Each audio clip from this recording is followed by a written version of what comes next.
there was complete silence in the richly furnished room. In front of the large arch stood a writing desk, behind which sat a long-haired young man. He was fast asleep, his head resting on his outstretched arms. The next moment, the stranger suddenly opened his eyes, as if he had been disturbed by a nightmare. The guy raised his head, leaned his fists on the table, and screamed in surprise that he had not died, also not understanding where he was. The last memories were of an extremely unsuccessful and stale dinner in a restaurant, then a night spent in a hospital ward. The patient could not be saved. And although now the guy was unable to fully reconstruct what happened, now, looking around, he realized that he had ended up in another world. A strange smell distracted my attention and concern for myself, overshadowing even all my experiences. On the table where the young man woke up, 2 bottles were found, one was closed, and several round pills had fallen out of the second. The time traveler grabbed one and brought it to his nose, sniffing. Could this really be the same pill from the legends? But bringing the pill so close to his face was a mistake. The medicine had expired. The pungent smell almost knocked the guy off his feet, and he barely held back the urge to vomit. Sitting down at the table, he snapped his fingers and pushed the filth away, assuming that the body's previous owner had died from taking expired pills. The guy, bored, decided to explore the surroundings. Walking under the high vaulted ceilings, he lazily stretched. Approaching the wooden doors, he was about to go outside, wondering if the previous owner of his body had been lucky enough to transition into his shell in the modern world. But right in front of the guy's nose, the door slid open, and a strong-built man with his hair up almost knocked him down, calling Master Chen. The time traveler pointed at himself, asking if the stranger was talking to him. Much to his surprise, the man turned around and shot across the yard, shouting that the young master needed a rest. The guy was in despair. He crossed the border, but still did not see the benefits of the transition. Where are the awards, artistic facts and fans, and where is the system? Something flashed in the air. Fortunately, at least the system still existed in this world. A multitude of small blue squares like moths circled in front of the guy. He enthusiastically ordered the system to tell about its functions. He closed his eyes and pressed his hands to his chest, imagining how, with the help of the system, he would be able to endlessly enjoy food and drink in the arms of his wives and concubines in the future. Suddenly, the system announced a launch failure. The time traveler fell to his knees, letting out a cry of disappointment. The system did explain at parting that there had been a failure, and now the owner had been assigned a time management system where the owner could change the expiration date of expired products within 5 years, which rather puzzled the time traveler. He tossed his long hair in irritation and decided it was better than nothing. Chen walked back to the table and reached out to the bottles, thinking that he could try to restore the pills to their original condition. Clutching a pill in his fingers, the boy ordered the system to adjust the expiration date of the drugs. Right in the middle of the room, shining golden, a large clock with several hands appeared. Chen boldly extended his hand, realizing that he could control them to achieve his needs. The hands started moving in the opposite direction, and the tablet started to give off a fresh scent. The time traveler was incredibly happy about this, because now there shouldn't be any problems. It seemed that the pills were meant for condensation to increase cultivation level. Chen threw one into his mouth to improve his condition. At that very moment, he felt an extraordinary spiritual uplift. The space around him narrowed. The guy smiled joyfully, and lightning and sparks of blue flowers appeared in the air.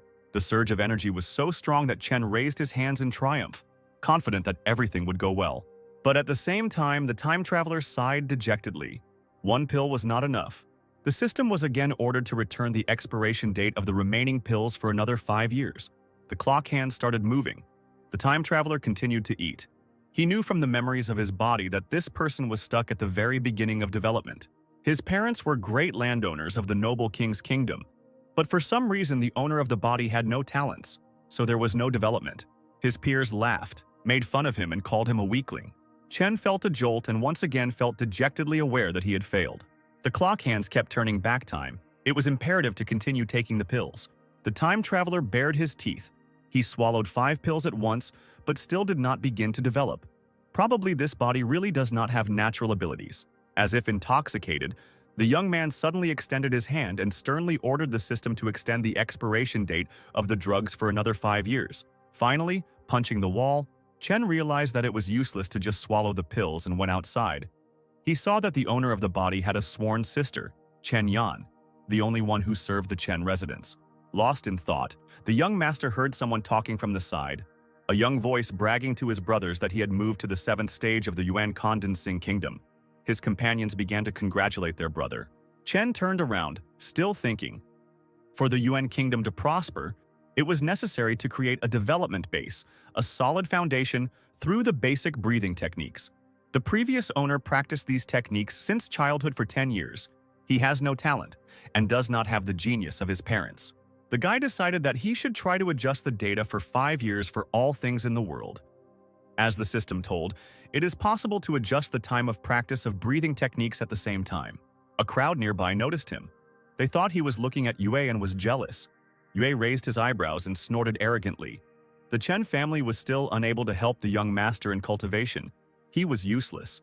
There were rumors that Chen Xinyuan had come to Cheng's mansion to cancel his admission to Huangwu Academy due to the fact that Chen Dao had not yet begun to cultivate, a decision that was tantamount to death.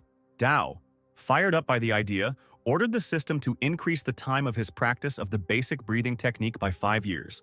The watch sparkled gold, the hands flew, the guy joyfully shook his fist. It worked. The human mind began to fill with a huge amount of thoughts about this technique, and the increase in skill occurred instantly. Feeling much stronger at all levels, Dao joyfully exclaimed that the cultivation space had opened up again. He sat straight down on the stone floor in the lotus position, with his fingers together, and began to practice the basic breathing technique. This technique was spread for 10 weeks. This time was a record for its predecessor to study it. Now, after increasing the skill by 5 years, the cultivation time will surely increase. Time dragged on. But with the cultivation of Dao, I didn't feel it. Finally, a whole 16 weeks passed. The boy looked at the blue glow of his palms with delight. He was able to advance to the Yuan realm thanks to the increase in the effectiveness of the basic breathing technique. Time compensates for the low status. Dao walked along the pavement through the stone arch. He knew that there would be a big show at Chen's estate today, and this was the reason for the death of his predecessor, who ate expired pills. Meanwhile, in the main hall of the Chen estate, many nobles had gathered, and on the dais in the center on a high throne sat a stately girl. She sharply spoke out against some decision. Yuan, with a sly smile, convinced Yan that until the master and his wife returned, junior brother Dao was not suitable for this path of cultivation. Yan replied irritably that the master and his wife had built this house, even after their disappearance. The entire territory belonged to the heir. Yuan had no right to deprive him of his place in the Huangwu Academy. Moreover, the girl's warlike nature did not allow her to remain silent. She also told the man that, being orphans from Dao, the master's family had taken them in. Without them, the children had died of hunger and frozen to death on the street. Yuan, hurt by the young heiress's words, angrily raised his voice at her, saying that she could not solve the estate's problems alone. She had already been accepted into the academy. Several men from the crowd supported Yuan, calling Yan spoiled and Dao an unworthy student of the academy. But the girl, rising from the throne, declared that after the disappearance of the owners, the city was left without a leader, and called the men schemers. Yuan jumped up from his seat when Yan accused him of aiding her in getting a place on the admissions committee. He shouted that the girl was not the only one dictating the rules in the family, and that only the young master and his lack of ability could be blamed for the problems. As if by magic, after these words, Dao entered the hall, grinning and asking why he had no abilities. He stopped at a distance from the dais, but so that all the advisors could see him, and announced that he had arrived on time. Yan asked worriedly what her brother was doing here. He replied with a smile that he had only come to look around. In fact, the time traveler was not so frivolous, and knew that all the squabbles were happening because of him. After their parents went missing, Yan's older sister took care of her brother like a mother. She stands firm against stubborn advisors and takes care of the family's affairs, protecting it. The sister ran up to her brother, asking him to leave, because the girl would take care of everything herself. Yan felt that she had to force the young man to leave to prevent others from using his cultivation as leverage. But the doors slammed shut with a crunch, and Yuan, smiling evilly, suggested that they talk about pressing matters since Dao was here. He, taking advantage of the moment, deftly ran up the dais and sat down on the throne, propping his chin up with his fist. He was surrounded on both sides by frowning Yuan and Yan. His sister crossed her arms over her chest and demanded that her younger brother obey her. When Yan made scary eyes, hinting at danger, her brother suddenly grabbed the girl by the wrist. All the irritation left the girl's face. She was surprised by this gesture because Dao had never shown such courage before. The time traveler surprised her even more by saying that his sister should relax and trust him. Dao leaned back on his throne and waved his hand, calling for those who wished to speak. Yuan addressed the young man by name. but he rudely interrupted him, ordering him to address himself as nothing other than young master. The man recoiled from the unexpected change in the character of the previously gentle son of the master. He knitted his eyebrows together, seriously informing about the proposal to refuse admission to the academy because the heir had not yet begun his cultivation. Dao laughed, asking who here was so outstanding that he would take his place. The man hit his chest, imagining Liu Tinger as a good option, young and with an excellent upbringing. Yan reproached Yuan for the matchmaking because the girl was his fiancée, and the advisor completely lost his shame. Dao supported him, saying that the man has no conscience. This completely infuriated the advisor. He almost attacked the brother and sister with his fists, shouting that Tinner had started cultivating 5 years ago and could compare to the young master. Dao rose from the throne, telling Yuan the reason why the Tang dynasty provided free education to aristocrats. They were rewarded for their contributions to the dynasty. And how is Yuan's fiancé going to study there, not being from a rich family? Yuan, drooling, shouted in Dao's face that Tinger had joined the family, and after studying at the academy, her contribution would be greater than that of someone who had not yet started cultivating. One of the advisors drew attention to himself, folding his arms. He predicted the decline of the aristocratic Huoseihold and hoped that the young master would think about his family. The gray-haired man raised his eyebrows and also expressed hope for the imminent return of the master and his wife. Yan tried to defend her brother again, shouting that the men were conspiring to intimidate him. Let them attack her. Yan, holding his head high, declared his unwillingness to argue with the girl about such nonsense. Pointing his finger at Dao unceremoniously, he said that the young master could not begin his cultivation and was to blame for his own uselessness. Dao, grinning, asked mysteriously why he couldn't start. The man just laughed at this statement, humiliating the time traveler. He did not remain silent and simply decided to demonstrate his own abilities. The fiery flashes that swirled around his entire body proved to the advisors that the young master had begun his cultivation. Yan almost cried with happiness at the sight of her brother, who had begun his development. The young man smiled tenderly and asked forgiveness from his sister, whom he had made suffer all these years. The girl, smiling, asked not to apologize. She was incredibly happy about what happened. Dao assured Yan that he would become better and would no longer be so worthless, but the girl convinced her brother that she believed in him. They turned in unison to the dumbfounded Yuan, asking if he had anything to say. The man reacted very violently to this appeal. He was deeply offended. Dao laughed and said that the advisor was not worthy of the name Chen. Yuan, trying not to lose his dignity, smirked and tried to humiliate the young man again, because he had not been able to show the ability to cultivate for so many years and had only learned to talk nonsense. He addressed those present, mockingly drawing attention to the slow development of abilities, which would probably continue in the future. Yuan concluded his speech by saying that the young master should not enter the academy. Yan couldn't stand to see this and activated her magic, angrily addressing the advisor who dared to bully her brother. An enraged Yuan challenged the girl to shut up, as they were discussing official matters, but there was no stopping her.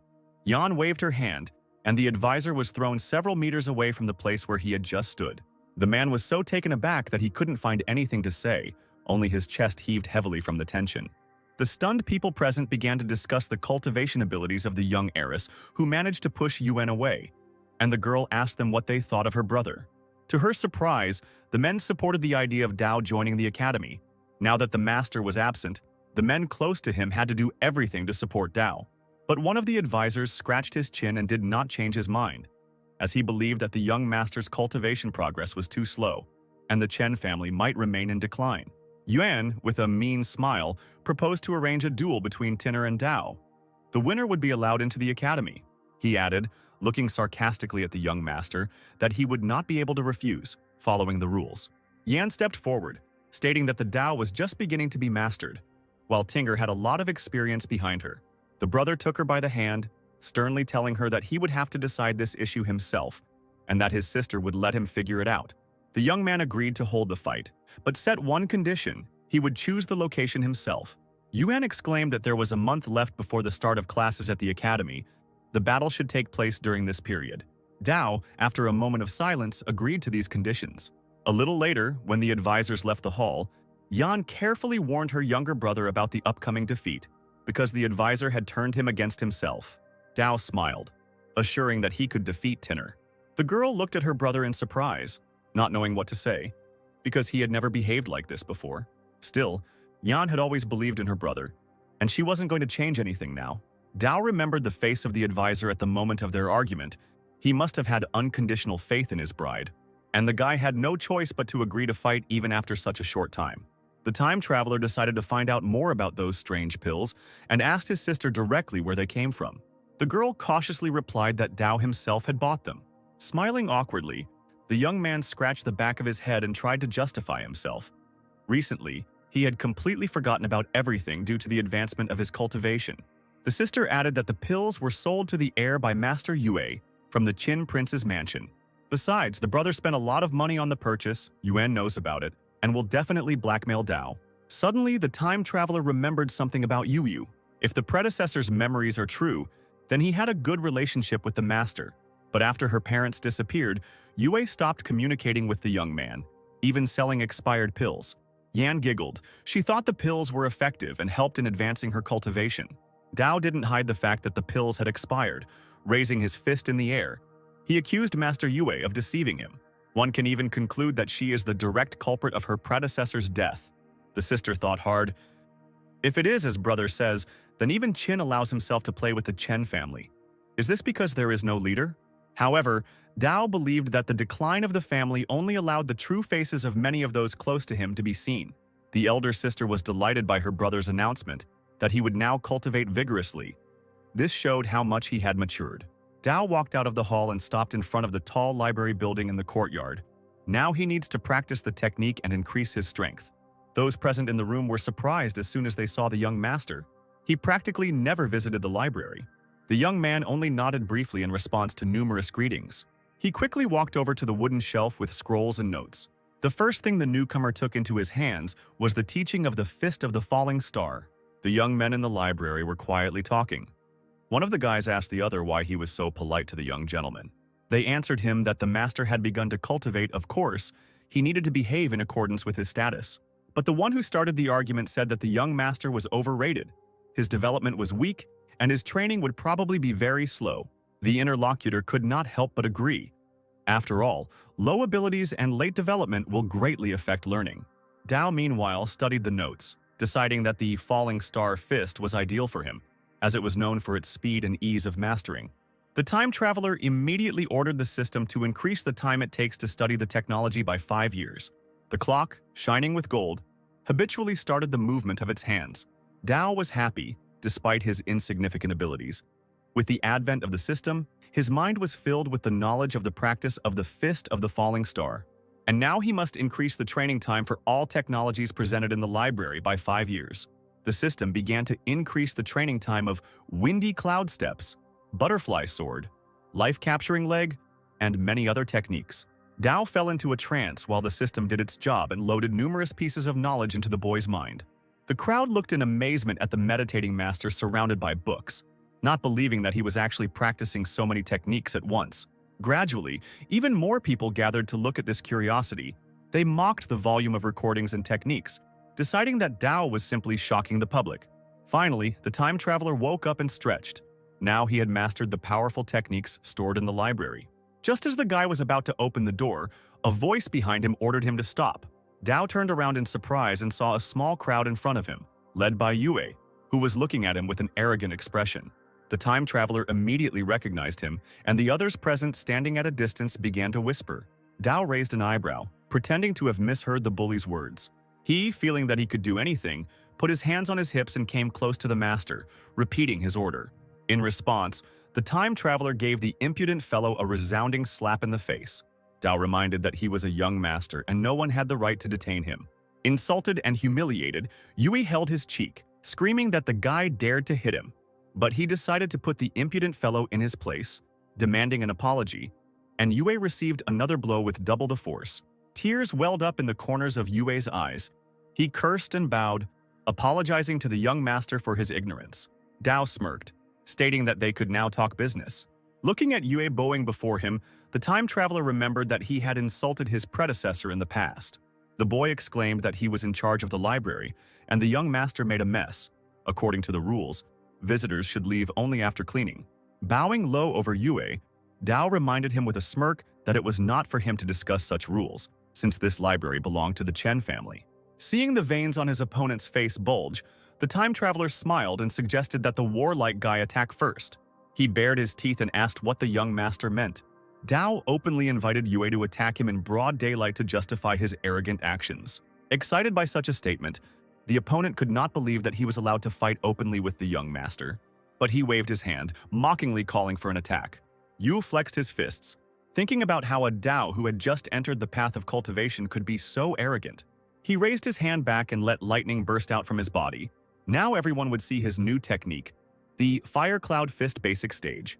Dao grinned and mirrored this technique exactly. The stunned Yue did not expect such a reception from a weak master at all. Swinging, the time traveler easily threw his opponent back with the help of the technique, causing the crowd to scream in amazement. They grabbed the shocked and angry Yue by the arms. He couldn't believe that at the beginning of the path of cultivation one could master the technique to such a degree. Dao shook his head, asking if the boy didn't believe him. He pointed his finger at those present, declaring that it was time for scum like them to stop being cowards and attack him. The tall blonde man, angry, was about to demonstrate his hurricane legs, a technique he had been training for 3 years. However, he was unable to fully demonstrate his skills, as Dao's leg deftly knocked the young man out. The blonde flew back towards the shelves, raising clouds of dust with his own body. Following him, another warrior decided to attack the young master, and with a cry he found himself in the air with the image of a furious ice tiger above him. Dao grinned and showed his opponents the real technique of attacking a tiger with the help of a fire animal. The sharp fangs of his tiger sank into the paw of the attacking ice tiger, who was pinned to the floor. The warrior fell flat on the floor, coughing up blood. Those present could not believe their eyes because they knew that little time had passed, and the young master had already improved his technique so much. Dao put his hands behind his back, looked at his defeated opponents, and asked if they were satisfied. The young men, without getting up, began to bow to the young master, sitting on their knees. The time traveler looked menacingly at the others, as if asking whether they would dare to do anything. But they began to beat their chests with their fists, convincing Dao that they were completely confident in his strength. The guy knew that he had to take extreme measures to unite people and stop the war. When the library was empty, a respected old man of majestic appearance entered. Seeing the pile of notes, he immediately understood what was going on and turned to the master and madam. Their son had blossomed after so many years. They would certainly be proud of him. Dao walked around the courtyard of the estate, thinking about what to do next. Seeing the young master, a man ran up to him shouting, folding his hands in a welcoming gesture. The time traveler turned around and asked what was going on. He held a skillful box in his hands and exclaimed that Master Yue had sent the pills again. Dao stared at the outstretched item with his mouth slightly open. The pills smelled noticeably sour. The guy immediately felt sick. He asked what it was. The servant relayed the master's words. These are freshly prepared preserved yuan pills that enhance mental abilities and aid focus. Dao grabbed the box and turned to leave, then asked the servant to thank the master on his behalf.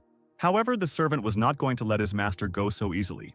He shouted after them that the yuan-preserved pills were more expensive than the previous ones and cost 500 gold coins each. To this, the time traveler ordered to convey to Yue a request to sell all types of pills. In the future, he will pay for everything at once. The servant bowed and promised to do everything. Dao rolled his eyes, mentally scolding the master who thought he was an idiot. How could anyone earn the amount he was asking for these pills in their entire life? At home, he poured the pills out onto the table and ordered the system to reset their expiration date to 5 years. The hands obediently moved in the opposite direction. The boy reached out for some of the improved pills. He saw that only 3 had managed to restore their quality. Probably the others had been stored for so long that even rewinding the expiration date did not work. The time traveler threw all the pills into his mouth at once. A powerful cultivation fire magic surrounded his body. Yuan condensation exceeded the 5th stage. The young man thought with delight that these canned tablets were different from the rest. It would take at least a year for an ordinary cultivator to reach the 5th stage. There was a knock at the door. Dao hurried to open it. Yan stood at the threshold. The guy happily greeted his sister. The girl was holding a box in her hands. She heard about what happened in the library and came specifically to see her brother. He smiled, scratching the back of his head, assuring that everything was fine. Yan excitedly approached her brother, feeling that his chi aura had increased significantly. Did that mean that his cultivation had also increased again? Dao smiled and confirmed the rise of yuan condensation to the 5th stage. Yan almost dropped the box on the floor from joy, jumping up and down. The girl embraced her burden with one hand. She saw the improvements, and was convinced that Dao was an unusual genius, a true son of his parents. Now she had no doubt that Dao would be able to defeat Tinner, and brought him the pills she had bought with the prizes she had saved up from the academy, her own money. At first, the time traveler tried to refuse, but the headstrong Yan didn't want to hear anything. She added that the vile Yuan had blocked the Chen family's accounts, and Master Yue was even selling the guy expired pills. Dao worriedly asked Yan what would happen to her if the girl gave him these pills, since cultivation required a lot of resources.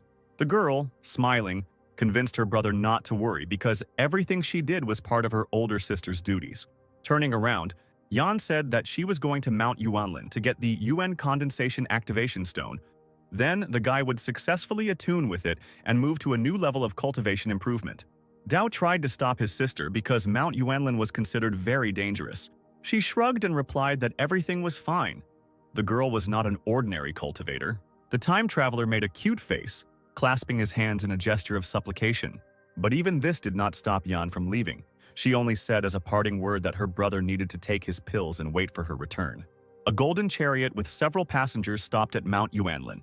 The second prince, the emperor's son, and his entourage. Yan knelt in front of the chariot, clutching a sword in her hands. The second prince introduced her to the beast of all the Yuanling mountains, Zhengning Shou, who guards the highest level stone on the mountains. The prince, in response to the girl's indignant cries, said that he had come here not only to help her in battle, but that he needed a bride to strengthen his position in the eyes of the emperor's father. He pointed his finger at the girl, declaring that she was one of the most outstanding people in centuries and was the best fit for him. The man assured that he fell in love with the girl at first sight. With her status, talent, and beauty, they would become an ideal couple. Yan stamped her foot, shouting that this was completely impossible. But the prince convinced her that he was very patient and could wait. He waved his long hair and glanced at the huge beast, saying that it would take the stone for itself and swallow it. And if that happens, Shaw will simply disappear. The young lady was not going to give up so easily and immediately rushed at the monster. She cursed. The technique she used wasn't much help in fighting such a giant. Shu waved his paw and pushed Yan back. She grouped herself and landed successfully on her feet, the hem of her dress falling gracefully after her. The girl clapped her hands, and a majestic, magical female figure of extraordinary beauty appeared behind her. Yan used the heavenly fairy seal technique. The second prince watched the unfolding battle with rapture and did not interfere.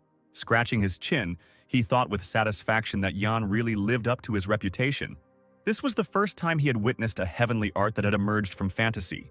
The prince's confidant said that such power rarely manifests itself, even now, when the image of the girl's heavenly power has not yet been fully formed. The old man advised the prince to win this person in order to become like the sun in the sky with incredible achievements. Meanwhile, the rivals waited for someone to make the first move and watched each other carefully. Finally, Yan raised her right hand and straightened it, ordering the image to detain the enemy. The woman's beautiful face lit up with a bright light. She was ready to carry out the order of her mistress. The beast stood on its hind legs, trying to increase the success of its attack. He threw his head back and growled loudly and shrilly, revealing rows of sharp teeth. The monster created a dangerous field around itself and began to transform. Yan immediately realized that this was a bad sign, and the next moment the monster grew huge golden wings and rushed forward. The girl stepped back, stunned by what she saw. Even the second prince and his minions did not expect this. The beast, opening its mouth wide, put its paws forward and flew straight at the cultivator. She, controlling the magical image, forced the figure in the air to repeat her movements. The woman put her hands forward, defending herself from attack. The beast flew through it, making a hole in the translucent entity. Yan looked ahead in shock, as well as at the trail left by the monster. The prince's follower exclaimed that this was no ordinary show beast. It had the blood of the phoenix god flowing through it. Yan was not Shao's opponent, since her heavenly power image had not been formed. If their battle continues, the girl will undoubtedly lose. After these words, the beast swung and struck with a powerful paw at the place where Yan stood. The prince, seeing that the girl had managed to regroup, ordered his followers to immediately help his bride obtain the UN spiritual stone. One of them tried to object to the ruler, suggesting to wait until Yan was in a critical situation to accept the prince's terms. But he was not stupid and recognized the uniqueness and pride of the girl. She would prefer to die than bow before him. The man ordered his minions to help Yan, and perhaps then he would be able to conquer her. The old men obediently carried out the order, hanging directly over the beast. The lady looked at the unexpected help in surprise. The men fired two powerful beams of purple and yellow at the beast. After some time of fighting, Yan managed to jump right on the monster's head, causing it to open its mouth. He spat out a powerful stone, and the girl caught it and squeezed it tightly in her palm. The trio watched as the beast flapped its wings and flew away. Such a monster with the Phoenix God's bloodline did not fall before Noble King stage cultivators. The second prince, his golden robes glittering, landed softly on the ground behind Yan. He congratulated her on acquiring the Yuan stone. Even he himself couldn't obtain a stone of this level when he broke through to the new stage of Yuan condensation. The girl thanked the prince and was about to say goodbye to him, citing urgent matters. The prince, crossing his arms over his chest, silently glanced at the girl's graceful figure. His follower turned to the prince, asking if this person was not too proud to leave just like that. But the man didn't care, because this is the kind of girl who deserves a real prince. He clenched his fist, promising himself that he would conquer Yan, especially since he had some free time now. In the manner, Chen Dao opened the box containing the pill from his elder sister, which was full of spiritual power and the fragrance of strength. He thought that even at first glance, the pill was not comparable to what Master Yue had slipped him. Closing his eyes, the newcomer concentrated on accepting the power, deciding that as soon as Yan brought the spiritual item to Yuan, he would immediately establish contact with it. The Yuan condensation stage breakthrough consists of two halves. The first is the breakthrough in the cultivation process. The second is the adjustment of contact with the Yuan spiritual item.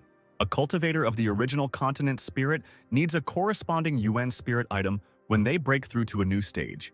For those who have passed through the stage of Yuan condensation, the spiritual stone remains. Cultivation stages require different Yuan spiritual items. These can be plant or animal spiritual items. Regarding the grade of the Yuan spiritual stone, which directly affects combat strength, the cultivator will advance to the next stage, so Dao was impatiently waiting for his stone. Finally, the time traveler announced a break. The fiery energy turned into a powerful stream around his body and disappeared. The pill from the sister was indeed powerful, and raised the cultivation to the 9th stage of condensation. A servant's voice was heard from behind the door, and the young master was informed that Madame Yan was asking him to come immediately. Hearing this, Dao was delighted. Finally, his sister had returned. Outside, Yuan, Tinger, and Yue learned the latest news from the servants. Yan had returned with the rainbow-colored Yuan spiritual stone. Yuan knew that this was the highest grade of spiritual stone from Yuan Soul Mountain. Such stones were protected by special beasts. The man clenched his fist and bared his teeth angrily. He couldn't believe that there was such a big gap in cultivation between him and some girl. Tinner, seeing the groom's irritation, asked him if the Dao stone used to break through the condensation stage. The girl was at the 9th stage of Yuan condensation, just one step away from the spiritual C stage, and this guy was still the weakest. Yuan nodded his head. He was confident in the bride's abilities and considered it a waste for an ignoramus to use such an artifact. He thought out loud that there had been a change in Dao's behavior. Yue confirmed this. In the library, the young master had learned many techniques in a short time. Tyner was worried about such a breakthrough from someone who had been deprived of all strength just yesterday. Once upon a time, when they were children, they even spent time together with Dao. But the girl always left him alone and went to Yuan to study cultivation lessons. She even admitted that the boy's very existence embarrasses her. Everyone makes fun of her when they see Tyner spending time with such a useless child. It was then that the girl ordered Dao not to approach her, because she had to improve herself, and therefore they could no longer see each other. The girl was brought out of her memories by the voice of her fiancé, who had just entrusted Yue with a special task. If he succeeds, he will choose a high position in the Chen family. The guy winked at his older brother, assuring him that he will fulfill the request. After a few seconds, Yuan called out to Yue, asking him to wait. A sheet of paper was placed in the guy's hands. Yuan, grinning evilly, assured that this thing would help the matter go perfectly. The man watched his younger brother go, then turned around. He approached the bride and put his arm around her shoulders, assuring her that the high position would go to her. The girl ran her finger over Yuan's chest, saying that she had infinite confidence in him. At this time, Dao ran to his sister to meet her. The girl immediately handed the sacred stone to her younger brother. The boy was stunned when he saw the highest grade Yuan spiritual stone from Soul Mountain. He heard that the stone was protected by the strongest demonic beasts. Previously, cultivators died trying to get it. After his sister urged his brother on, he returned home and began to meditate to gain the power of the stone. Hearing someone's footsteps outside the door, the time traveler quickly put the jewel back in the box. There was a servant standing at the threshold, asking the young master to hurry to Madame Yan. Dao impatiently asked to be shown where to go. He went after the servants and did not see that a mysterious figure in a mask was hiding nearby. Someone knew that Dao would leave his home and sneaked into his house. Yue, standing at the table, chuckled out loud. Dao was such an idiot. The young man carefully took the box with the stone in his hands, not hearing how the door slowly opened. He was brought out of his blissful state by the voice of Dao, who informed him that stealing the UN spiritual stone was a serious crime that betrayed the family. The guy almost dropped the object from his hands, frightened, and began babbling something incoherently. The time traveler mockingly warned that breaking the family rules would result in the confiscation of cultivation and exile. Yue pulled the mask off his face and smiled back, saying that he had underestimated the guy. He tore off his cloak, not letting go of the box. He didn't care about breaking all the rules. Dao slowly reached into his bosom, distracting the thief's attention. The next moment, like a magician, he pulled out that same sacred stone from the sleeve of his hanfu. The guy opened the box so abruptly that he almost broke it and cursed. It really was empty. Yue immediately threw the item onto the floor when Dao began to tease him, saying that it was an amazing coincidence. The time traveler approached the enemy, offering him cooperation in exchange for his life and the opportunity to manipulate Yuan. The warrior grinned, declaring that the Dao could not stop him, and rushed forward. But suddenly Yue realized that the young master had disappeared from sight and began to look around nervously. The next moment, Dao's mocking voice was heard. One sharp movement and Yue was thrown to the side, blood flowing from the corner of his mouth. He landed right on the wall, shattering it on impact. Yue clutched his chest and coughed, unable to understand how the young master's cultivation had reached the 9th stage of Yuan condensation. Dao just smiled broadly, crossed his arms over his chest, and said that when he counted to 3, he would kill the guy. He raised his hands up, not intending to give up at all. He took out a heavenly talisman from his pocket, waving it around, boasting that the power within it was equal to a full-force strike from a cultivator at the peak of the spiritual sea level of cultivation. Dao frowned, and at that moment, shouts were heard from the street. People heard the noise from the young master's room and rushed there to find out what was going on. Yue waved the talisman, wishing Dao a safe journey to the afterlife. A purple sphere appeared right above him. The warrior pointed his hand towards the young master, commanding lightning to kill him. The time traveler didn't have time to react. The flash knocked him off his feet. He clutched the sacred stone in his hand, not understanding what this fierce light was. Lightning, much larger than the previous one, coiled around his body like a snake, lifting the newcomer into the air. He opened his eyes wide, thinking that he would meet an inglorious end. But when he realized that he was still breathing and remained unharmed, he turned his gaze to the rainbow Yuan stone in his hand. It had split right down the middle, Yue growled, not understanding why his magic didn't kill the young master. He raised his hand again, commanding the light to kill Dao so that no one would know what had really happened today. But it seems that everything did not go according to plan. His own power went against its owner. Yue screamed silently, his eyes rolling back and steam coming out of his mouth. The time traveler leaned forward, trying to make out something in the bright light. Finally, when the light and smoke cleared, he saw that Yue was covered in soot, sprawled on the floor and not moving. He did not dare to come closer, examining the motionless enemy. Dao suggested that the criminal was killed to cover up the truth. Tinner, who was watching the events from the window, concluded that Yue was not a worthy opponent for Dao. Fortunately, Yuan had prepared the talisman in advance. The man rubbed his chin. Could this overgrown Dao really have become a genius so quickly? The Yuan spiritual stone is broken and Yue died without revealing the information. Yuan admitted that after attuning to the highest grade Yuan spiritual stone, the Dao power will only increase. Tyner worriedly asked why the groom had not personally killed the young master. Yuan replied that the time had not yet come, but it would come sooner or later. Even though the couple had protected Dao from attuning to the strongest Yuan spiritual stone, he would certainly continue to search for a way to break through to the spiritual sea stage. The girl hastened to reassure the groom that she would definitely win over the young master. Tyner's cheeks turned red as she clung to her fiancé and promised that she would do everything for him. The door to Dao's room was opened by Yan and her advisors. The girl ran up to her brother, asking what happened. It was only then that those present saw the charred body of Yue, whose mouth was frozen in a silent scream. The young gentleman showed his sister the stone, and she could not believe that such an artifact could break.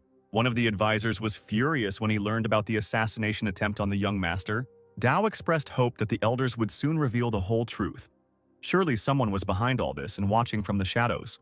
After a pause, the time traveler directly stated that the real conspirator was Yuan. He also ordered that everyone be immediately informed about the Chen family meeting to convict the criminal. The advisor tried to appeal to the young master's prudence, since they had no evidence that this man was behind all this. Dao ordered the man to be silent, as Yuan had taken action against him before, which was against the rules of the Chen family.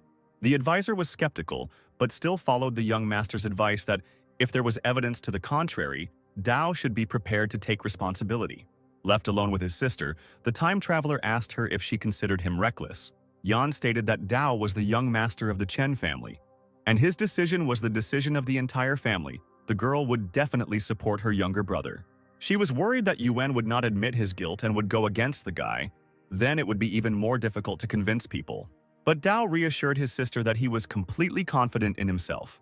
Yan was upset that the Yuan stone of the highest degree was broken. Otherwise, the Dao would have tuned into it and moved to a new stage of Yuan condensation. The girl was going to return to the mountain again and get another stone. Maybe not as strong, but the best of the remaining ones. Dao stopped his sister, saying that he had a way to fix the artifact. Taking the fragments of the stone in his hands, he mentally asked the system to rewind the time of the rainbow spiritual artifact by 2 hours. An image of a watch appeared before Yan. She stared at this miracle in amazement, and soon her brother handed her the whole stone. Dao decided to trust his elder sister and not hide anything from her, telling her about his strength. The guy became serious and said that he was going to deal with Yuan today, because he only brings destruction to the family. His sister supported him here too, assuring him that she would definitely help. The time traveler asked Yan to convince the elders, who had sided with Yuan, to support the Chen family. A little later, in the hall of the Chen family's manor, the advisors, Yuan and Yan herself, gathered for a serious discussion. Yuan asked with a smile, why was the young master going to blame him for something? Such news only made him laugh. When the girl shouted that Yuan knew what she was talking about, he shook his head, objecting that Dao was talking nonsense, publicly expressing his dislike, and was not worthy of being a young master. Yan stamped her foot upon hearing this statement. Unfortunately for her, many of her advisors supported Yuan, because the man had done a lot for the Chen family, and now he was accused of attempted murder. The elder sister could not tolerate the slander against her brother, because he was on the verge of death. But no one cared. The advisors continued to shield Yuan. A calm man, one of the advisors, tried to calm the girl down, asked her to think about what would happen if there was no direct evidence. But the warlike Yan didn't want to listen to anything else. If the young master said so, it meant he had proof. Just as Yuan noticed that Dao was still not in the hall, he suddenly appeared behind the man. The guy stepped forward abruptly and sat down on the throne. He propped his chin on his fist and asked Yuan who he thought he was and why he didn't respect the young master. The man gritted his teeth but still folded his hands in greeting, loudly greeting the boy, and the elders did the same. Dao asked everyone to calm down, and he told all the men to sit down. But when Yun went to his place, the time traveler stopped him, ordering him to stand. The man asked with a smile what happened. When the boy asked if he knew about his crime, Yuan crossed his arms over his chest and declared slander and the consequences. Dao commanded the advisor to kneel down, and Yuan became very angry, asking who he thought he was. Then Dao called his sister for help, and without further ado, the girl waved her long sleeves and flew into the air. A golden flash from her hand went towards the man. He tried to hold back the other's attack. She still managed to use her own magic to make the advisor, even against his will, fall to his knees. The man shouted forcefully at the girl, asking what she was doing.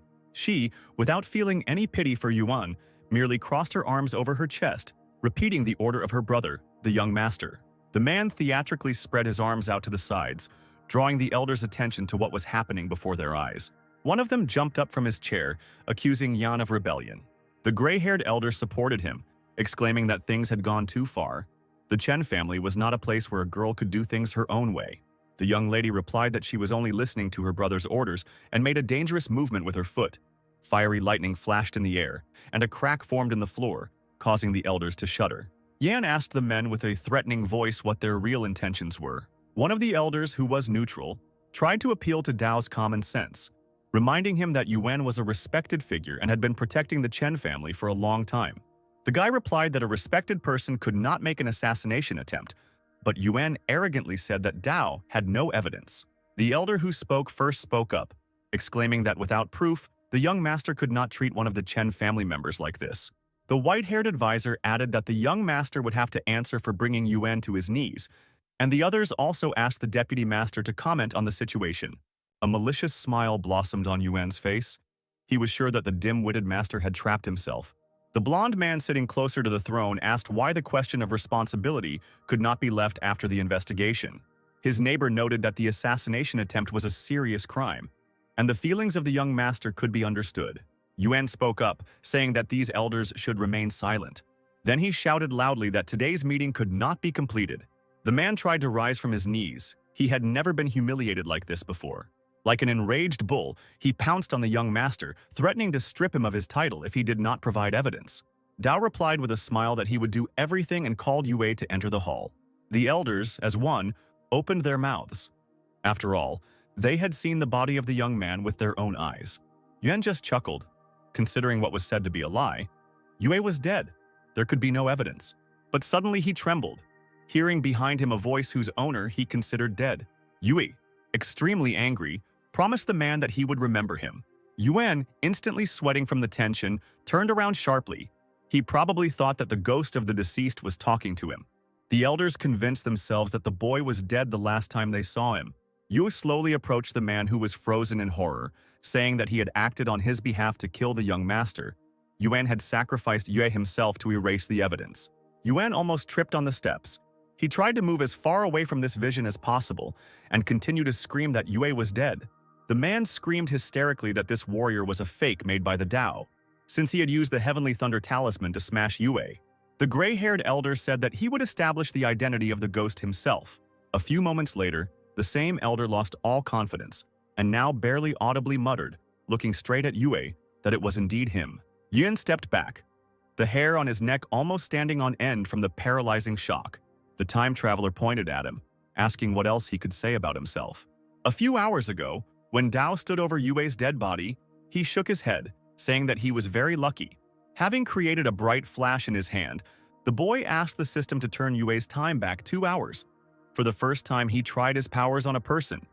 But for the sake of proof, the warrior had to be resurrected.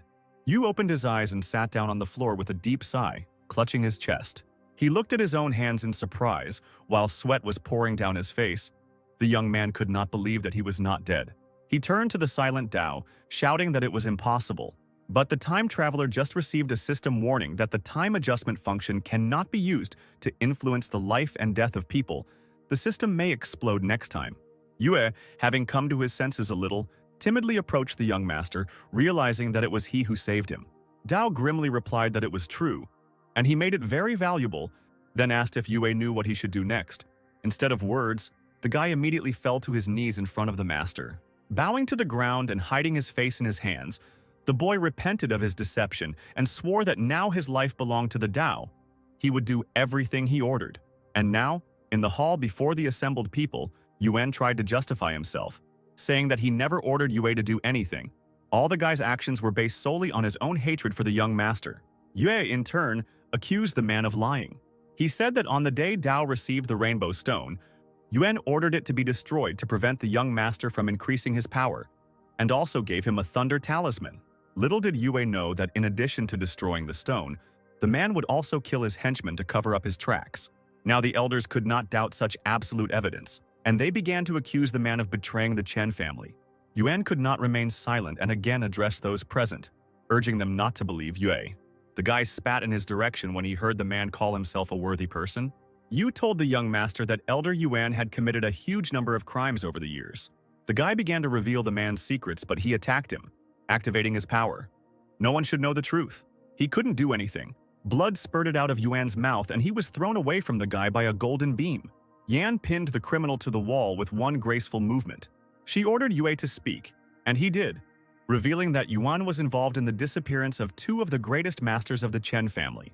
As it turned out, Yuan had been lining his pockets with money all these years, profiting from the family's assets, and half of the property was stolen by him. For many years, he suppressed the young master, and his position in the family was lowered, and also developed his faction, all with the goal of completely subjugating the Chen family. When the boy called Yuan a thief, he cleared his throat and asked how the warrior would prove it. Yu took out a book from his clothes, where he wrote down all the man's crimes. Yuan trembled when he heard this and pressed himself even more tightly against the wall. Yan flipped through the book with an inscrutable face. She loudly asked if Yuan could still be on the same level as Master and Madam after all. The people who adopted him when he was still young could not have imagined that their adopted child would become a real criminal. A dangerous, fiery aura ignited around the girl. Yan promised that she would kill Yuan right here and now to rid the Chen family of the threat. The man with tears in his eyes begged her to stop. He admitted what he had done, adding that he had wanted to break the Yuan spiritual stone, assuring that he would never have aimed at the young master. The time traveler quietly but clearly ordered to kill the traitor. Obeying the order, Yan activated her power and flew towards Yuan. He fell on his back, hysterically asking the elders to save him. They tried to stop Yan, asking her to lower her hand, but the junior master immediately stopped any attempts to pardon Yuan, stating that anyone would be considered a traitor if they asked for pardon for the man. The elders had no choice but to remain silent. Yan had almost touched the point on the screaming Yuan's hand with a clot of power, but at that moment, someone's power from outside deftly moved her palm aside. The girl did not understand what had happened and deftly jumped back, leaving the sudden enemy room to maneuver. Covering the elders with her hands, Yan loudly asked who the impudent person was who dared to interrupt the execution of the sentence. One of the elders warned the girl that this man's cultivation was very strong, and he ordered Yuan to flee. Yan watched helplessly as two male figures rushed headlong towards the open door, but the helplessness was momentary. She clapped her hands and used the heavenly seal of the fairy. A majestic female figure in gold-embroidered clothes appeared directly above the girl. The fairy, stretching out her arms, walked with golden fire straight over the figures of the fugitives. The stranger tried to resist the powerful force on the run, but he underestimated the strength of Yan. And yet, the man had to leave this place.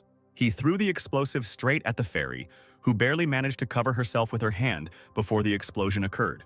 The image disappeared and the criminals managed to escape while the room was filled with smoke from the explosion. Dao picked up the remains of the stone, threw it in the air, and said that Yuan was a stray dog. Clenching the stone in his fist, the newcomer turned to the elders, asking whose side they were on. The men immediately found themselves on their knees before their young master, promising that they would join him. A man in a cloak and mask helped Yuan escape execution and brought him to safety. The man immediately thanked the savior, but he only silently continued to lead him somewhere. Yuan could not restrain himself and asked where they were. Finally, he got tired of it. The man said that he would leave if the stranger did not speak, but suddenly a slender girl in noble clothes appeared before them. The girl called the fugitive by name and asked where he was rushing to. Yuan was incredibly surprised to recognize Princess Yue, and the silent savior immediately took off his hood, revealing his manly, tense face and gray hair. The princess reclined in a large chair while her confidant poured tea. The girl asked if Yuan was surprised. He nodded, assuring that since the process itself had come to the rescue, Yuan would definitely repay this debt. The princess, after taking a sip of tea, interrupted the stream of gratitude and announced that the elder must help her capture the Chen family today. The princess smiled as she looked at the man's dumbfounded face. She knew for sure that Yuan had ambitions and had always wanted to take control of the Chen family. Clinking her cup against the saucer, Yue Wu added loudly that the elder had been defeated. The man flared up, starting to blame the young master's younger sister for everything. The princess only drawled that Yuan had already become a homeless vagabond. Thinking about it, Yue was even surprised by the audacity of the man who said such things. The elder believed that the changes in Dao were insignificant, because without his sister, he was completely useless. The princess furrowed her brows, ordering Yuan to stop believing the lies he was telling the others. Yu was sure that the guy would still surprise everyone with the speed of his development, because he was the descendant of a noble king, and the master's parents were great rulers. He should not be underestimated. Yuan, hearing this, clicked his tongue in irritation. The princess, after a moment of silence, asked the man to support her, especially since she only needed one thing. The elder guessed that the thing the princess wanted was the Chen family's noble king's token. Yu smiled, pleased with the man's guess. Yuan inquired what the noble king's token was used for, but the princess sharply replied that it was none of his business. All an elder needs to know is that the token is not just a proof of identity. It provides the opportunity to ascend to the heavens in one step. The girl extended her thin hand, asking what the man's decision would be. He stuttered and replied that he had to think about it some more. The very same savior ran up to him, leaning on a staff, and looked into his eyes with a murderous gaze. An aura was spreading around his figure, shining in purple hues. Yuan remembered that this was a frozen stage, but the old man said that Yan's victory was only for safety reasons. The elder immediately dropped to one knee before the princess, declaring that he was ready to serve her faithfully. Yuan narrowed her eyes predatorily, replying that it was very good. Dao, having saved the fragment of the weapon, returned to his room and asked the system to return the time of the hidden weapon to 10 hours. The hands of the large clock obediently rushed back. Looking at the hieroglyphs carved on the small bomb, the time traveler realized that the weapon belonged to the noble Qin estate. Dao was glad that the Chen family had gotten rid of the traitor. Now he could cultivate unhindered all the time. Hearing a strange voice behind him, the young master shuddered and turned around abruptly. Chen Tai smiled, asking him not to be afraid. Dao smiled happily when he met the grandfather of his predecessor and greeted him. The boy saw in his memories that the former owner of the body and this old man were very close people to each other. Young Dao's parents were rarely around due to their busy schedules, and Yan had not yet arrived at the estate, so Tai spent most of his time taking care of the boy. The child asked his guardian if he really had no talent for cultivation, and the old man assured him that this talent had not yet manifested itself, because Dao was a descendant of noble cultivator kings and was very talented. Tai patted the boy on the head, assuring him that his grandfather wouldn't lie, and the boy eagerly promised that he would continue to practice cultivation. One day, a group of people in black clothes kidnapped a young master. The criminals, carrying away the crying child somewhere, were talking among themselves. Noble kings will not leave this crime so easily. A blue glow suddenly appeared behind the men, and Tai's commanding voice was heard. The old man, using his strength, demanded that the young master be released. One of the kidnappers put his hands forward and brought them together to resist the attacks of others. He ordered the others to leave first, but the old man made a few moves, and being a powerful cultivator, he knocked out his opponent. Dao screamed and struggled, and the men realized that this stranger was very strong. Tai slammed his palms together, causing a cloud of smoke to rise, and the villains decided to play with him. The pursuer swung and threw the small body of his captive into the sky. The boy burst into tears and desperately called his grandfather for help. The criminal threw several kunai towards the boy. Dao, waving his arms, screamed with all his might, trying to somehow dodge. Tai, carefully watching the trajectory of the weapon's fall, could not allow the young master to be injured. He caught the boy, shielding him from the sharp arrows that pierced the man's back. One of the men in black ordered his accomplices to continue attacking the young master of the Chen family. Tai put his hand forward and sent a blue beam at the criminal, which immediately knocked him back. The boy clung to his grandfather, quietly sobbing. The ninja made a deft movement with his foot, ordering the old man to say goodbye to life. Tai, tightly hugging little Dao, fell to the ground, taking the full impact on himself. Quickly getting up, the old man put the boy on his feet and hit him behind his back, assuring him that no one would touch Dao as long as his grandfather was here. After that incident, Tai suffered serious injuries and took a long time to recover, but was always close to his predecessor. The man said that he had been closely watching Dao, who was faster than lightning, had grown greatly, and was worthy of being called the descendant of a noble king, asking the boy not to be left without protection. The time traveler asked if the grandfather was referring to the threat coming from the Qin estate. The old man said that Fenyan City was guarded by 3 royal families, including Chen, and there was also the Qin Manor. As long as Dao's parents were here, no one dared to cause trouble. Tai took out the box, saying that the master did not want the man to interfere in his son's affairs unnecessarily. But now, in order to see things in their true colors, Tai must give something to the master. The time traveler extended his hands and asked what kind of thing it was. Tai explained that before the lords left, he gave instructions for the day when the young master would take control of the Chen estate. Dao's fingers trembled as he asked if he could open the box. Tai warned that it had the seal of a master on it, and the box could only be opened when the young master had reached a certain level of cultivation. The predecessor missed his parents very much, so the time traveler asked Tai about it. He replied that there was no need to worry about them. After all, the parents were noble kings of cultivation. The cup shattered with a clang, spilling the remaining water around, and the servants listened with frightened expressions to Tinger's cries that the entire Chen family was held together by Yuan's efforts. The girl paced the room angrily, indignant at the unfair accusation against her fiancé. She bared her teeth, cursing the powerless young master who had nothing but his personality. Tyner turned on her heels, loudly declaring that she would go to the elders to have them abolish the position of young master. The girl heard someone calling her and turned around abruptly. She saw Yuan and immediately ordered the servants to leave the room and not tell anyone what had happened. Tiner promised that she would kill anyone who spoke out and make sure that his mortal body was buried in the ground. The rumors trembled and swore that they would not tell anyone anything. Behind their backs, Tiner approached the groom with love in her eyes. The girl began to feel the man, as if making sure that he was really in front of her, asking if everything was okay. Yuan immediately said that he came for an important reason. The bride assured him that there was no need to worry. She will definitely achieve justice. Yuan said that the priority now was to undermine the prestige of Dao and prevent it from taking root in the Chen estate. Tyner understood the groom at a glance, so she immediately asked what she needed to do. The man reminded him of the upcoming battle, which needed to be carried out immediately, since Dao was left without the Yuan spiritual stone and would not be able to comprehend the spiritual sea. Even if he achieved it, the guy would only be able to tune into an ordinary object. Tyner nodded. She would challenge the young master to a competition tomorrow. Meanwhile, Dao was meditating in his room, thinking that in this world, only the strong are respected. Becoming a noble cultivation king, he will be invincible, reaching the level of the spiritual sea. The youth's body was filled with an incredibly powerful energy of delicate blue flowers. After breaking through to the level of the spiritual sea, the energy will manifest in the dantian inside the body. The size of the spiritual sea determines the amount of qi a cultivator can hold, and this determines the strength of the cultivator. But as long as the attunement to the spiritual item is strong enough, one can change the fate of the cultivator. The time traveler received a system notification. The cultivation level has been increased. The time adjustment range has been increased to 50 years. The system is now even more useful under this condition. Previously, 5 years of adjustment was too little. Dao clenched the stone in his hand.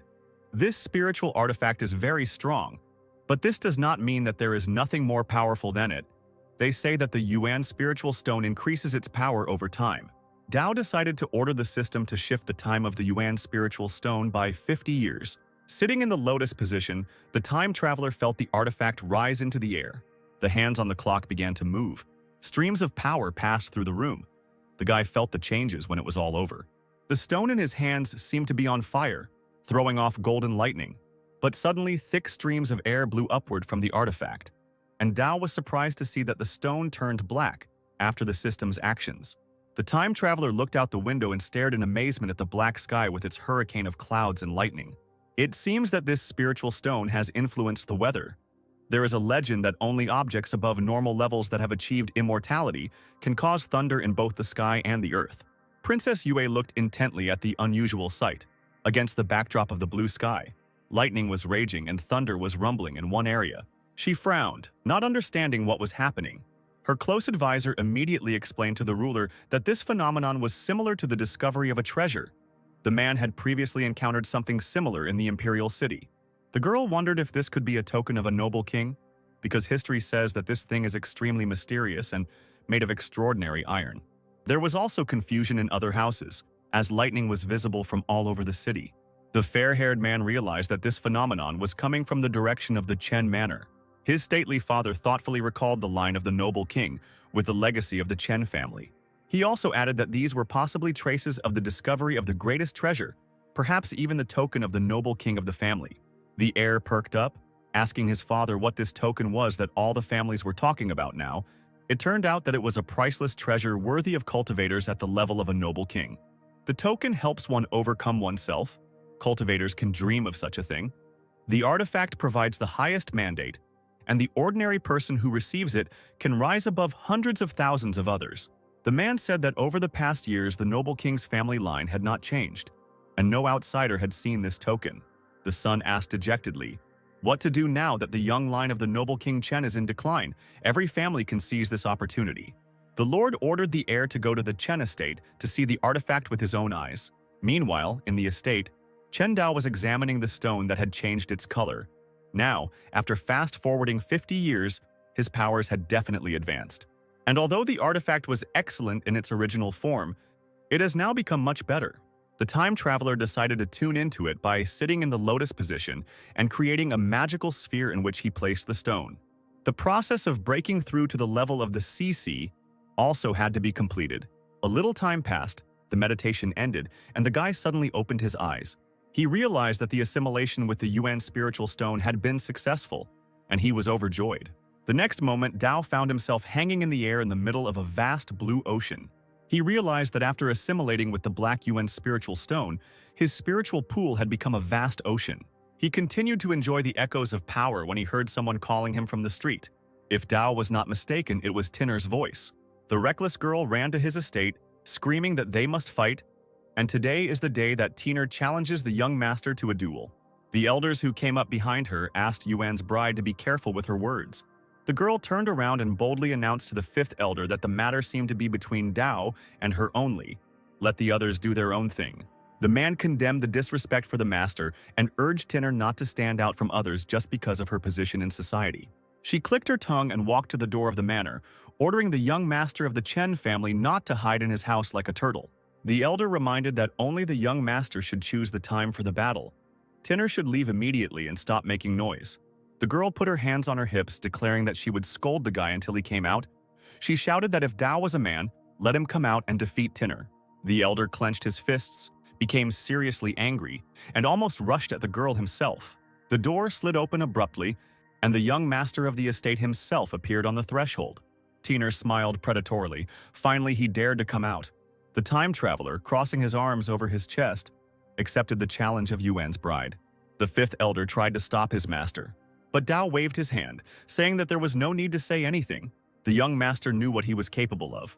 Princess Yue and her advisor walked slowly along the palace corridor, and Yuan ran towards them headlong. The girl stopped and looked at the man in surprise. He was in such a hurry. Was it really something urgent? Yuan happily announced his decision to send Tinger to fight. Then Dao's position would be completely destroyed. The elder would be able to return to the Chen family and help the princess get the token.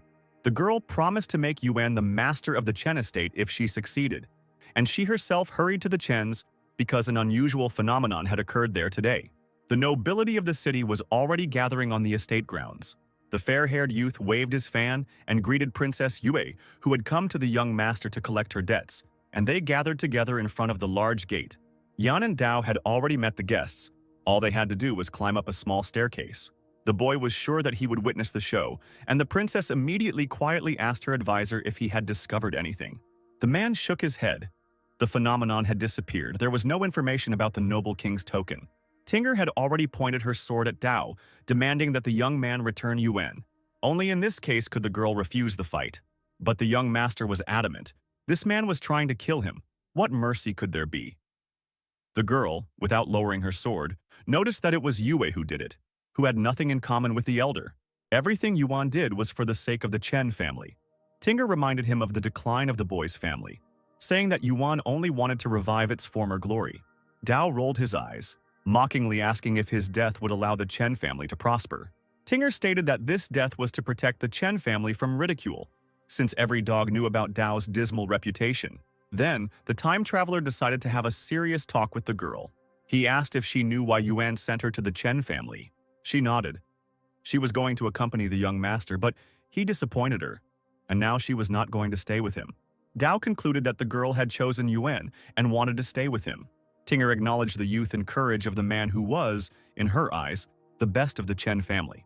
If he becomes the main Yuan, then Tinger will gladly submit to him. The girl waved her sword in a warlike manner, challenging the young master, and the boy would not dare to run away from him. They had an agreement. Dao ordered the foolish woman to address him with due respect, but Tinger spat at the master that he was not worthy of it. The time traveler promised that he would teach Tiner good manners. The space around them shone with the energy of golden flowers. The girl raised an eyebrow and raised her sword. The next moment, she thrust her weapon forward and ran with it towards the young master. But before she had time to take a few steps, Dao disappeared from sight. Tiner was even surprised by such speed. And then the time traveler kicked the sword out of his opponent's hands. Looking at the empty palm, Tiner couldn't believe her eyes. Princess Yue guessed that the Dao cultivation had reached the world of the spiritual sea. Tiner admitted that she had underestimated the young man, who had already passed on to the next world. She accelerated and shouted that she had already reached the 7th level of the spiritual sea world, and that the Dao was no match for her. Time seemed to slow down. The guy waited for the girl to get closer and then hit her in the face with a backhand. Tiner grabbed her face, shocked by Dao's action, who, hanging over her, called on the girl to remember what dignity was. Turning into a real fury, Tiner swung her fist at the young master, threatening to kill him. Her hand was intercepted by a man's palm. Dao watched the girl dispassionately. Their forces clashed, and it seemed as if the rivals could not defeat each other. Finally, Dao was able to push back Tiner and take a step forward. He gave the girl's hand a stronger squeeze, and she stared at the man opposite her, not expecting such a reception. All confidence gone from her face, Dao asked if she now realized how strong he had become. Approaching Tyner, he gritted his teeth and called his rival a nobody. How dare she mock him? Tyner bared her teeth and tried to hit the guy in the face with her free hand. He let go of the girl and swung his leg, ordering his rival to get away. Tyner grimaced as she fell painfully to the ground, feeling cheated. She suggested that Dao took power from a powerful spiritual artifact he found when he made the transition to the world of the spiritual sea. After all, the strongest spiritual stone was broken. Tyner was furious, believing that his sister had found another artifact for him. Dao got tired of listening to this nonsense and declared that the girl had lost and the right to enter the Wu Academy remained his. Slowly standing up, Tyner promised that one day she would reach the world of the spiritual bridge and take revenge. The time traveler stopped her abruptly. Coming closer, he suddenly grabbed her by the throat, lifting her off the ground. Squeezing her thin neck tighter, the guy reminded her that he had promised the girl to teach her good manners. The next moment, he punched Tyner in the stomach, knocking the wind out of her. A blue flame flared up on the girl's chest. Black streams came out of her mouth, and she screamed in pain. Dao, considering her crazy, reminded her that the Chen family belonged to him alone. Dao, looking at the beaten Tyner lying on the ground, ordered the soldiers to throw her out the gate. They began to laugh at the naive Tyner. She was probably deceived by Yuan, who told her that the young master had not changed at all. While taking her away, one of the warriors did not spare the girl, because she had dug her own grave by treating Dao in this way. Princess Yu addressed the time traveler, saying that what he had seen today had strengthened her admiration. Dao noted her dangerous beauty when the girl asked how he managed to increase his cultivation skills so quickly, to which Dao replied that it was all thanks to the pills. Without them, nothing would have happened. While the princess was coming to her senses from the realization that the pills had not helped, a young man approached the master without removing the fan from his hands. He spoke slyly to Dao, reminding him that he wanted to see him as the head of the Chen family. The time traveler remembered that the young man's name was Yu Ming, and being from an ancient family in the city of Fengyan, he never stopped wanting his family's property. When Ming said he wanted to discuss something, Dao was willing to listen to him. The young man with a sly expression reminded him of the problems in the Chen family and suggested that Dao sell his family winery. The advisor, who heard the conversation, tried to stop Dao from making the purchase with a shout. After all, spiritual wine is a legacy left by the master and his wife. Moreover, it is now the main source of income for the Chen family. The man pointed out that without the sale of spiritual wine, the Chen household would be in trouble. Dao shrugged, turning to Ming, as he had heard. There was no point in selling the winery now. After all, spiritual wine was the main income of the Chen family. The young man clenched his teeth in anger, barely keeping himself from cursing. But suddenly, after a few seconds of silence, Dao asked how much money Ming was willing to offer. Hearing these words, Ming shouted with blazing eyes that the Yu family was willing to offer 500 spiritual stones. The advisor, shocked by such a proposal, protested, "The winery is worth no less than 2,000 stones, because it is one of the best in the city of Haiyuan." Dao shrugged, turning to the guest, who himself had heard that the price he had offered was too low for one of the best wineries. The young master frivolously leaned his elbow on the other's shoulder, smiling as he repeated the price that the advisor had announced. Ming grinned, thinking that Dao was either joking or didn't want to make a deal at all. Dao chuckled and patted the guest on the shoulder, replying that he really wanted to, but he just couldn't afford it. The advisor wiped the sweat from his forehead. He was scared, thinking that the young master was really going to get rid of the Chen family's family business. Ming threw the hand off his shoulder and shouted at Dao to think about it. Because the sales of his family's spiritual wine would fall, Chen would not be able to withstand the competition from the Yu family. Roughly poking his finger into the young master's chest, Ming said that he was doing this for his own good. Dao winked and asked the young man to draw 2,000 stones and buy the winery from him. The offended guest, hitting his palm with a folded fan, decided to take his leave, but Dao indifferently replied that he knew the way himself. Taking a few steps back, Min, without turning around, addressed the owner of the house. He suddenly opened his fan and waved it, then shouted over his shoulder that Dao, who had just become the head of the family, had yet to find out how hard it was. After this, the guest left, leaving Dao and Princess Yue alone. The woman, thoughtfully looking at the stately figure of the guy, thought that he had changed a lot. It was not a fact that the young master would blindly trust her words, as before. One of the advisors, overhearing the conversation, reminded them that Chen and Yu were ancient rivals in the wine industry, and the Yu family had even managed to steal a large share of the market from the Chens. Yue walked up to Dao, intending to discuss something with him. The guy did not refuse the conversation. Taking advantage of her charming gaze, the woman smiled seductively and suggested finding a cozy place to drink tea and talk. Dao smiled and immediately agreed, putting aside all the important matters that he was going to resolve with his close associates, which made the princess incredibly happy. The advisor tried to stop the young leader, suggesting that he wait for his older sister to arrive. Dao turned around and winked at the man, saying that he would handle everything himself. The young master glanced at Yue. The woman was not a bad sponsor. He couldn't give her a reason to suspect something was wrong. Smiling, he threw his arm over the princess's shoulder, assuring her that he had missed her madly. Her assistant, seeing such frivolous treatment, immediately shouted at the guy. He abruptly removed his hand, apologizing. But Yue pretended that it didn't bother her and hurried her companions. Upon entering the room, the woman remarked that she was pleased to see how the cultivation of the Tao was growing with each passing hour. He thanked her, but addressed the princess in a manner that was not befitting her status, causing Yue to frown. The young master quickly apologized, promising to take care of himself since Yue was so worried about it.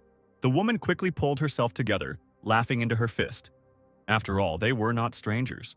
Dao leaned over the table separating them, asking why he had been called here, and promised to help in any situation. The princess, relying on the boy's sincerity, directly stated that she needed the royal token of the Chen family. The corners of Dao's lips twitched as he cursed under his breath. Realizing that this woman was definitely taking him for a fool, she immediately pretended to be embarrassed, saying that she had always wanted to see the royal token with her own eyes. But if he was asking too much, then there was no need to bother. Dao replied with a smile that he couldn't refuse Yue herself, but since the Chen family had very strict rules, he would have one condition. When the princess looked at the master with interest, he blurted out that Yue Wu must give birth to a healthy heir for the Chen family. Seeing the woman's angry face, Dao added that he was not joking, because the royal token was a very important thing, and if Yue Wu gave birth to an heir, he would become part of the Cheng family. The princess stood up abruptly and slammed her fist on the table, shouting that while the families were not that close, it was too early to talk about an heir, and she wanted to see the royal token right now. Dao stood up from the table after the woman and demanded sincerity in exchange for sincerity, since she did not want to accept his condition. The guy dreamily closed his eyes and burst into loving speeches addressed to the princess, declaring that she had knocked him off his feet.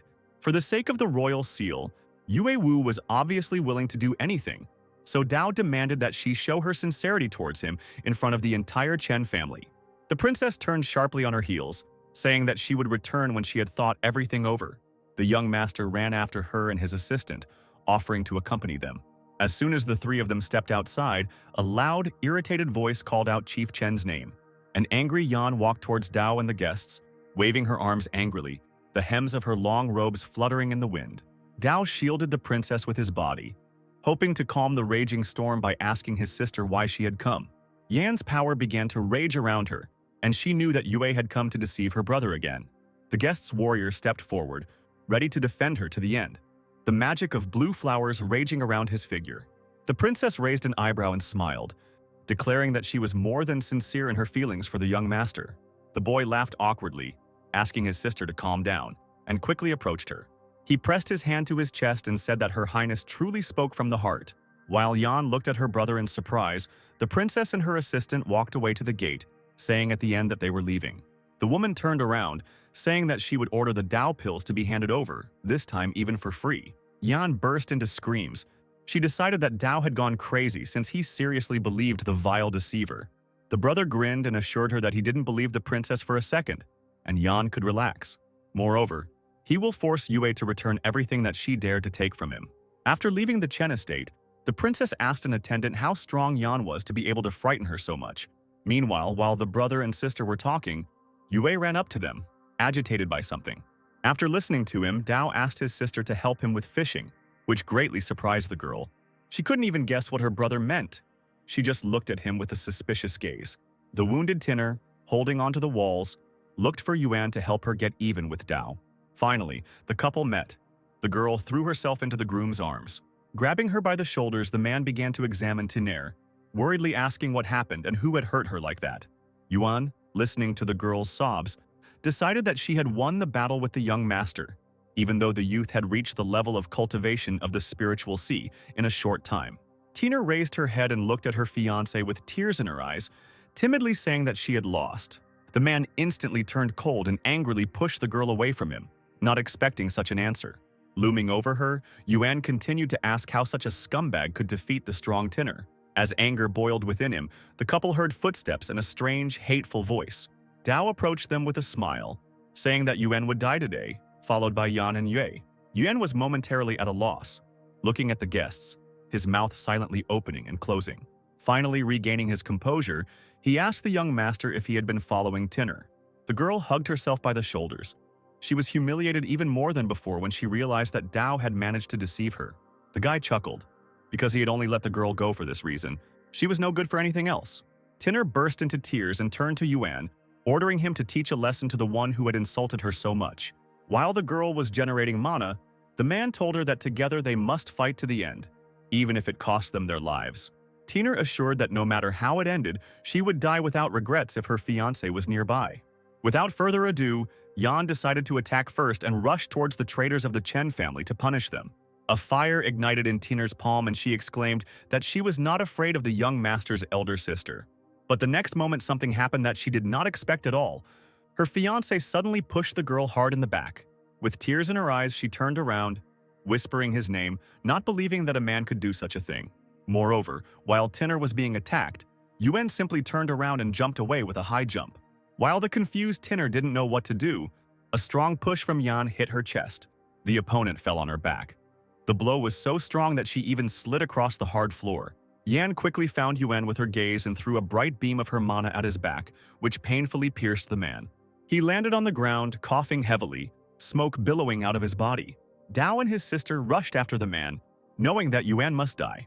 Meanwhile, Princess Yue ordered her assistant to collect all the pills they had left to send to the young master. To the man's surprised look, the princess replied that they were worthless and useless anyway. The confidant was worried. He assumed that in such a situation Prince Min might get angry. The woman raised an eyebrow and replied that he wouldn't dare do anything anyway. The old man lowered his head, smiling slightly. It was indeed true. Yi had hoped that once she took the royal token from this fool, she could get rid of him right away. After walking a little further, the princess and her assistant stared in amazement at the exhausted Yuan lying straight on the ground. He, barely moving his lips, asked the princess for help, raising his head with some difficulty. This angered the woman. Instead of helping her accomplice, she immediately asked what happened to him. As he trembled and tried to rise, Dao and Yan arrived, and the young master mockingly greeted the princess. He said that he was chasing a family traitor, and it just so happened that he ran straight to the woman. The boy smiled broadly, concluding that Yuan had run into the trap himself, foolishly trusting the princess. The woman and her assistant stood motionless. Yue blushed slightly, thinking hard about what to answer. Meanwhile, Yuan was weakly reaching out to her, holding out his trembling hand, begging her to save him. Dao, approaching him from behind, cheerfully asked why Yue didn't save him if the woman was interested in the young master. The princess's face was frozen in a cold mask, and without raising an eyebrow, she ordered her warrior to kill the traitor in the name of young Master Chen.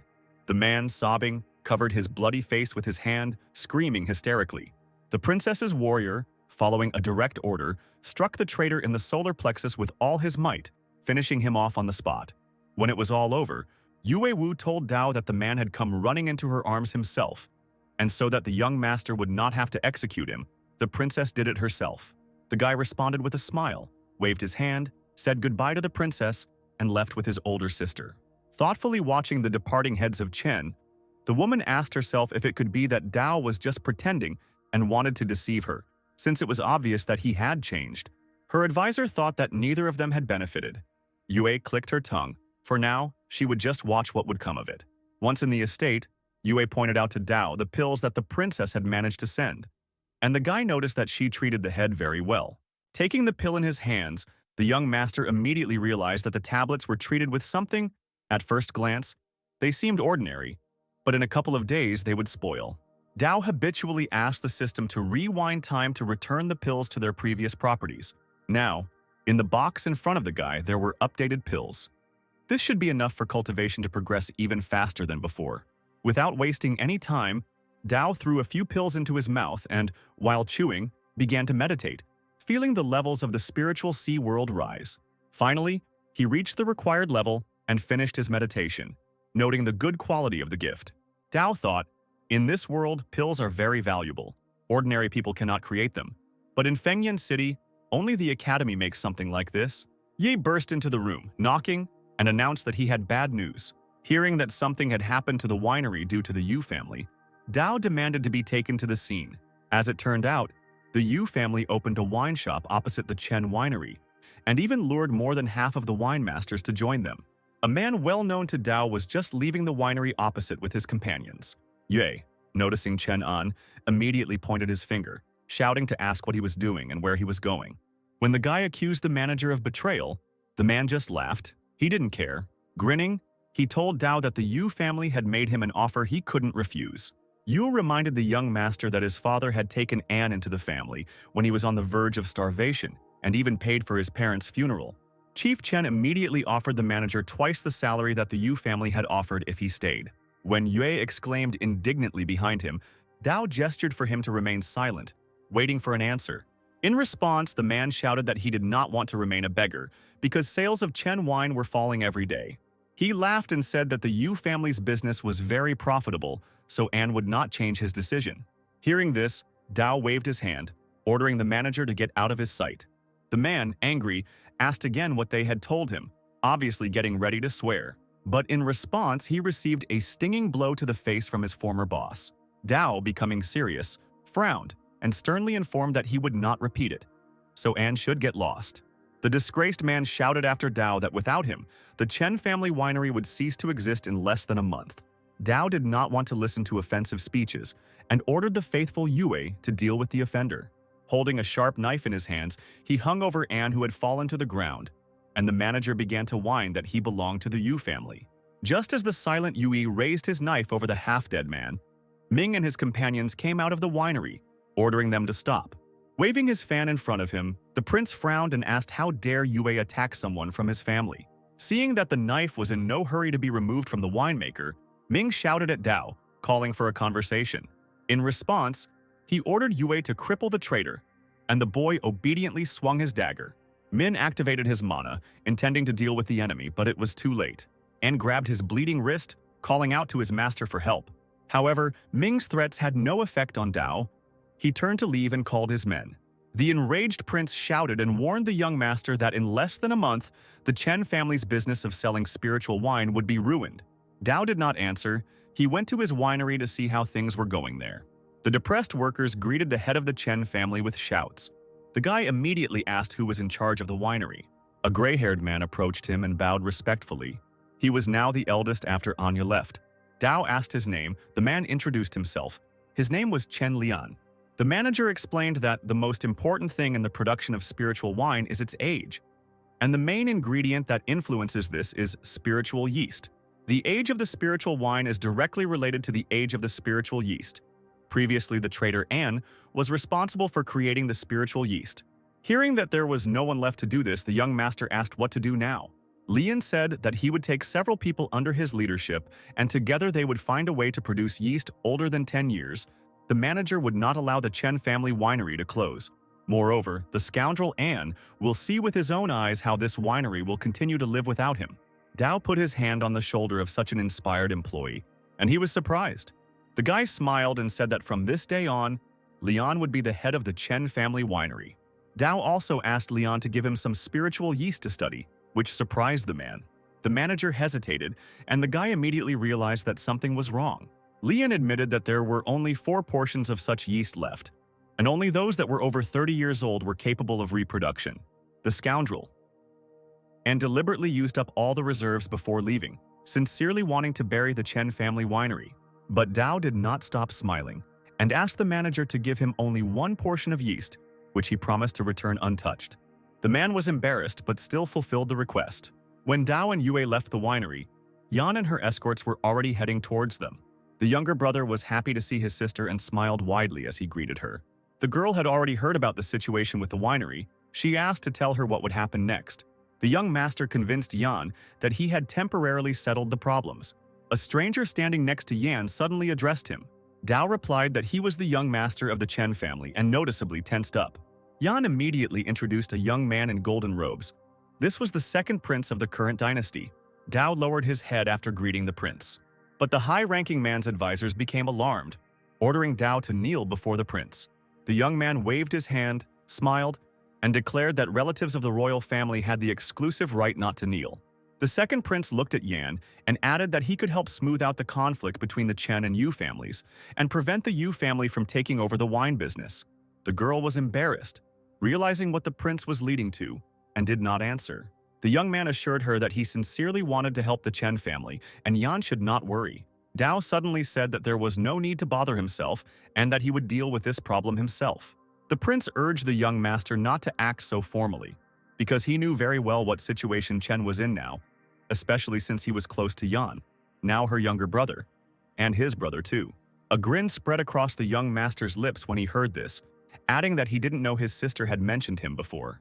The prince was confused for a moment but then crossed his arms over his chest, saying that Dao's words had taken him by surprise. Yan turned to her brother with a smile, noticing that he had changed dramatically in just a few days, becoming much more eloquent, especially when compared to his previous behavior. The young master extended his hand to the prince, declaring that he was waiting. The prince raised an eyebrow, asking what the boy was waiting for. Dao spread his arms out to the side and exclaimed that he was expecting gifts from his adopted elder brother. The prince grinned and ordered his advisor to hand over the yellow rank pinnacle technique, charging bullfist to the boy. The old man bowed and nodded. He approached the young master, handing over the notes with a slightly dismissive air. With a dissatisfied face, the old man said that this technique was worthless, just a yellow rank technique. Dao took the notebook in his hands, grimacing that this was all he received. Then he threw the notes on the floor, ordering them to take the gift back. Seeing the prince's offended face, Dao mockingly said that this was just a yellow rank technique and he deserved more. The old man was indignant at this behavior, but the prince waved his hand again, ordering him to bring the Dao technique of the mid-mystic rank, Divine Wind Legs. Muttering under his breath, the advisor took out a notebook and handed it to the young master. He crossed his arms over his chest and shook his head. Still not enough? The old man's face darkened with anger, and he hissed angrily that Dao was just asking for trouble. He, looking the prince straight in the eye, asked him not to give him any trash if he had nothing worthwhile, and not to take the head of Chen for a fool who knew nothing about the world. The advisor, crumpling the notebook in his hand, asked His Highness to allow him to teach this scoundrel good manners in the name of the prince. Yan and Yue immediately appeared next to Dao, ready to protect the young master until their last breath. The prince immediately placed his hand on the advisor's shoulder, calling him to stop. The young man himself approached Dao, holding out a notebook with a sword technique. He himself did not know its rank, but he was sure that this technique definitely belonged to the rank of the earth. The young master opened his mouth. This prince really had something worthwhile. Even relatives of the royal family don't always have earth rank techniques. The prince concluded with a smile that he was doing all this for Yan's sake. Taking advantage of the fact that his interlocutor was distracted by his older sister, Dao snatched the notebook, saying that he was quite happy with it. The advisor immediately ordered Dao to thank the second prince. The young master thought that the thanks were just a formality, and turning around, he shouted one last time that the prince and his entourage could go free. The second prince said goodbye to Yan, saying that he would definitely come back to see her. As he was leaving, the old man turned to the ruler, noting that he had never met such an impudent and disrespectful person before. He added that relatives of the royal family should not behave in such a way, especially since such unique and valuable equipment was given to a real swindler. The prince waved his hand dismissively, replying that Dao would still not be able to comprehend the sword technique. After all, who, if not the prince, would know how many resources it would require? Even after spending a huge amount of heavenly materials and treasures using the power of the dynasty, the prince was only able to slightly comprehend the technique of the first sword. The technique of the second sword requires even more resources, and the young master now has nothing to count on at all, despite all his problems. This equipment is a priceless treasure. He will not get more from it. Yan stopped her younger brother halfway, saying that she wanted to discuss something with him. The girl reminded that the entrance exams to the Huang Academy were approaching. She added that in half a month the academy would open its gates to recruit geniuses from all over the world as students. Members of noble families could enter without an exam. Yan said that the academy is divided into 4 schools: Tianwu, Diwu, Xuanwu, Huanwu. Although the last one is considered the lowest in rank, it is still legendary. The girl didn't even talk about people who managed to get into the more prestigious schools of the academy. Dao should also experience this. The young master told his sister that he understood everything. He had to become stronger so that the Chen family could rely on him. Yan stroked her brother's head and smiled at how manly he had become. Dao intercepted his sister's palm and squeezed it, promising that after entering the academy, He would work hard on his cultivation and also hurry to enroll in order to be by his sister's side. She blushed with emotion and replied that she would wait. A little later, sitting in his chambers, Dao studied the notes, thinking about how smart the second prince was to give him the notebook without further ado. To attain the first sword, it is necessary to prepare tens of thousands of bundles of 50-year-old spiritual grass, as well as thousands of bundles of special sword spiritual grass for developing sword energy and desire. This herb will cost an incredible amount of money, and only a member of the royal dynasty with all the resources available to him will be able to master such a technique. Dao has a system. He needs to find time and go to the spiritual mountains of Yuan. Even though there is no 50-year-old grass there must be young ones. The guy picked up the container with spiritual yeast. Since it was a spiritual artifact, he was not sure that the system would be able to influence it. However, after asking the system to move the yeast time forward by 30 years, Dao saw that something began to happen. The spiritual yeast matured. The container in which it was located exploded with growth. The boy exclaimed joyfully, and right in front of him, in the air, hung a clot of yeast, the age and type required for making wine. Then the clot split into several particles due to the actions of the system. Dao decided to try to move the yeast growth time forward by 50 years. A little later, the young master and Yue returned to the courtyard of the family winery. Looking around, Dao saw a huge line standing outside the store of the hated Yu family. They were selling 30-year-old wine and were lowering the prices. As expected, inside the Chen family winery, the workers were in despair. They had failed to cultivate the 30-year-old spiritual yeast. Lian, completely in despair, lowered his head, calling himself insignificant. The workers began to encourage the manager, who had managed to create 20-year-old yeast, and this was already a miracle. But unfortunately, 30-year-old yeast can only be created in a year and a half, and the Chen family winery cannot last that long. One of the winemakers suddenly remembered that the young gentleman had taken one of the bottles with him, in case something could work out for him. But his partner advised him not to hope for this, because even those who devote their entire lives to winemaking cannot achieve results in a short time, and the young gentleman even more so. Besides, he is slightly lacking in talent. The workers nodded and grabbed their heads, convinced that there was no hope left. At this moment, Dao entered the door of the winery with Yue, and the workers immediately greeted him. Lian fell to his knees, shouting that all the winery workers deserved punishment. The rest also lowered their heads to the ground in a bow, begging the young master to punish them for their offense. Dao was taken aback by the mood his workers were in and asked what had happened. Lin said that he was only able to create yeast that was 20 years old, and wine prices have fallen sharply due to the Yu family's intervention, and people don't even want to look at the Chen family's wine. The man once again lowered his face onto his hands lying on the ground, shouting that he had failed the young master. Dao began to help Liang rise from his knees, assuring him that he should be proud of himself for having managed to create a 20-year-old wine in such a short time.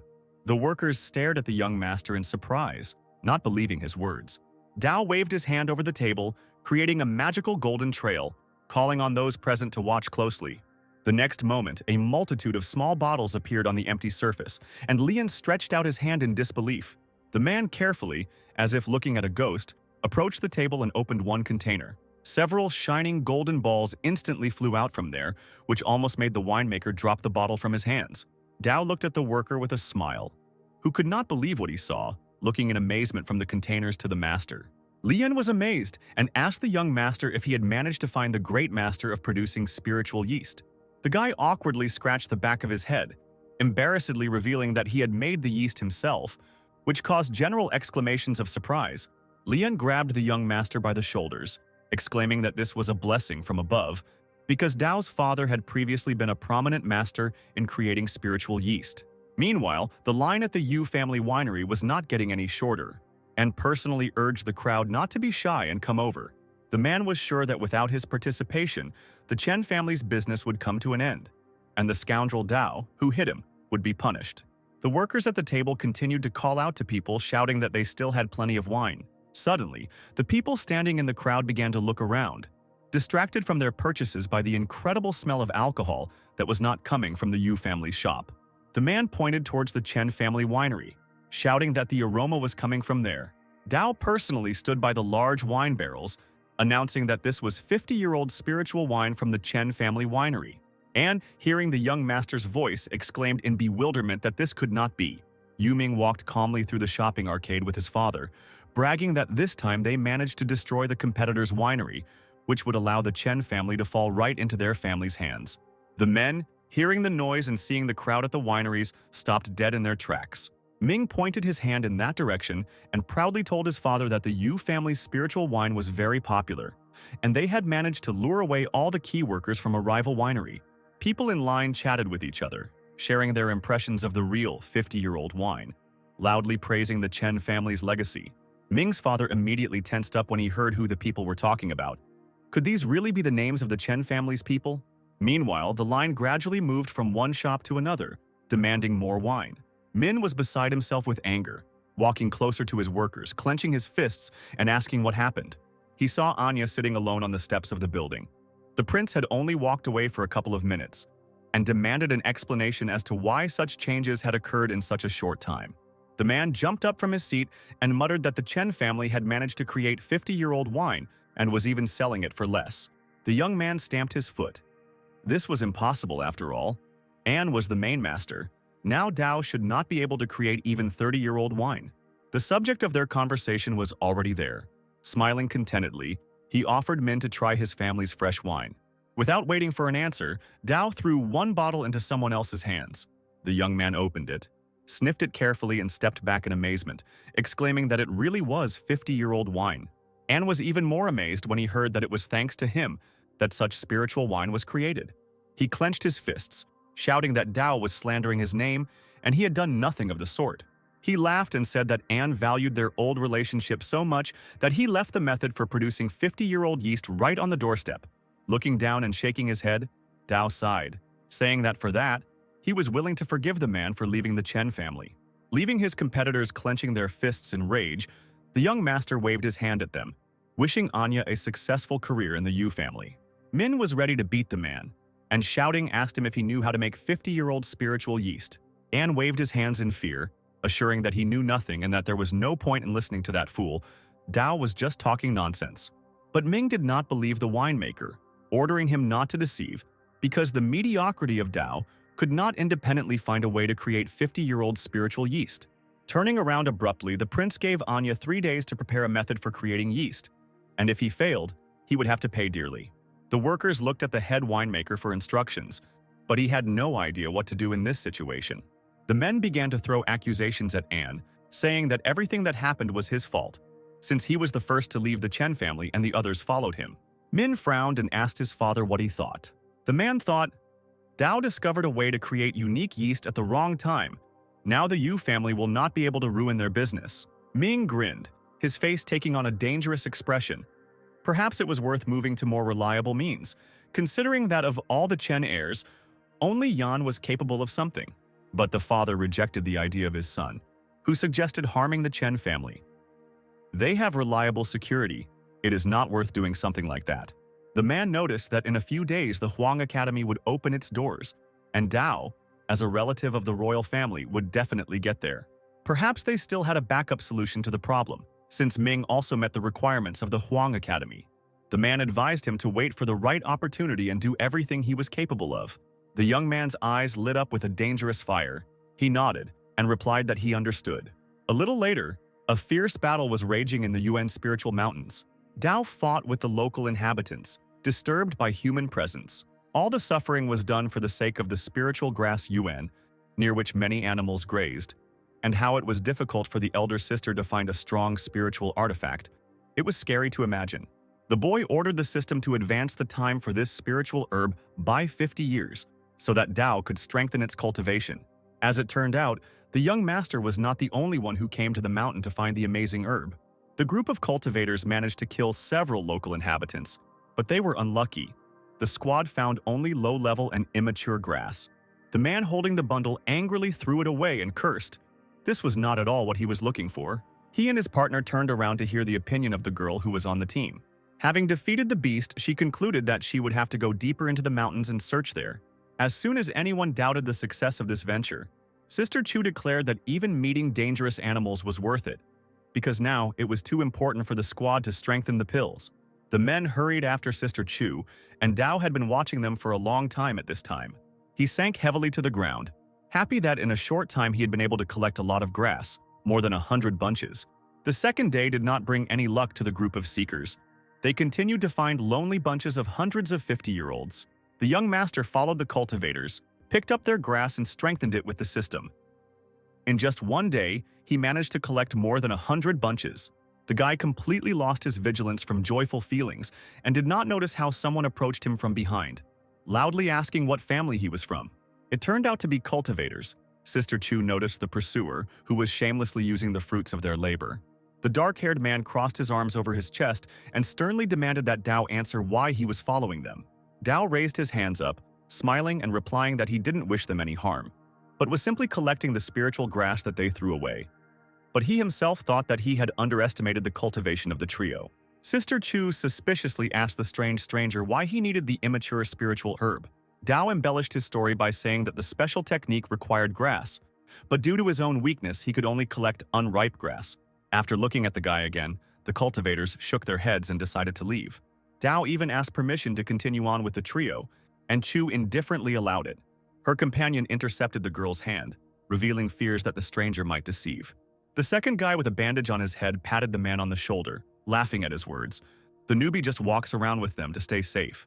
2 days later, Dao meditated alone, and together with the cultivators, he walked around almost all of the Yun spiritual mountains, taking all the herbs he found.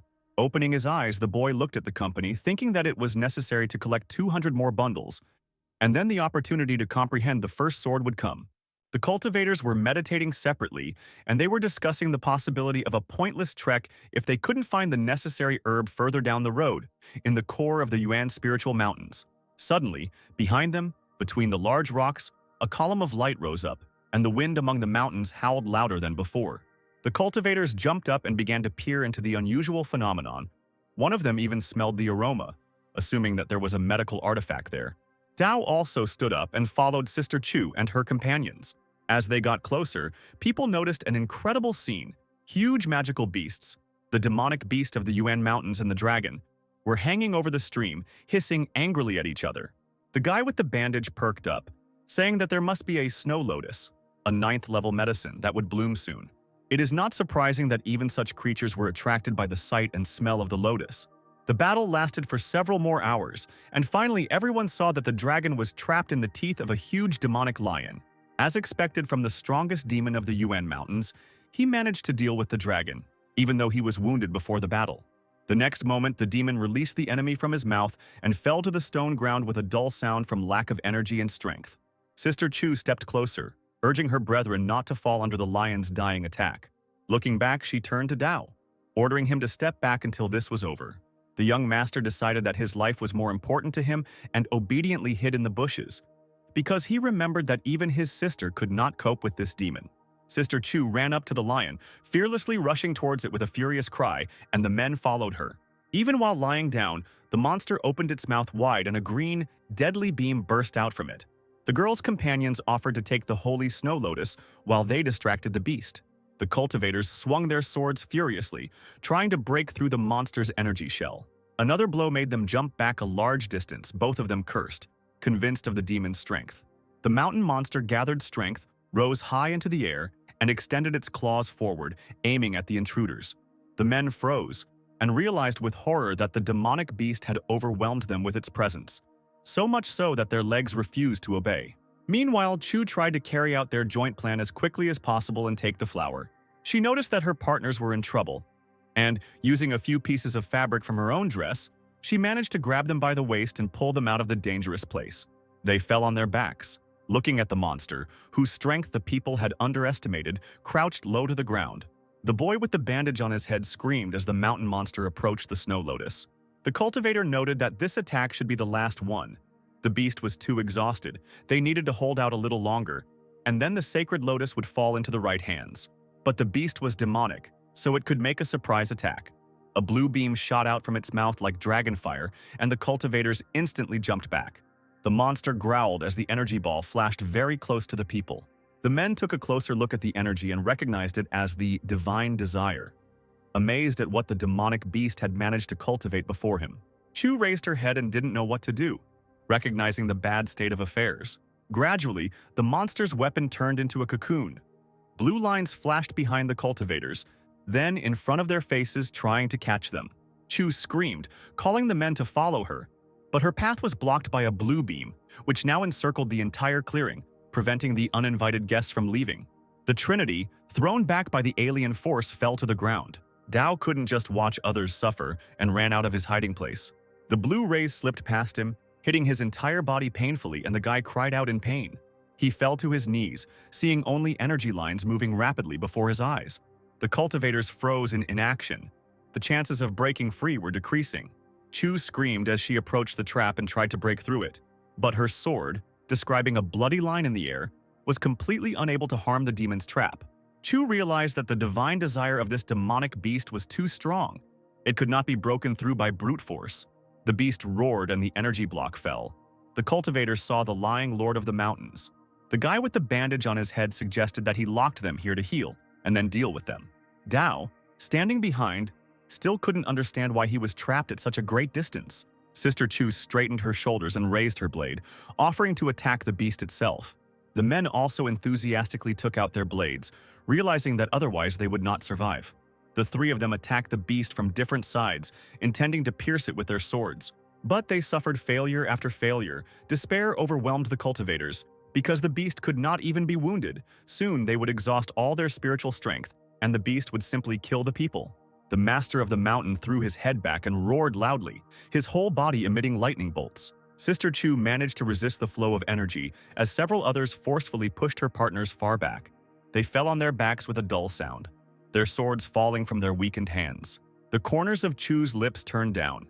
The hand holding the blade trembled, and at that moment, Dao walked up to her, smiling slightly. He turned to the girl, offering to try to fight the demonic monster. She, infinitely tired, looked at him with a surprised look and a bit of disdain. The time traveler added that he would need the spiritual grass that the cultivators had collected. The men, who still hadn't had the strength to get up, grimaced and began to scold Dao, shaming him for making such a request at a difficult time. But the guy didn't even bat an eyelid, replying that he was trying to master a special technique that required a huge amount of spiritual grass, and he only had a little bit left. Meanwhile, the monster stood on the ground, leaning firmly on the ground, saliva dripping from its mouth. Seeing this, Chu, who had a trickle of blood slowly dripping from her mouth, ordered her partners to give him what the boy asked for. The man shouted at the girl, reminding her that they had spent several days collecting spiritual herbs. The cultivator beat his chest and confessed that he didn't believe in the youth who only had the world of the spiritual sea and was incapable of anything. Chu angrily asked what other options they had. The man had nothing to say in response to this, and he angrily threw something at Dao without even looking in his direction. He quickly caught the object, glad that he had enough grass to comprehend the first sword. After bowing to the cultivators, Dao asked them for a little time. Stepping back a little, the newcomer began to meditate, and magical energy of turquoise color rose into the air from his hands. The beast walked around the clearing, demonstrating its patience to the aliens. The cultivators were surprised at the ability of the stupid guy to absorb grass for such a long time. Dao remembered that he had previously absorbed a spiritual stone that had tempered his Dian, which was why he could now gather a huge amount of spiritual energy without exploding. Some time passed, the young master raised the formed relic in front of him, that same sword. The master of the mountains let out a loud roar, heralding his imminent recovery. Having warmed up, he again, releasing his claws, made a jump, getting ready to pounce on the people. In his mind, Dao held the sword out in front of him and closed his eyes for a moment. Taking a deep breath, he had mastered the first sword. Then the guy ordered him to destroy and raised the blade above himself, taking aim. The precise magical strike caused a ringing sound to be heard, and his ocean split into two parts, rising upward, causing the cultivator to let out a startled cry. In reality, not far from him, a demonic beast threw the cultivators away with a strong paw. A weak voice was heard, lying on the ground. They understood that they could not hold out any longer. The guy with the bandage on his forehead crawled a little further away and shouted aggressively at Dao, asking how the process was going. Seeing the serene youth in the cocoon of his mana, the cultivator cursed. How could he count on this weakling? The beast had no intention of waiting for anyone. He roared again and rushed at the uninvited guest with renewed strength. Chu, barely rising, leaning on one hand, sobbed in fear. She would not be able to dodge. The men, all wounded and battered, stretched out their hands to the girl, who was in incredibly dangerous proximity to the monster. Just when they thought there was no more salvation, Sister Chu suddenly disappeared from under the lion's paw. The cultivators saw a figure in blue robes and couldn't believe their eyes. Could it really be that young man who saved their sister? Holding the precious burden tightly in his hands, Dao asked Chu if it was okay. Carefully placing the girl on the ground, the guy asked her for a sword. Nodding, Chu handed her weapon to the man who saved her without hesitation. Dao, clutching the warm handle, turned to the enraged mountain master, promising Chu that he would sort everything out. The girl, her eyes wide open in shock, could only ask him to be careful. Dao calmly met the mountain master's huge open mouth, mockingly asking if he was angry. Holding the blade out in front of him, the young master shouted and ordered him to attack first.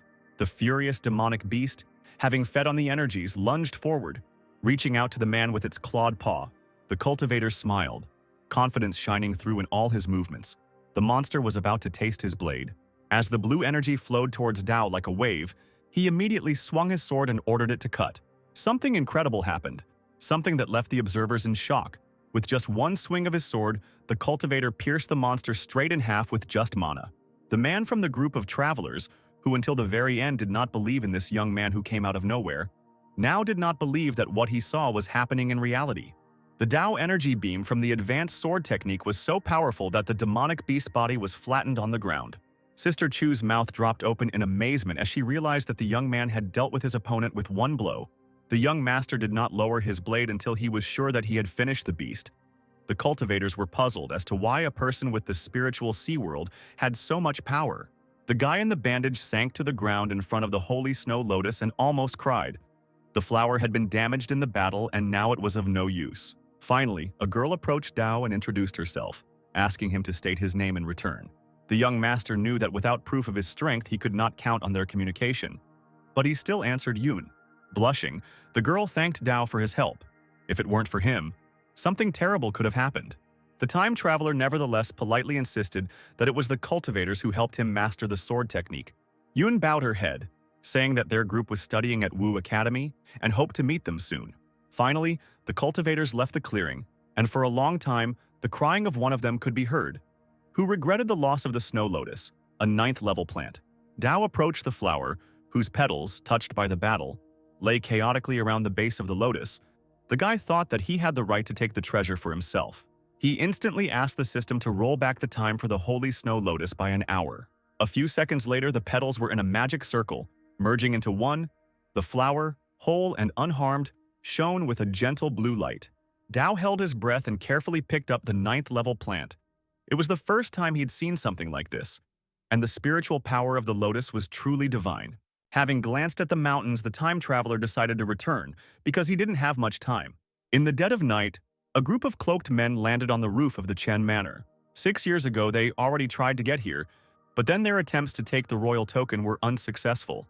One of them walked to the edge of the roof, looking around the courtyard, deciding that the Chen family was dying out. Not a single living soul was in sight. His thoughts out loud were interrupted by the sudden laughter of old man Tai. The man grimaced. He remembered that Tai was seriously injured when he defended the young master. The strangers even managed to laugh at the old man when suddenly a girl's figure blocked their path. The young master's older sister, Yan, looked at them angrily, her arms crossed over her chest. The figures in cloaks were talking to each other. They expected that the lady had already left for Huangwu Academy to study long ago. But one of them shouted at his comrades that no matter what, they had to do their duty. A crowd of villains came closer and surrounded Yan, calling on him to fight them. The villains split up, half of them attacking Old Man Tai, sarcastically offering to evaluate their technique. Tai, wielding his fists, demanded that his opponents explain on whose behalf they had arrived at the estate. The old man coughed, and the figures burst into laughter, mocking him for his old wounds making themselves known. The senior member of the group ordered them to be silent and not to talk too much, but to immediately get rid of Chen Sr. The opponents, with bloodthirsty expressions on their faces, slowly approached Tai like wild animals. He thought about how he had dedicated his entire life to protecting the Chen family, and when he saw the fist rushing towards him, he decided that those days were coming to an end. At that moment, a golden flash flashed before the man's eyes, and the opponents flew back under someone else's attack. It turned out that Yan had flown up like lightning to protect the old man, and now the villains didn't know what to do. The girl turned out to be too strong an opponent. Several men decided to split up to look for the young master. The rest remained in the yard. Yan instantly used her power, creating a majestic image, the perfect deadly weapon in the form of a beautiful goddess. The figures were dumbfounded when they saw the manifestation of Dharma before them. They froze for a few moments, disarmed by such power. The men became nervous and began to scurry about, taking special tablets out of the hiding place. Those who accepted them began to change before their eyes. Enveloped in a red, ominous light, they felt their bodies filling with power. The red eyes, like those of demons, glowed ominously, and the men pounced on Chen and the large figure that the cultivator had created. The girl moved her finger, ordering the image to grab the opponents. It didn't take much effort for the figure to stretch out its long, ghostly arms and grasp the two people in its palms. Yan brought her fingers to her lips, ordering him to submit. The pleas and screams quickly gave way to the terrible squelching sounds of crushed flesh as the men died in Dharma's great hands. Tai ran up to Yan, telling him that he needed to save the young master. At this time, Dao was calmly meditating in his chambers, protected from the outside world by a blue glow that enveloped his entire body. The door to his room swung open, and the villains exclaimed joyfully upon discovering their prey. The elder sister and the old man, without wasting any time, were able to quickly cover the distance between the wide courtyards with the help of cultivation. The girl sobbed desperately when she saw the open door, realizing that Dao had been discovered. Tai was also worried, because with the current level of cultivation, the young master could not compete with strong warriors. All this time, the second prince silently watched the court of his chosen one from afar, and was the first to notice the attack. Standing on the roof with his advisors, the prince was outraged by someone else's impudence. Someone had gone crazy trying to get the royal token. The man jumped up, calling his close associates to follow him, so that they could go to Chen's courtyard and see everything for themselves. The silence of the night was interrupted by the sharp sounds of cloaks flying up, and leaves that had fallen from the trees smoothly fell to the ground. Those very warriors who had gotten too close to the young master were now being punished. Both of them fell on their backs from the impact, right onto the hard, rock-strewn ground. Yan and Tai had just rushed to the entrance of the courtyard to protect Dao, but they realized that someone had already done all the work for them. The old man leaned over the cloaked figures and was horrified to see their mouths wide open. They had not been breathing for a long time. Dao came out of the chambers with a wide smile, loudly greeting his sister and grandfather. He held a long sword in his hands, and his figure was enveloped in clouds of thick dust. At that moment, the second prince ran up with his advisors, but he first asked how Yan was doing. Dao answered him mockingly, saying that everything was fine with his sister, and that he himself had dealt with the murderers. Tai timidly pointed his finger at the lying bodies, asking in a trembling voice if the young master had really killed them. He pointed at the sword and chuckled. These weaklings could not survive even one swing of his weapon. Hearing this, the second prince froze in shock, and was pierced and hurt by the realization that Dao had successfully mastered the sword technique. He looked again at the dead, who had clearly died from the sword chi, the same one that the technique he had personally given to the young master had. The prince turned to the boy, nervously asking if he had mastered the sword technique. Hearing that it was very simple, the corner of the prince's lips twitched. He had spent no less than half of the country's treasury on this matter, consumed many expensive herbs, and spent 5 years of his life to master the technique. Dao swung his sword, causing mana to rise up, and immediately asked the man to check the veracity of his words. Refusing, he turned and waved his hand at Yan, saying goodbye to her. The advisors hurried after the prince, noticing his silence. They asked if everything was okay. The prince shook his head, feeling incredibly disappointed, as the young master from the Chen family had hidden his talent well. Those close to him rushed to calm the ruler, shouting that he was wise and gifted by heaven, and that the Dao was inferior to him in everything. To this the man laughed, replying that he was not that pathetic, and would be able to cope with his failure without drowning in despondency. He took a parting glance at the estate, reminding himself once again that he was determined to get Lady Yan. This was the first time the girl noticed the second prince, who was considered a respected heavenly chosen one in the academy, looking so upset. Yan reproachfully scolded her younger brother, calling him disobedient. Tai, scratching his beard, burst out laughing. The young master of the Chen family is a real dragon among people. The old man added that this news would undoubtedly please the elder lord and lady. 7 days later, the time traveler again decided to take up cultivation in earnest. Soon he felt that he had ascended to the 8th step of the spiritual sea. With the daily supply of pills from Princess Yue, his cultivation is growing rapidly. I wonder where he even gets them from. Dao decided to find his sister to ask about a compatible Yuan spiritual item. He was lucky. Halfway to his sister's chambers, he met Yan. The girl was surprised and pleased with her brother's progress, saying that he would soon catch up with her. Then the time traveler decided to find out what the most suitable spiritual item for Yuan was to break through the level of the spiritual sea. It turned out that it was the sacred snow lotus, a 9th-grade spiritual herb, rare and guarded by a demonic beast, and few people were able to attune to it. Dao immediately extended his hand, and on his palm the legendary lotus slowly began to take physical shape. Yan leaned back, pressing her hand to her mouth. As Dao headed back to his quarters, a man called out to him, trying to catch up. As it turned out, Princess Yue had arrived at the Chen estate. Dao was delighted by the fortunate coincidence. He just wanted to settle accounts with her. The boy asked the butler to calculate how much money the princess had swindled from the Chen family over the years. The man bowed and replied, including all kinds of gold, spiritual stones, herbs and weapons, at least half of the family fortune. The time traveler turned around sharply, shocked by the princess's impudence. He propped his chin on the back of his hand, even as he admired Yue's insatiable appetite. The butler said that at that time, Miss Yan was studying at the academy, and there was no one to control the Chen family, and the young master trusted the princess too much.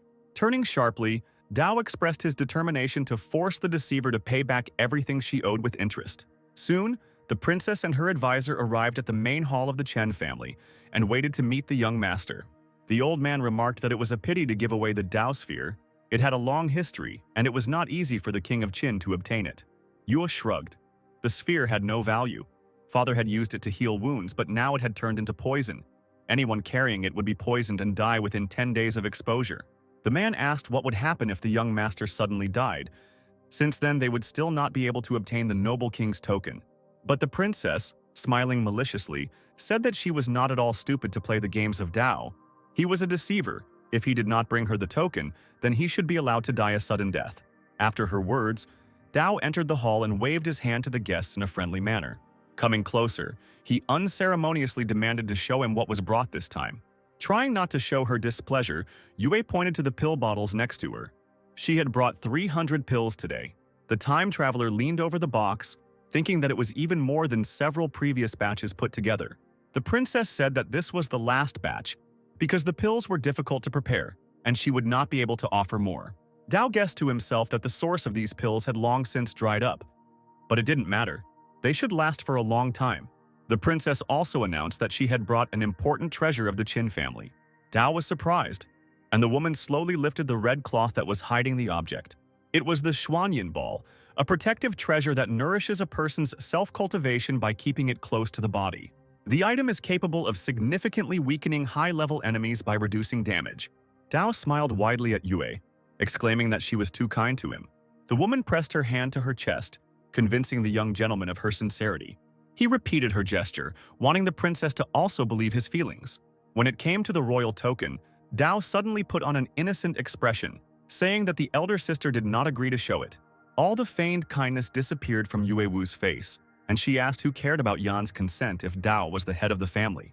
The guy beamed and said that, according to his sister's instructions, the princess should give birth to a plump little heir, causing his interlocutor to become truly furious with these words. She rose abruptly from her seat and screamed that the young master had deceived her. Dao raised his hands up, asking why Yue was angry. He wasn't finished yet. The time traveler almost convinced his sister that the princess needed to continue showing her kindness towards the young master, and then everything would work out.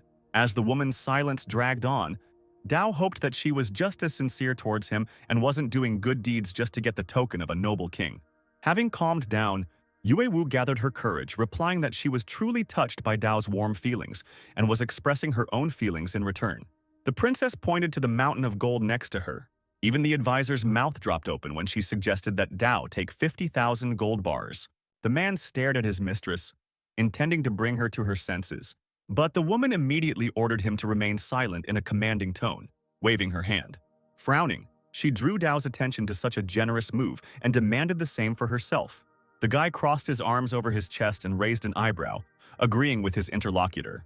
In addition to the gold, which did not really interest the older sister, the princess again waved her hand at the vase with treats. Dao chuckled thoughtfully, thinking that Yue Wu probably had a lot of money. Slamming her fist on the table, the irritated princess exclaimed that these were all the spirit stones that the Qin estate had accumulated over the years. The advisor couldn't contain his anger and pointed his finger at Dao, telling him not to pretend to be indifferent, since the princess wanted to give him almost the entire fortune of the Qin estate. The guy grinned. He had been fooling the woman for a long time. She turned out to be very gullible, and today, she would probably go broke. Shrugging his shoulders, the time traveler said that this was barely enough, and he needed to talk to his sister. Yuewu suddenly blushed and clung to the young master, whispering that she was very anxious and needed to know when he would answer. Carefully pushing the woman who was standing too close away from him, Dao set a date for 5 days. Yu immediately walked away, taking a promise from him. As she left, she grinned discreetly, hoping for good news soon. In a dark room sat a sickly-looking man. He coughed, and blood poured from his grimacing mouth. He thought that this could not go on any longer and extended his hand, creating a portal. The man's huge hand fell right above Princess Yue's figure, calling out to her. A woman walking down the street was taken aback when she saw the hand of her respected father above her. The man reached down, intending to grab Yue's small, toy-like figure. A few moments later, the woman was right in front of him, and the father asked how things were going. With a trembling voice, the princess spoke of Dao's promise to obtain the royal token in 5 days. The man's darkened expression softened when he heard the answer, as the Chen family had kept the token hidden for many years. The father laughed madly, his long hair rising into the air like little snakes. With the noble king's token, they would have a hope of breaking through to the next level, greatly increasing their lifespan. He noted Yue's efforts in finding and managing the Qin estate all these years. The princess said with a smile that it was her duty to be hard-working for her respected father. Pressing his fist to his mouth to wipe away the blood, the man released his eldest daughter, promising a reward once he broke through to the next level. The woman bowed and thanked the respected father. As she left, she smirked at being addressed in this way. 5 days passed. Dao declared to his grandfather and elder sister that once he went to the academy, the Chen family would be in their hands. Tai bowed, promising that the young master had nothing to worry about, especially now that Yuan had been driven out of the Chen family and the wine business was flourishing. At this moment, Yue was the first to see the arrival of people from the academy. The representatives landed on the ground, seeing the entire Chen clan leadership already waiting for them. The men were taken aback when they noticed Yan's elder sister among them. The girls smiled, not expecting that these were the people who would be sending out invitations to new students. They smiled back warmly because not everyone was able to graduate from the academy as quickly as senior sister Chen. Yan brought her hands together in a respectful gesture. She would rely on the younger ones to take care of her brother. One of the representatives replied that Yan was too polite, being the pride of the Wu Academy of the Tianshui dynasty. Yan turned to Dao, saying that once he left, she would also return to the academy in a few days. The time traveler assured his sister that he would do everything possible to enroll in an educational institution and find her there. The girl kindly warned her brother that getting into the academy was not so easy. Dao shrugged. He wasn't that confident. But when his older beautiful sister was left alone in the academy, he couldn't help but worry. These words really embarrassed Yan and she blushed. The representative handed Dao an academy enrollment token that had to be broken within 3 days. The men, having completed the formalities, left the Chen family in order to inform the other students. An advisor approached Dao and said that Princess Yue had arrived. Having become serious, the time traveler decided to finish her off. But for now, just the thought of the princess's disappointment makes him feel joy. In the hall of the estate, the woman, without greeting him, immediately demanded from Dao the token of a noble king. The time traveler urged Yue not to rush and reached into the inner pocket of his clothes. He took out a sparkling package from there, asking if the princess was excited. Incredible joy lit up the woman's face at the sight of the cherished treasure. She began to unfold the fabric, mocking the short-sighted Tao in her thoughts. Looking at the brick in her hands, Yue grimaced. Could this really be the noble king's token? Dao sat down in the chair and waved his hand, asking if it really looked like a token. The princess gripped the brick fiercely, growling in her voice, demanding an explanation. She immediately realized that she had been so easily fooled and stamped her foot. The enraged advisor was about to pounce on the young master who dared to deceive his mistress with an ordinary piece of clay. But Yan immediately arrived, preventing her younger brother from being harmed. Standing at the door, she used her strength to push the old man back with one movement. Dao approached the princess, saying that she had deceived him with the pills, so why couldn't he do the same? The advisor clutched his cane in his hands, exclaiming that he had had enough. To his surprise, Yue herself ordered the man to stop. She turned sharply on her heels, telling Dao that she was leaving, and he shouted that he would not see her off. Yan knew that the princess was deeply hiding her true thoughts and was waiting. She would never let this situation go so easily. Dao smiled and encouraged his dejected sister, saying that everything was under control. The time traveler sat in his chambers in front of a box with pills and a divine lotus. Now he had everything he needed to break through from the level of the spiritual sea to the level of the spiritual bridge. Suddenly, mana itself surrounded him. The level rose to the 9th step. The lotus, guided by magic, rose above the box and Tao commanded it to open. In his mind, a divine flower was floating in the sky among the raging ocean. The traveler realized that the lotus had entered his spiritual sea. Finally, the transition process has begun. The main phenomenon of the spirit bridge level is to create a bridge across the spiritual sea. The longer the bridge, the better the cultivator's ability. The Tao bridge has exceeded the distance of 10 meters. Sometime later, the bridge was already 100 meters long and required more valuable spiritual objects that have a compatible nature. The bridge was not going to stop. An hour later, Tao raised his fist in triumph. 1,000 meters! 2 hours later, the time traveler could no longer see the edge of the bridge. Now it was approximately 10 kilometers long.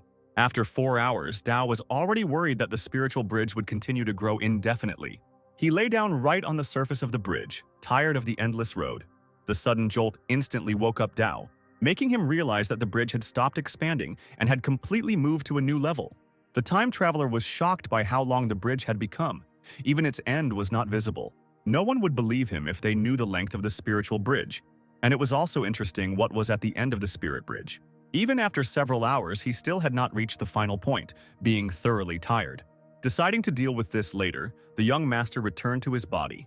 The main advantage of the spirit bridge level is the ability to comprehend the laws of heaven and earth, to have a deeper understanding of one's own strength. Suddenly, the guy felt something burning him, shining golden.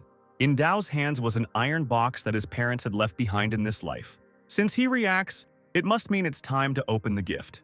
Having escaped from his hands, the object opened itself, practically blinding the guy with its light.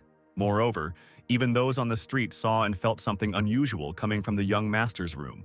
Yan turned in that direction, sensing an unfamiliar aura. There was a token and a letter in the box. The first thing Tao did was open the letter, curious about what could be written there. It was a message from the parents. If their son read this letter, they would probably no longer be there for him, which is what happened. Mother wrote that they had gone in pursuit of the stars and the sea, and for now, the heir should obey the words of his elder sister and work hard, waiting for the return of his parents, who would become great cultivators. Tao was surprised to read about the mistress and master's goals, finding them admirable. They bequeathed to their son a noble king's token. If the boy follows the path of cultivation, the item may be useful to him. As it turns out, the token emits special chi vibrations that can be detected by others. This thing is very valuable. Many people want to get it, so the token should be hidden in your body. This will block the vibrations of qi. Tao was taken aback by this statement, but still took the object in his hands. The token burst into flames of gold and seemed to melt in the owner's hand. The time traveler covered his face with his hands from the realization that the noble king's token had been on display for so long that anyone could notice the fluctuations in qi. And so it happened. These fluctuations were noticed even in the neighboring estate. Something suddenly stirred up the head of the family, making him forget about everything in the world. He instantly clenched his hand, breaking the cup of tea in his hand. The man's heir was taken aback and asked what had happened. He suddenly stood up from his seat, shouting that he felt the aura of the noble king's token. After so many years, he appeared again. The princess and her advisor were returning to the Qin estate after an unsuccessful meeting with the Chen family. The old man did not understand why the woman did not simply kill all the family members since they had deceived her. Yuish shrugged. There was no point in destroying the estate. Then the noble king's token would have disappeared anyway. And now Tao has the Xuan Yin ball. If you use it, you can die in 10 days. The advisor wanted to offer something to the princess, but she waved her hand at him. Yo demanded silence, declaring that she was leaving. The old man shouted after her that the princess should be careful, but she did not even turn around to say goodbye. The father, sitting on the throne, was displeased with his ward. His eyes did not hide his contempt. The princess dropped to one knee, asking the man for a little more time. He quietly hissed that there was no time left. His life was coming to an end. If the father cannot live, he will destroy everything in his path. Yui trembled, lowering her head. She thought that her father had gone crazy again. The discovered token was now safely hidden in the flesh of Tao. The man suddenly perked up and extended his hand. He began to laugh, which puzzled the princess sitting in front of him. The father burst into mad laughter. He felt the aura of the noble king's badge. But Yue was taken aback. She didn't understand what was happening. Yan and Tai rushed to the young master's chambers after sensing the vibrations from there. The door swung open and both Chens rushed into the room. looking worriedly for the young master. Dao turned around in surprise when he heard about some hesitation. He admitted to having the noble king's token, thinking that he was in trouble. The girl looked at the old man, who immediately assumed that this thing could have been in the iron box that the owner and madam had left. Dao pointed to the box, confirming Tai's guess, saying that it exceeded all his expectations. The old man said thoughtfully that the owner and madam might not have known about the danger that the token carried and had acted in this way by accident. Yan demanded that her brother immediately break the jade token and go to the academy. It seemed like all their efforts were in vain. The token's fluctuations attracted many enemies to the Chen estate. The fair-haired youth in a dark cloak was already heading straight to the young master's chambers. Yan sensed this and immediately warned her younger brother. Grandfather Dao rushed to the door, promising that he would detain the enemy. He collided with the stranger, both activating the power. He cursed and immediately demanded that they stop talking nonsense and hand over the token of a noble king. Yan and Dao noticed that uninvited guests kept coming to them. The girl, wanting to protect her younger brother, once again demanded that he leave the Chen family and go to the academy. The time traveler cursed and took a token from his bosom. He wondered what would happen to his family, since Yan treated him like a brother, and Chen provided a sense of kinship. He can't stand it if the Chen family suffers a setback, so he must take part in the battle. Dao's first blow was aimed at Ming. Min straightened up and demanded that the noble king's token be given to him. The enraged prince attacked the young master with his fists, blaming him for the decline of his family. The youth encountered the resistance of Dao, and a sphere of bright colors appeared between them, holding back the attack. Ming acknowledged the enemy's strength, but he himself had already reached the level of reality condensation. Dao drew his sword, warning his opponent that he was asking for his own death. Suddenly, someone's palm painfully hit the time traveler from behind on a painful point. He fell to the ground without making a sound. Min grinned when he saw his father. The man was determined and ordered his son not to waste time and not to miss the chance. He began to search the unconscious young master. It was necessary to seize the token and leave as quickly as possible. The thief's hand came across the very sphere that the princess had given to Dao. The guy's face frowned when he felt it. Min reached out to his father, noticing that the sphere did not look like the token of a noble king. The man assumed that it was some kind of treasure, since the young master was keeping it with him. Min suggested that his father activate the object and see what abilities it possessed. It was an unfortunate move for the thief. The sphere released streams of green light. They surrounded the man. He grabbed his neck with both hands, trying to say something. Min was dumbfounded as he watched his father become engulfed in black energy and gradually weaken. The guy screamed, not knowing how to help or what to do. At this time, Dao woke up and, seeing what had happened to the sphere, exclaimed that the princess had brought it, wanting to kill him. Meanwhile, the man was getting worse and worse. He begged for an antidote, clutching his chest. Ming decided that Dao had dared to poison his father and attacked him with accusations. The guy demanded that he be given the antidote to save the head of Yu. Dao slowly walked towards his sword, picked it up, and told the man that he had taken his own life through his own actions.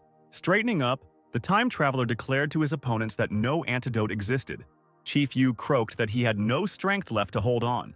The man gathered his last strength and, using the mana remaining in his poisoned body, attacked Dao, demanding that he give him the antidote.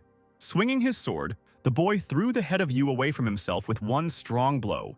The enemy fell on his stomach, sprawled on the cold stones, weakly stretching his hand out in front of him, barely whispering with dry lips that the head of the Yu family should not die such a miserable death.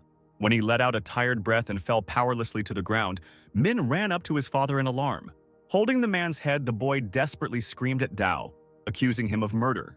The time traveler was not happy with this outcome of events, but he always stood for justice and therefore believed that evil must inevitably be punished. Carefully lowering his father's head to the ground, the enraged Ming flew towards Dao with his fist to kill him and avenge the head of the family. Halfway there, he felt an incredibly ominous aura with his whole being and slowed down.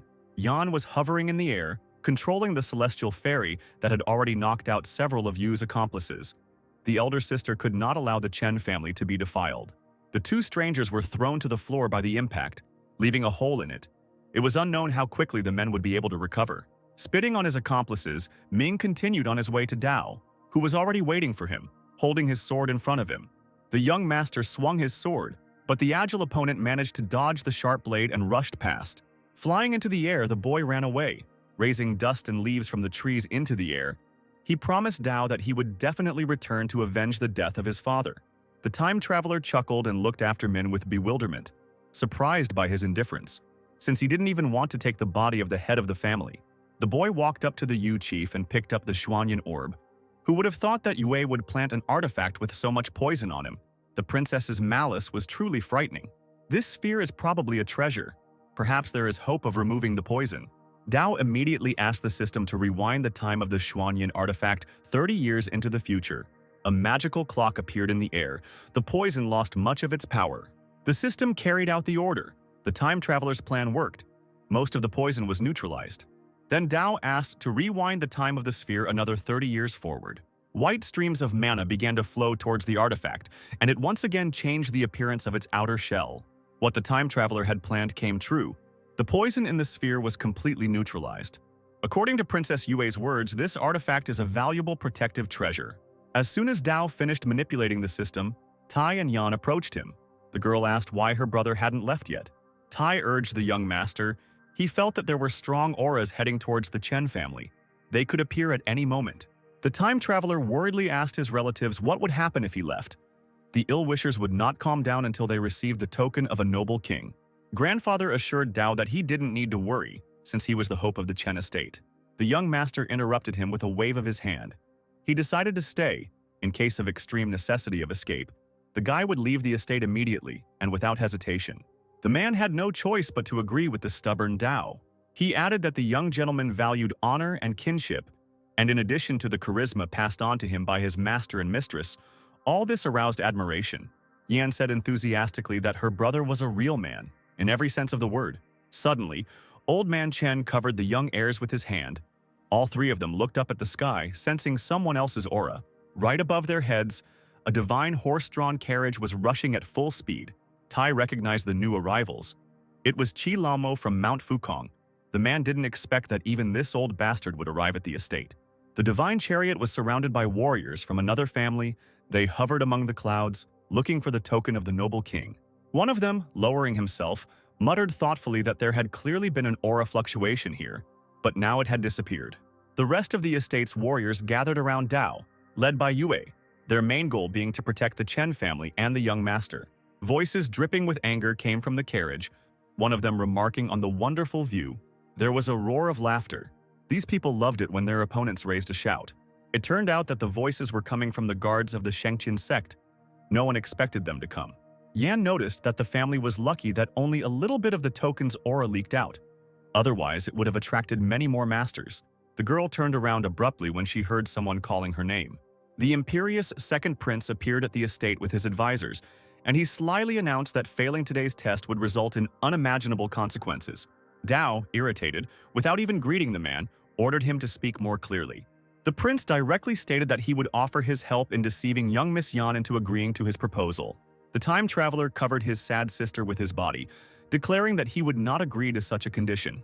The corners of the second prince's lips twitched as he tried to convince the young master that the Chen estate was currently on the brink of disaster. The time traveler exclaimed irritably that this did not concern outsiders, and he, Chen Dao, would never take advantage of his older sister's happiness for someone else's benefit. The interlocutor, feigning disappointment, threw up his hands, saying that Dao was putting him in a difficult position, since he only wanted to prove his sincerity to Madame Yan. In the cave, Yue Wu's father could sense the aura of the strangers at the Chen Manor.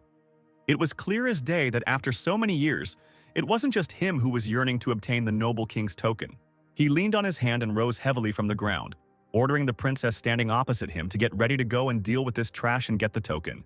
The girl suggested waiting until they killed each other and only then attack, since her father was seriously wounded for a big battle with unworthy opponents. The man exhaled and sat back down, agreeing that the noble king's token was already in his hands. There was no need to rush. Yue Wu said that she would go to the Chen Manor and spy on the enemies to pass the information to her father. The old man, looking through the princess with sick eyes, allowed her to go, saying that he would wait for the report. The woman clasped her hands in a respectful gesture and bowed. Meanwhile, strangers were arriving from the sky at the Chen estate, demanding the token of a noble king, threatening to wipe the family off the face of the earth. The second prince beamed a smug smile as his ambassador took the floor to persuade Dao to accept the great favor of siding with the Chen family that the prince was offering. Stretching out his hand with a glowing weapon in front of him, the newcomer eagerly offered to try to do what the master had planned. The opponents did not wait. Uniting in a circle, they gathered to attack in order to capture the young master of the Chen family and take away his noble king's token. Yan and Tai stepped forward as Dao, and the old man challenged the enemy to ask if they thought the Chen family was helpless. The guards of the Shengtian sect jumped out of the carriage with mocking smiles and rushed at the time traveler. They also wanted to join in the fun.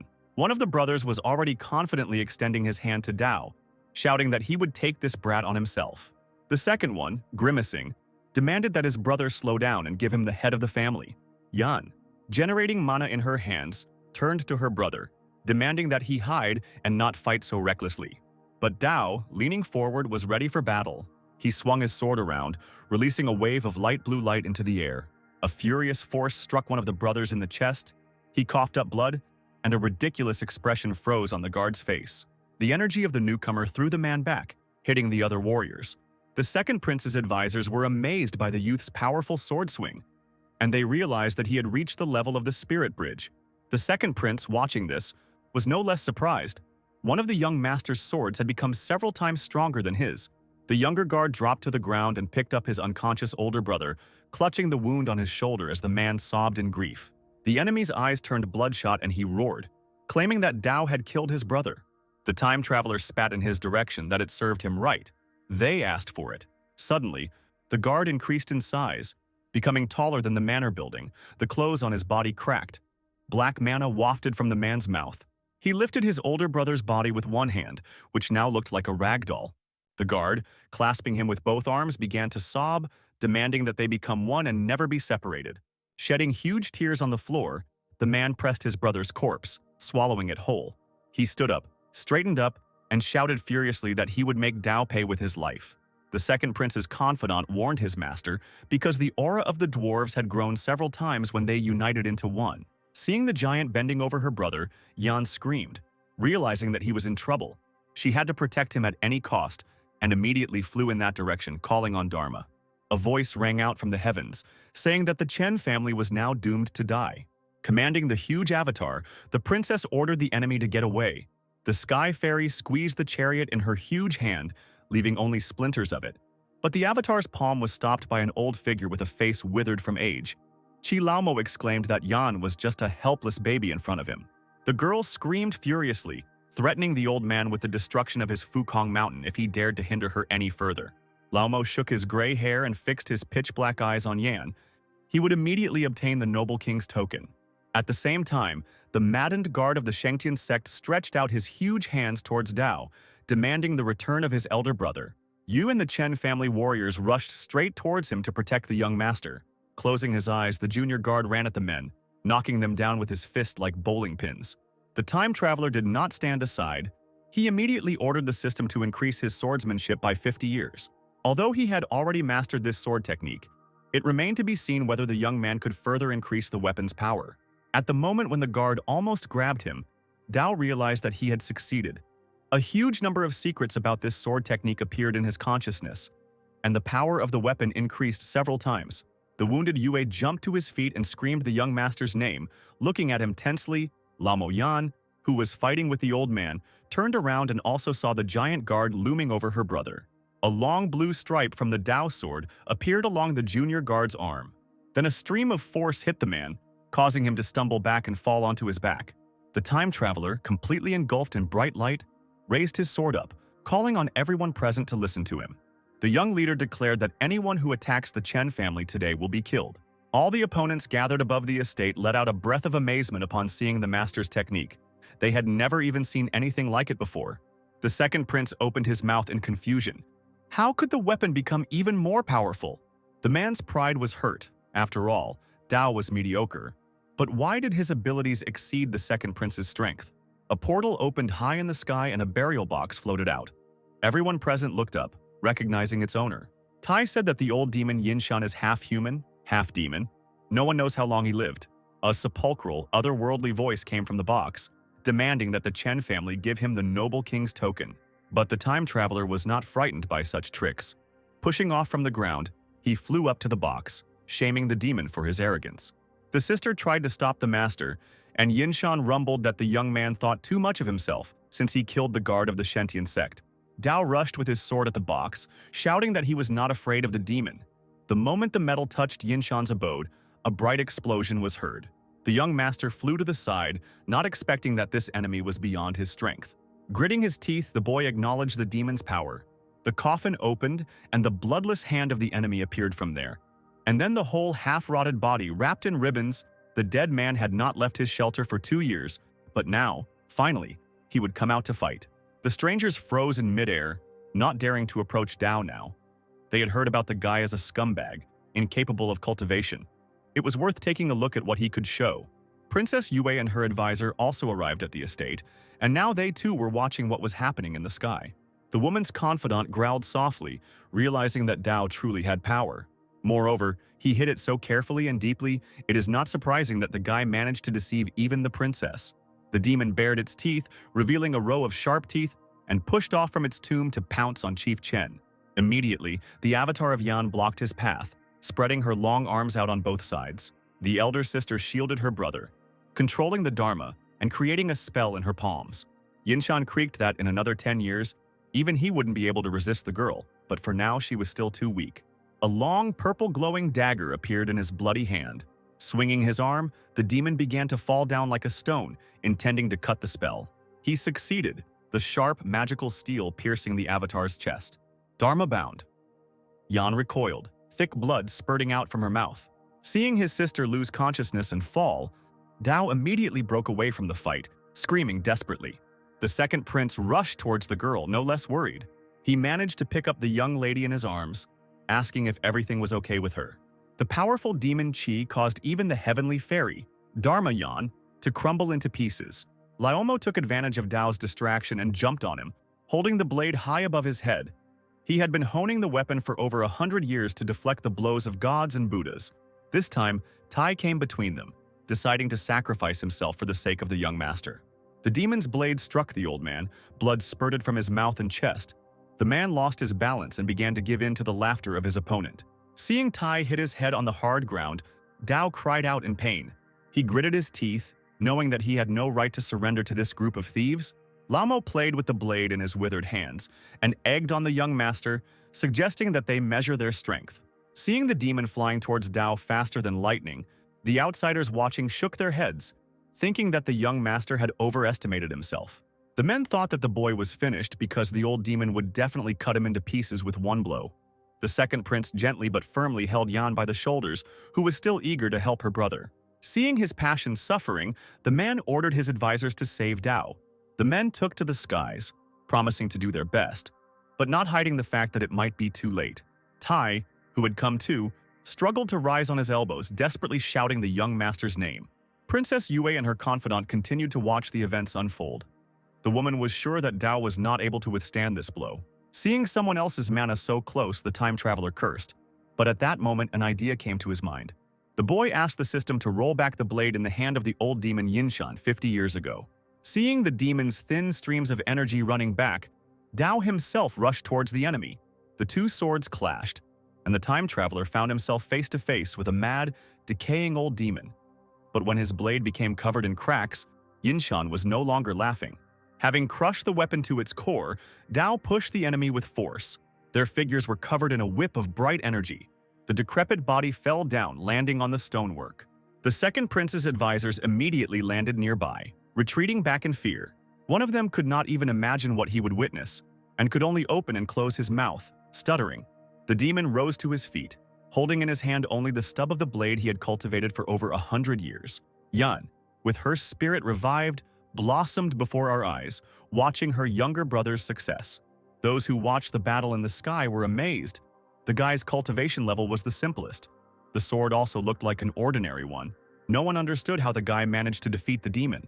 Princess Yue stepped forward, seriously reporting that the young master had amazed her with his strength. But the confrontation was not over yet. Disgraced by how easily a man could destroy the work of many years, Yinshan rushed towards Dao with his bare hands, threatening to wring his neck. At this, the time traveler pointed his sword forward, ordering the old demon to stop lying. The guy brought the sword down on the enemy with all his might, and the blade immediately lit up with an incredibly bright golden glow. The demon, puzzled, stepped back, frightened by this outburst. He looked at the young man in shock, spitting out scraps of bandages falling onto his face, asking how such a worthless thing could withstand his attack. Now those who came to take the seal by force no longer considered Dao a weakling, because he fought on equal terms with the old demon, the one who had cultivated several hundred years more than the young master. The time traveler pressed his hand to his chest. The Xuanyan sphere was an incredible treasure. It helped him block a significant part of Yinshan's power. Princess Yue guessed that this was the very sphere she had hoped to use to kill the boy, and emitted an aura fluctuation. Her advisor reported that he had discovered that there was no poison in the sphere, and did not understand how this was even possible. The princess smirked, realizing that Dao was clearly hiding something, and managed to surprise her. The demon decided to take advantage of the warriors' floating idol, and suggested that they join forces. Laughing with a sepulchral laugh, he asked if they wanted to wait until more people arrived. Without wasting any time, the warriors rushed towards the young master with bloodthirsty smiles on their faces, intending to take the token. On behalf of Dao, Tai spoke out along with his family's confidants, calling on them to listen and obey. To protect Dao, Ye echoed him, rushing forward. He prioritized the life of the one who once saved him. Yan, having gained strength, also hurried to help her precious younger brother. Finally, even the younger members of the family did not stand aside. Gathering their strength, they also ran towards the opponents. Princess Yue was amazed by this sight. She never thought that the family, which had always been in disarray, was now acting so unitedly under the leadership of the young master. But her advisor had no illusions. Even in that case, under the pressure of several strong opponents, the Chen family was still doomed. Dao selflessly defended himself and the noble king's token from annoying thieves. Despite his fatigue, he swung his sharp blade, hitting the target straight. However, the time traveler missed the moment when the vile warrior came up from behind and struck him in the back. He barely managed to dodge someone else's fist, which only slightly grazed him. Dao landed among a pile of fallen enemies. Leaning on his hand and breathing heavily, Tai saw that the situation was extremely dire and wanted to let the young master retreat, to hold off the warriors himself. A group of strangers led by the demon, Yinshan grinned bravely, demanding that they hand over the token, in exchange for which they promised to kill the family all at once. Dao stood up, leaning on his sword and holding his wounded shoulder. He spat out blood and cursed. Yan turned to him and shouted, ordering him to leave. Tai asked to break the jade tablet and hurry to the Wu Academy. The battered warriors of the estate rose heavily from the ground, gritting their teeth. They also wished for Dao to leave, promising that they would help stop the enemies. The time traveler, still leaning on his sword, straightened up and looked around at his henchmen. Everywhere there were screams and sounds of battle. The warriors were throwing away those who could no longer stand up, only clinging to their legs. Dao's henchman, unable to rise, simply grabbed the stranger's leg. The boy screamed hysterically, begging the young master to run away. The next moment, a heavy boot hit him in the chest and he fell to the ground, spitting out blood. He reached out to Dao with a trembling hand, whispering that as long as he lived, the Chen family existed. The other wounded echoed him, repeating the same words, asking them to leave. As soon as Tai was distracted, a demon pounced on him from above, raising a clawed hand. With a powerful blow, he threw the old man far back, his mana spreading across the entire courtyard like a purple haze. Tai, lying on his back, looking the newcomer in the eyes, begged him to stop hesitating and run. Dao cursed, realizing that he was still too weak, his body trembling incessantly. He exhaled heavily and took out the noble king's token. The opponents all suddenly perked up, feeling the incredibly powerful mana, and an order was heard to grab Dao to take the trophy. The old man, having pulled himself together, could not believe that the young gentleman had shown the token to the enemies. Dao raised the token in front of him, offering it in exchange for the lives of all the Chen family members. A bright golden light emanated from the thing. People approached Dao like wild animals, and the guy believed that the token was not as important as human lives. The entire Chen family rallied around the young master.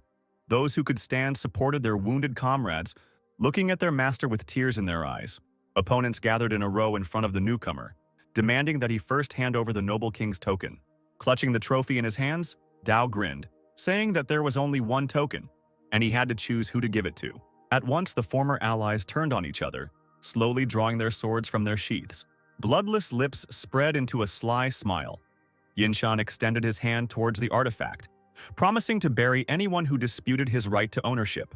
Liomo didn't support this idea, saying that the old demon was too arrogant. With so many cultivators here, he wouldn't be able to bury everyone. Now, Yinshan was left alone with many cultivators who decided to go against the vile demon. Someone from the crowd shouted out that even a young master managed to break the blade of such a decrepit old man. Yinshan laughed hysterically and rushed at the offender who dared to mock him. He approached faster and faster, threatening to tear everyone here to pieces. Long bandaged limbs moved like windmills, and the grinning demon tore at human flesh with sharp claws. The Chen family watched this confrontation. Tai praised the young master for his intelligence and sharp mind, as this trick would exhaust the enemy's strength. A soft tread and a familiar female voice distracted Dao. Turning around, he saw Princess Yue along with her faithful companion. Clutching the token in his palm, the guy took it aside, greeting the woman, then asked if she also wanted to fight for the artifact. She crossed her arms over her chest and dropped her deceit, replying that the young master would not believe it if he heard that she was not interested in the token. The time traveler repeated her pose and shook his head, agreeing with the assumption. Smiling, Yue suddenly suggested that the guy make a deal right now. This proposal made Dao smirk. Was it not enough for the princess what he had already done? The woman suddenly frowned, her eyebrows drew together, and anger surged through her to the tips of her fingers, causing her to tremble. The princess's advisor could no longer treat the lady in such a way, shouting that the guy was clearly tired of living since, in such a situation, he dared to anger her. Having regained her composure, still frowning, Yue Wu asked Dao if he really thought that this method would be enough for the enemies to kill each other. To her surprise, the young master admitted that it wouldn't work entirely. The princess added that these people, although stupid, were not fools, and would not continue this senseless battle for long. All that Dao got was a temporary respite, but it was not a solution to the global problem. The traveler looked thoughtful and asked if the princess was offering her help in this. The woman nodded, confirming his suspicions. Then the guy briefly demanded to tell him his plan. After some time of explaining, Yue asked what the young master thought about it. First, he decided to clarify what the benefit would be for the princess. She did not give a clear answer, limiting herself to saying that Dao himself would find out when the time came. Realizing that the choice was limited, the time traveler agreed to trust her. Yue voiced his thoughts, directly saying that in the absence of a choice, her help was the only hope for victory. Meanwhile, Laomo spoke up from Mount Fukong, calling on his newfound troop to listen to him, as they would achieve nothing if they continued to kill each other. The old man suggested that we first get the noble king's token, and then think about who would get it. There were shouts of approval and calls to listen to Laomo. The mass brawl was only good for the Chen family. The cunning demon approached Dao with his hand outstretched, demanding that he hand over the noble king's token. He shook his head, replying that such scum were not worthy of receiving his family's artifact. The warriors did not seem to expect disobedience. Since the young master was going back on his word, he wanted to be beaten. The old man gnashed his teeth. This brat young master was truly tired of life. Flying into the air, he headed towards Dao, intending to dig his claws into his neck and rip his head off. Princess Yue stepped in front of the boy, pushing him away with her hand, and demanded that he stop. This actually made Laomo pause and look puzzled at the unexpected alliance. The warriors mockingly asked who this woman was, but it didn't matter. Just tear off her head at the same time, let her join young Master Chen in the afterlife.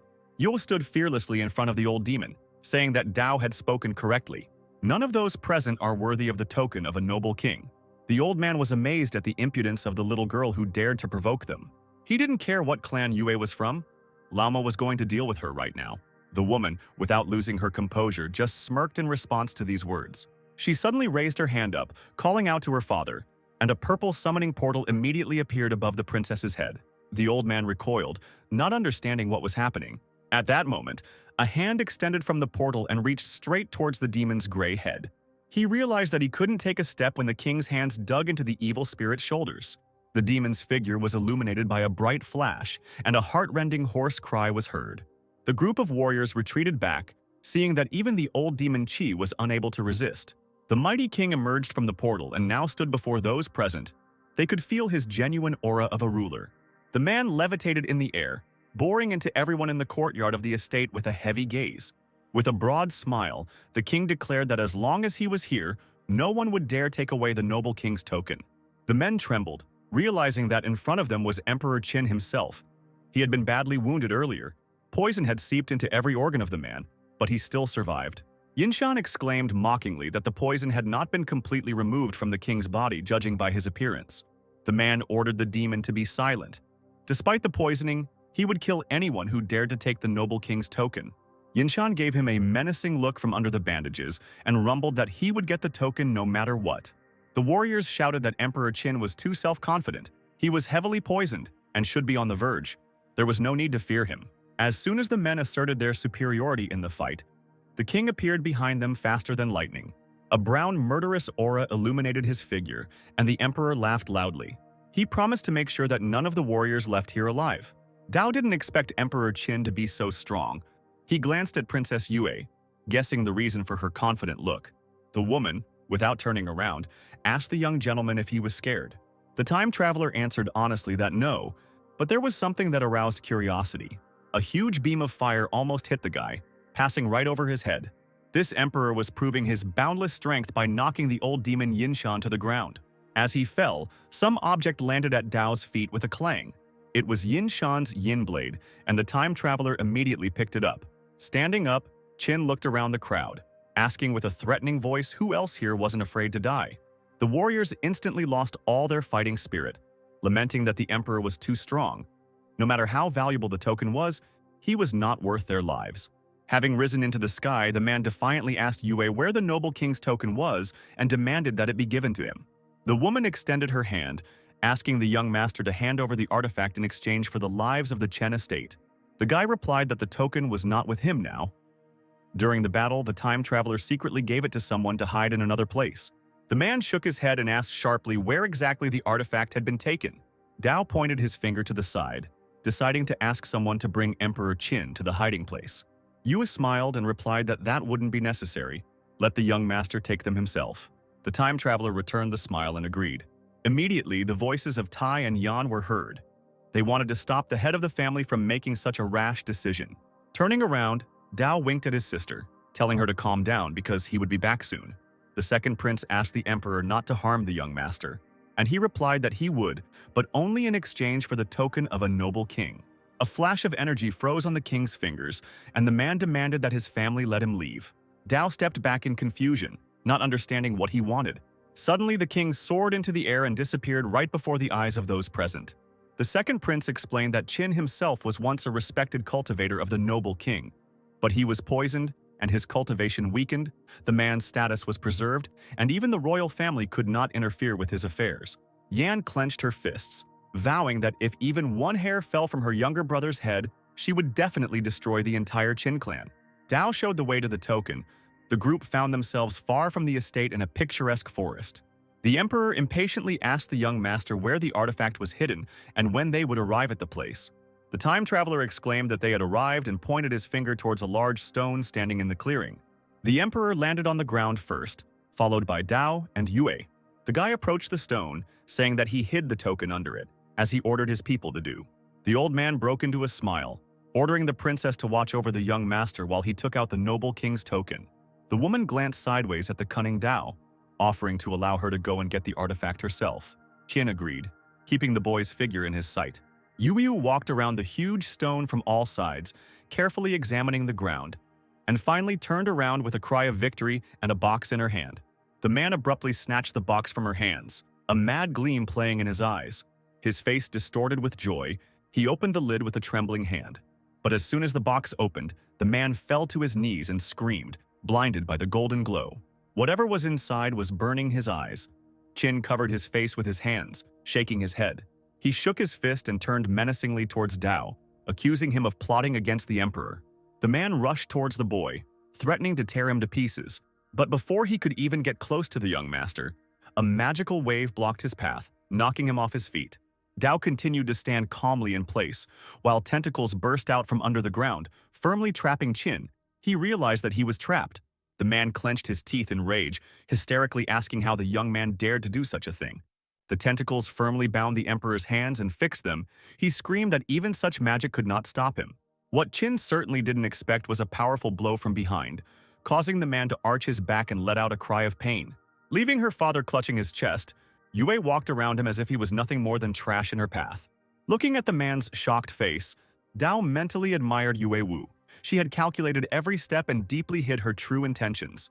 Qin's eyes were bloodshot, but his face was frozen in an expression of disappointment, resentment, and incomprehension as he asked Yue with dry lips why she did this. He appealed to the princess's duty as his daughter, who had betrayed her emperor. Looming over her father, Yue smiled bitterly as she remembered that in all these years, he had never treated her like a daughter. let alone like a human being. The princess angrily shouted that she had been a tool all these years, working for the emperor, and in cases of failure, her father did not think of her as a family member. Now she had enough. The man found himself locked in a magical trap. He realized that it had been created for a long time, which meant that Yu had been planning to betray him for a long time. The woman admitted with a smile that she had been stealing the Chen family's wealth all these years just to improve this trap. Dao rolled his eyes, cursing under his breath. After all, the Chen family was not directly involved in this adventure. The golden chains bound the man's entire body and clanged loudly as he rose. Yue was born from his flesh and blood, and her life belonged to him. The treatment of his daughter was only his right. The man glared at the princess, saying that she dared to betray him, and that this was the worst mistake a woman could make. To this, Yue Wu firmly replied that Qin was not worthy of being her father. The woman screamed with pain in her voice that the emperor had ceased to be her father by abandoning her mother, so the princess had not only betrayed, but would also kill her own parent. Dao thought about it. He didn't know that Yue had such a tragic childhood.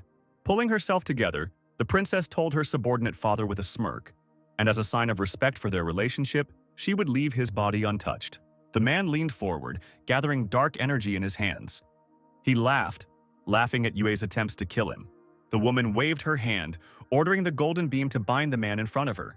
Blue tentacles extended from the marks on the floor and began to wrap around Qin's body, holding him tightly in their grip. He screamed furiously and began to writhe, tearing the tendrils apart right on himself. Finally, the man freed himself and shouted that he was the cultivator of the noble king. The princess would not dare to commit patricide. Ignoring his words, Yue Wu drew her sword and rushed straight towards the emperor with all her speed. A blue mana shield appeared in front of her. Two powerful energies collided. The princess struck the man's hand with her sword, and blood spurted. It seemed like the sharp blade couldn't harm Qin. The flesh seemed to heal instantly. The red eyes burned a hole in his daughter, asking her to see if she could kill him first. Yue Wu jumped up, exclaiming that the emperor should not even dream of escaping because he did not deserve to live. She slashed Qin's throat, commanding the golden beam to kill him. The man laughed madly as the blue tentacles once again wrapped around his entire body, and Yue had no idea he had already broken free. He suddenly fell silent, and after a few seconds promised his daughter that he would send her to meet her mother. Straightening up, Qin broke the bonds once again, despite the poison inside his organs.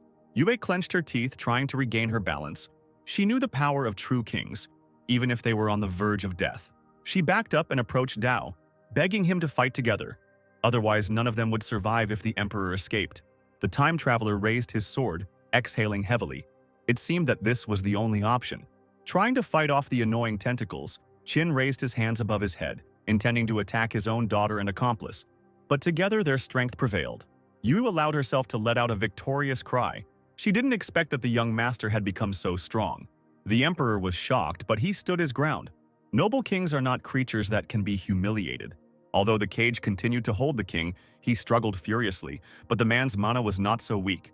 The princess ordered the guy to restrain Qin. Otherwise, he would escape and they would be in big trouble. Just as she was distracted enough to talk to Dao, her father managed to reach his daughter and punch her in the chest, ordering her to get away.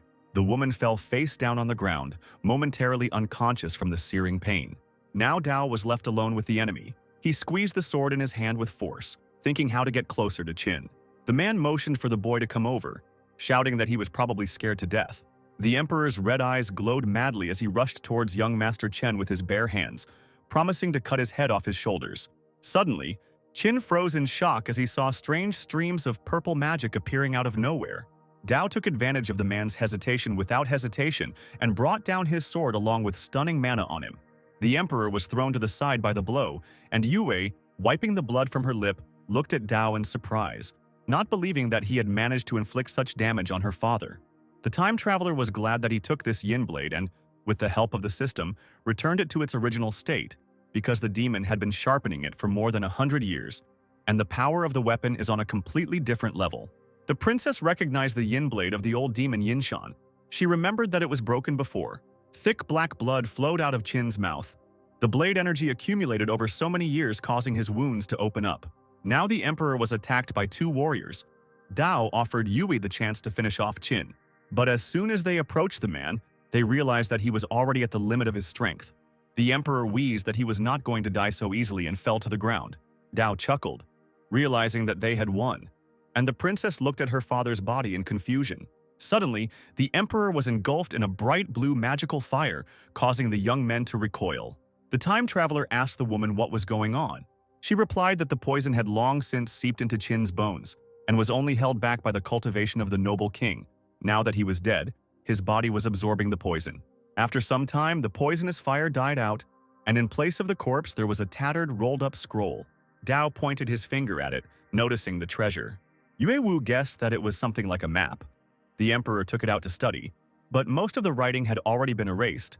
The woman picked up the map and handed it to Dao as a token of gratitude for his help in killing the king. Dao was not without reason surprised by the princess's generosity.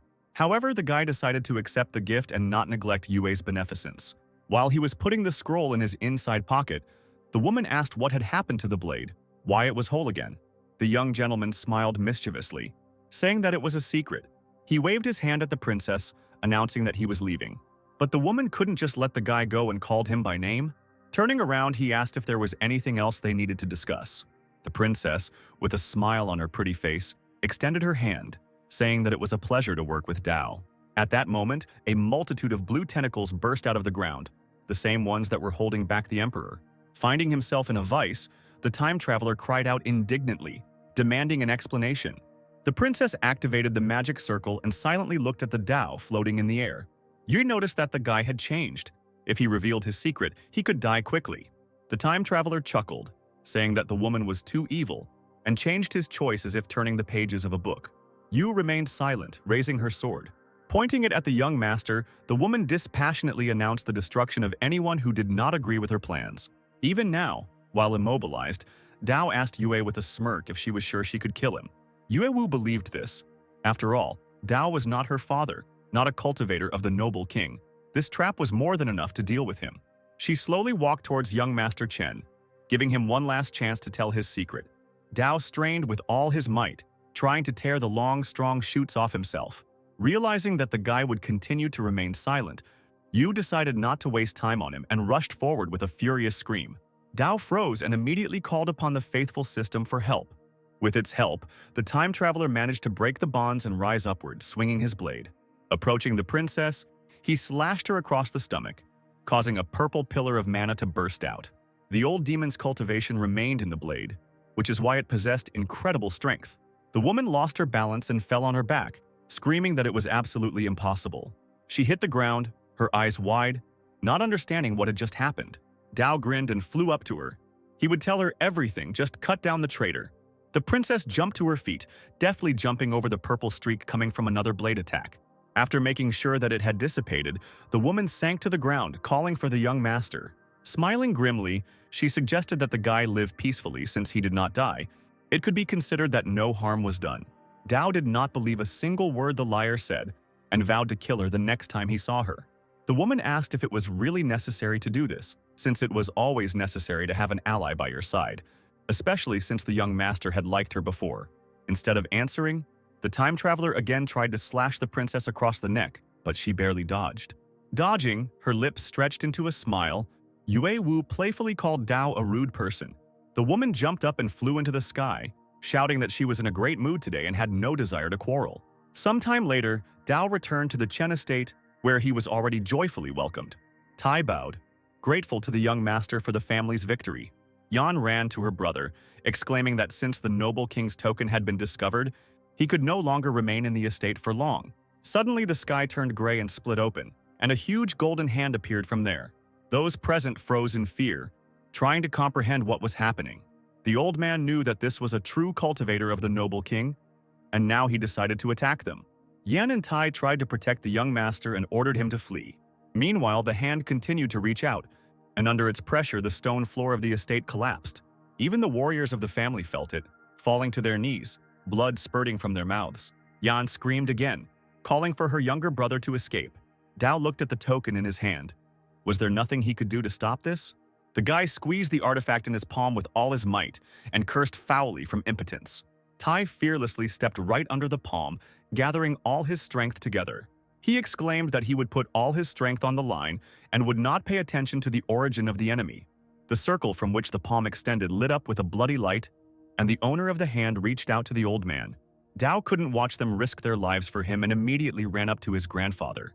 The older sister overtook him, protecting him. She again ordered her brother to run so that the family's sacrifices would not be in vain. The time traveler, looking at the huge enemy, screamed in horror. The owner of the palm, knocking Yan off her feet with his pressure, rumbled that she was overestimating her strength. The girl fell to the ground, struck by the heavenly blow, and sobbed loudly. The voice laughed, praising the resilience of the little doll, who managed to survive the blow of the noble king. Yan cursed. She was disgusted to hear these words. She had to buy enough time for her younger brother to escape. The second prince, running to the epicenter of events, dumbfoundedly called out to Yan. Dao turned around and noticed the second prince standing nearby. He demanded with all his might that the man save his sister, so that he might think that he had done a service to the young master. The second prince replied sarcastically that Dao must value him very highly to have him deal with a cultivator of a noble king. The time traveler shook his head, replying that the prince would not be here if he could not. Crossing his arms over his chest, the man replied that it didn't matter. He would accept the request, since he was going to protect Yan anyway. And judging by what the young gentleman has done recently, his services will be worth a lot in the future. The second prince tried to resolve the issue diplomatically, and respectfully asked the esteemed noble elder king to introduce himself and show his face. The answer was a dismissive cry, ordering the second prince to mind his own business, and a hand came down with force on the warriors, scattering them to the sides. Innocent bodies lay on the broken stones, and a voice boomed, ordering them to get away. This made the second prince extremely angry, and he began to create a strong magical barrier in his hands to protect the remaining survivors. A golden bell rose into the air. The man commanded the golden beam barrier to open. A golden, tangible bell spread out above him, his advisors, and Yan, protecting them from the Elder King. The hand fell right next to the protective bell, destroying the earth again. Dao made a difficult decision. After examining the area, he decided to leave the estate. The time traveler squeezed the seal in his hand, and his figure began to slowly dissipate into the air. The Elder King began to destroy everything around him again in anger after seeing the escape of the young master. The heavens opened up again and swallowed the huge limb, a voice warning Dao that it would not escape. The older sister rose to her feet, standing in the middle of the ruined estate. With tears in her eyes, she was forced to admit that the Chen family had been destroyed in the end anyway. The second prince exclaimed that they simply could not stay here any longer. The girl clenched her teeth, promising that she would definitely get retribution for this pain. Gathering her strength, Yan wandered off somewhere, leaving behind the puzzled second prince. Min, standing on a hill in the distance, watched as the majestic estate turned into ruins. He gloated because the Chen family was destroyed. The Dao deserved it for killing his father. As he walked down the stairs, the young man crossed his arms behind his back, preparing to report everything to Wu Academy. What happened did not escape the sensitive gaze of Princess Yue and her advisor.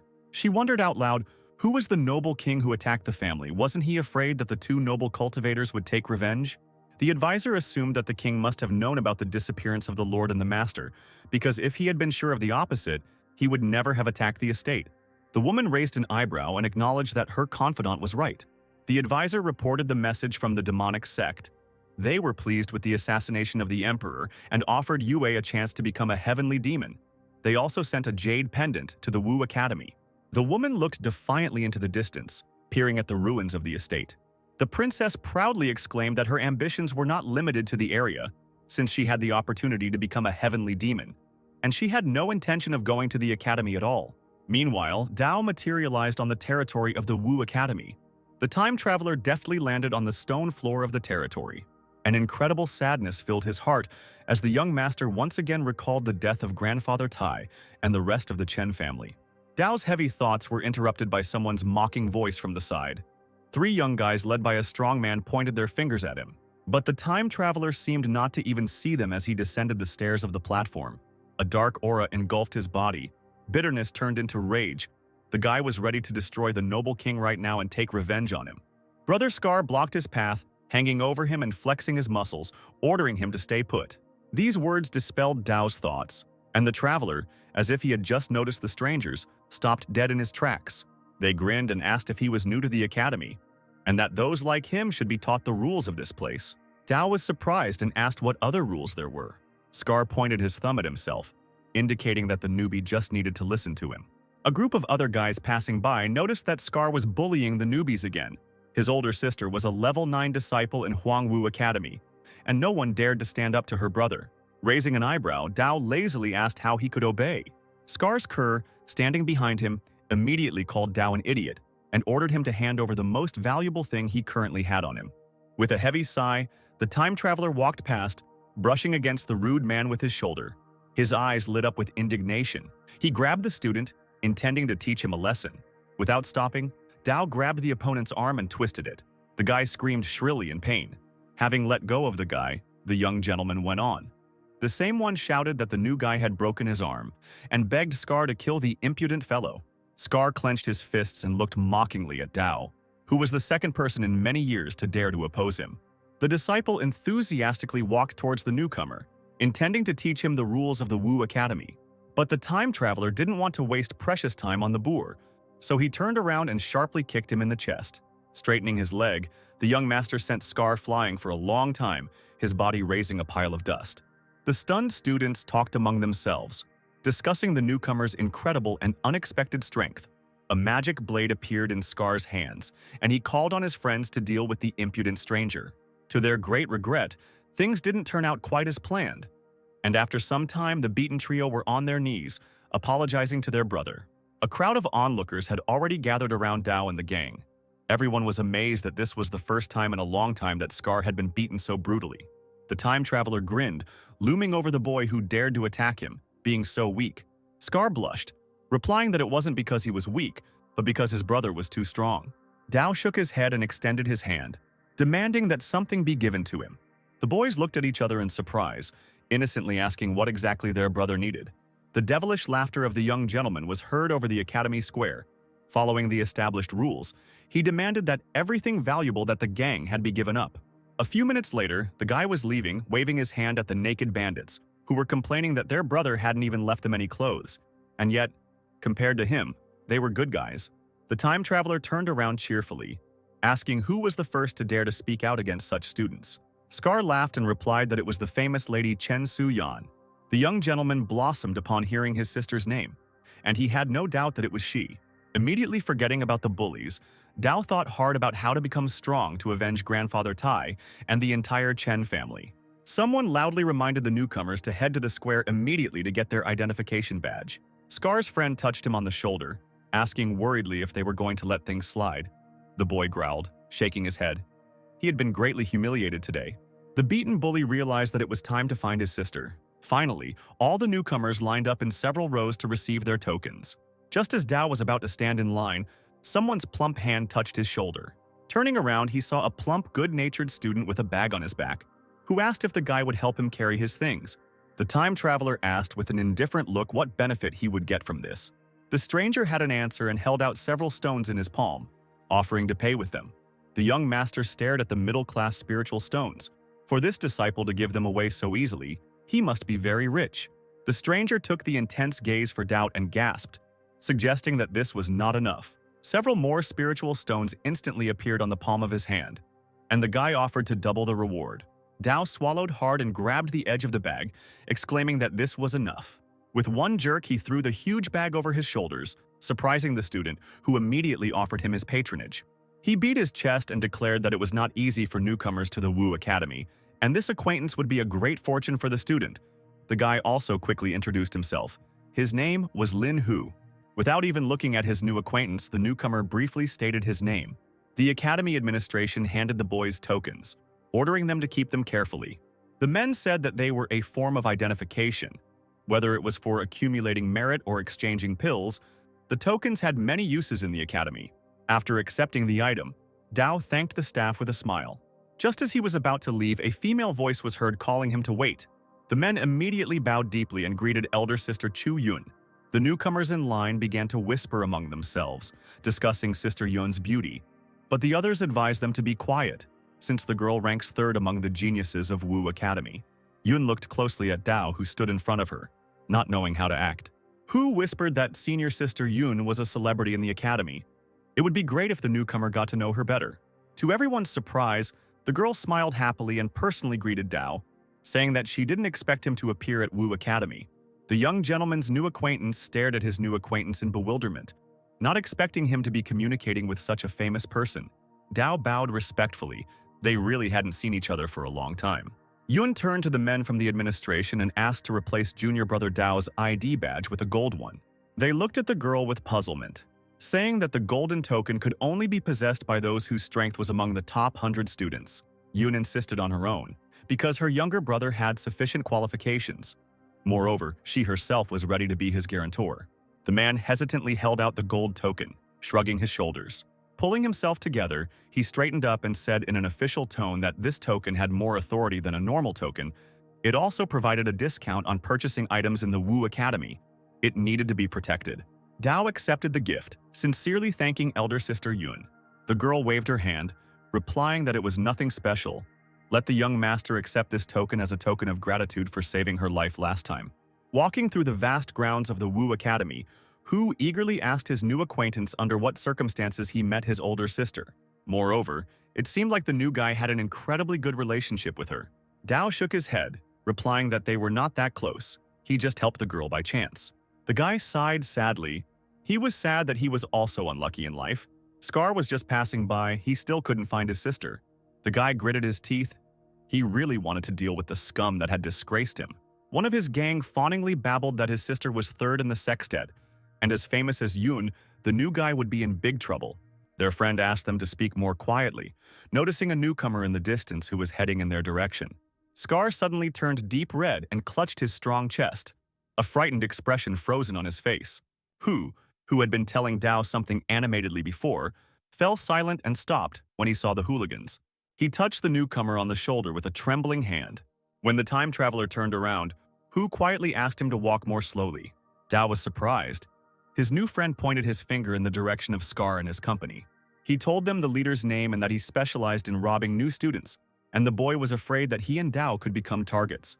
But the next moment, Hu put on a brave face, convincing the time traveler not to be afraid because he could settle everything peacefully. He swam up to the hooligans with an unctuous smile and greeted them sweetly, expressing his hope that Brother Scar would treat the newcomers well in the future. Ignoring him, Scar waved his hand at Dao, exclaiming that he was glad to meet his older brother. Hu's mouth dropped open in shock when he heard the new student being addressed in this way. The young master looked at the guys with a disdainful glance, ordering them to get lost. He didn't even want to see them. The gang of hooligans backed away and then, waving their arms, ran away smiling. Hu slowly turned to Dao and looked at him for a long time without taking his eyes off him. The time traveler felt awkward and asked why his friend was looking at him so strangely. Still not recovered from what had happened, the boy cautiously asked why Scar called Dao an older brother. The young master answered briefly and simply that he had beaten him, and continued on his way. Hu whispered the last phrase of his new acquaintance with his lips, standing in place. He ran up to Dao and started taking his bag from him, still smiling. Literally snatching his things from the time traveler's hands, Hu began babbling that he wouldn't let his friend Yun wear anything. He hit his chest and exclaimed with a smile that from now on Dao was his elder brother. The time traveler shrugged his shoulders and couldn't refuse. Finally, the young master received the long-awaited solitude. He entered the high-walled room and sat down on the floor in the lotus position. It was time to cultivate in a calm environment and raise his cultivation level. He remembered that earlier, when he ascended to the spiritual sea realm, the time system change interval increased to 50 years. But later in the spirit realm, this did not happen. Could the spiritual sea and spiritual bridge realms be one? The time traveler closed his eyes to concentrate on his own thoughts. He had previously read in the cultivation manual about the realms of the spiritual sea and spiritual bridge. They were once indeed one and the same. The boy stared at the wall in shock, realizing that if that was the case, then by breaking through to the next spirit fusion realm, the time interval of measuring time should increase. Dao took out the scroll he had received from Emperor Qin from his inner pocket and had to try to return it to its original position. The time traveler ordered the system to return the scroll's time by 50 years, and long waves of energy began to flow towards him. The scroll was newer, but still partially destroyed. It was probably very old. We need to try again. Breaking through to the next kingdom. There was a knock on the door, and without waiting for an answer, it was opened abruptly. It was Hu. He suggested that Dao go to the library tower to pick up some techniques. Putting the scroll back into his pocket, the young master stood up, saying that the evaluations of the techniques he learned from the Chen family were at a low level. Even with the experience of a 50-year-old master, they were not strong enough. He definitely needed to go to the library to pick out some high-end equipment. After walking a short distance, the friends stopped in front of the majestic building of the academy. Hu cheerfully told Dao what he heard.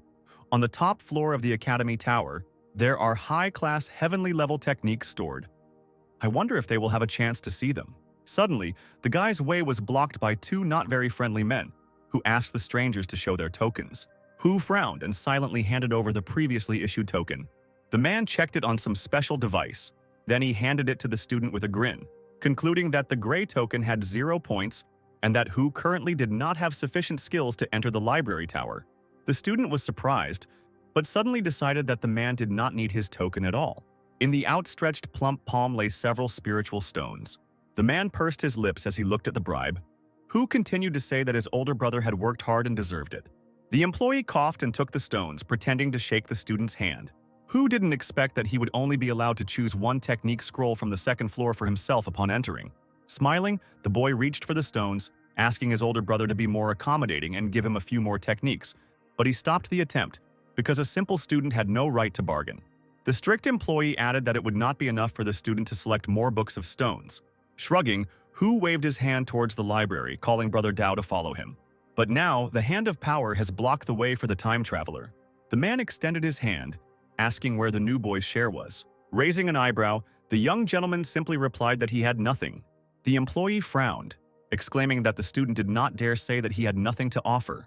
Hu smiled ingratiatingly, trying to divert attention to himself and give the guard what he asked for instead of Dao.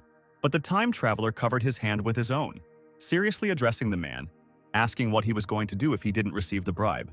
The guard smirked and replied that he could beat up the student if he had nothing to give. Dao then roughly pushed the man away, shouting for him to get out of the way, and walked towards the entrance of the library. The guard roared that this was the first time he had seen such a cheeky new student after so many years of work. He raised his fist, exclaiming that Dao was asking for a beating and vilely prepared to strike him in the back. Without even turning around, the time traveler, with one precise and graceful movement of his leg, hit him in the face. As the guard lay on the floor, Hu stood frozen in place, his mouth opening and closing in shock at what he saw. The employee quickly rose from the floor, got on all fours, and cursed at Dao, who dared to hit him. Having recovered, the man attacked the student, deciding to teach him a lesson. Hu put his hand forward, trying to warn his older brother not to play with fire. But the time traveler, without saying a word, slapped the man with the edge of his palm so hard that he flew to the side. Hu followed the flying employee with his gaze, muttering something to himself. He turned to his older brother, saying that the tower guards were not that simple. He should be careful. The man, sitting on the floor, angrily shouted at Dao that he would not get away with this. Such noise could not help but attract other people's attention, and now other people were heading to the scene.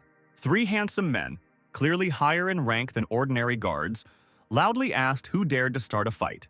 The staff member pointed at Dao when he saw Cao's older brother and started complaining about the student, shouting that the brat was disobeying the rules and attacking them. The man addressed the newcomer dismissively, saying that his name was Chao Ming. The time traveler only asked what the big deal was. This shocked Min. He couldn't even find a way to respond to such rudeness. Hu whispered to Dao that this was the great Ming. He was one of the top 10 geniuses in the Wu Academy. His cultivation level was very high, the library tower was his territory, and his subordinates managed it. The men standing behind Ming called the boys idiots who should have fallen to their knees the moment they saw the cultivator. The time traveler answered languidly that he had never heard of such a thing. No one dared to forbid him to enter the library. These words seriously angered Ming and his entourage. Hu exclaimed that his elder brother should be more restrained because Ming was a very unusual person. The men bared their teeth, deciding that it was time to teach the impudent students a lesson. They started to egg Mina on, calling for him to beat up the guys first, or even seriously injure them. The man smiled broadly, scratching his chin. He liked such ideas.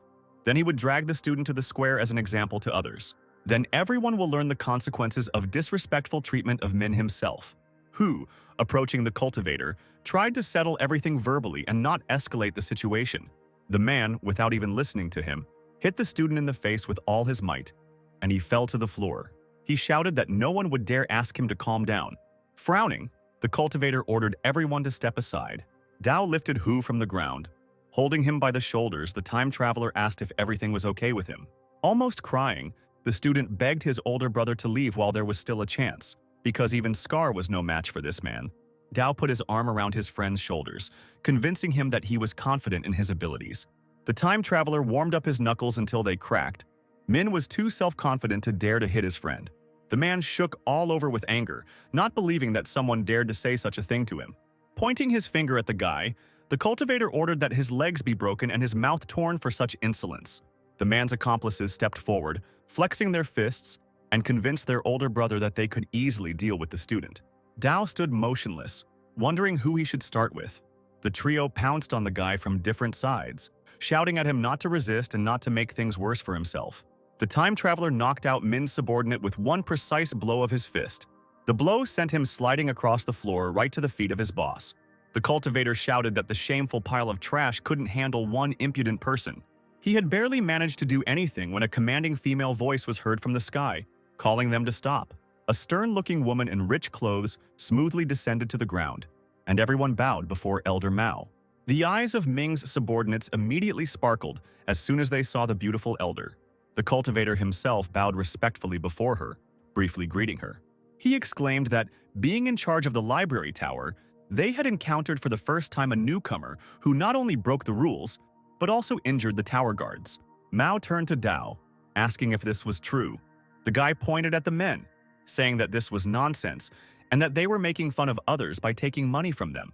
Min explained the reason why the guards charged a fee. It was a deposit for the scrolls with techniques, so that new students would not damage the scrolls. The deposit would be returned to them after they handed in the training material. The guard confirmed his words. The students with gray tokens pay the deposit, and the newcomer who hit them was too arrogant, having only a gray token. Mine exclaimed that these newcomers were too undisciplined. They must learn the rules, otherwise there would be no law and order in the academy. Dao clicked his tongue, disapproving of the cultivator's words. He proceeded to the young master, promising to detain him and personally place him in the academy prison. At that very moment, the time traveler gave the man a resounding slap in the face. He grabbed his cheek and looked in shock at the one who dared to hit him. Many students had already gathered around the company, and they gasped when they saw that someone dared to hit their older brother. The cultivator angrily demanded an explanation today. Dao pulled out a gold token with a jerk, asking if it was enough. The students were amazed again and began to whisper among themselves. Min couldn't believe that the new student had a gold token on him. Hu smiled and said that the gold token was given to the disciple by Yun as an exception. Min immediately sank upon hearing the familiar name. Now it became clear why the newcomer dared to speak out against him. Because the guy was supported by Yun herself. Elder Mao spoke up. She demanded that the case be closed. Demanding deposits was against the laws of the academy.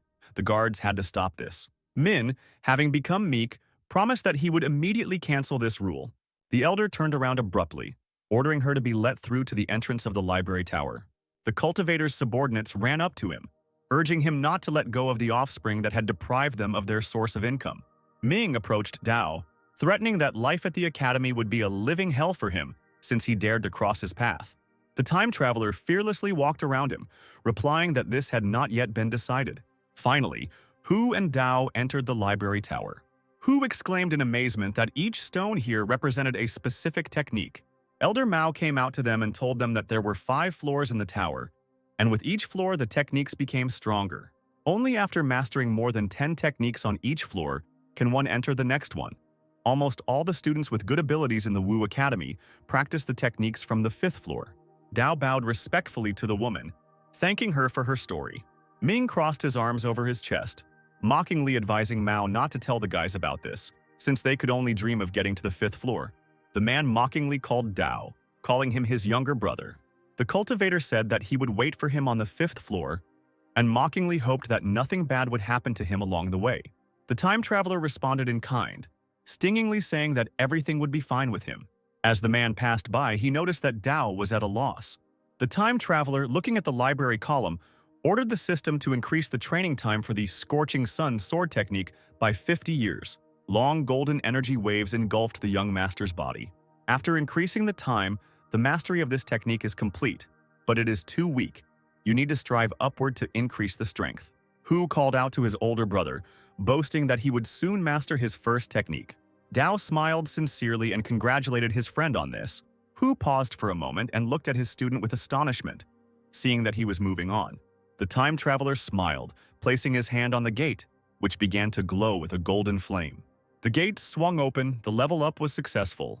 You realize that Dao had managed to pass through the gate to the 2nd floor, meaning that he had truly mastered the 10 techniques. But it hasn't been more than an hour, Even the geniuses of Wu Academy can't do it so quickly. The guy fell silent and quietly called out to Dao. When he responded, Hu cried out with tears in his eyes that he would always remain his older brother. The young master turned around and shrugged, not resisting. Once on the second floor, Dao also mastered 10 techniques there. He felt his body being filled with immeasurable strength, as expected from the academy. Most of the techniques on the second floor were better than those of his family at the same level. The fashion master muttered happily that he was already on his way to the third floor. Blue fire engulfed Dao's figure as he reached his destination. Mao's eyes widened as he mastered the next 10th technique. The cultivator himself had barely reached the fourth floor. His subordinate stood to the side and praised the cultivator, congratulating him on achieving yet another technique. The man burst out laughing and exclaimed that he had finally done it after 3 whole years. It's finally time to go up to the 5th floor. His accomplices talked among themselves, mocking Dao, believing that he was still on the 1st floor. The cultivator arrogantly asked them what that disciple was hoping for. He's just an insect that can only get in the way. Once Mao reaches the 5th floor, the gap between them will become wider and wider, and from now on, the newcomer will be nothing. As soon as the cultivator crossed the threshold of the hall, he heard a painfully familiar voice behind him. He, not believing his ears, turned around sharply and saw the same impudent student who had hit him.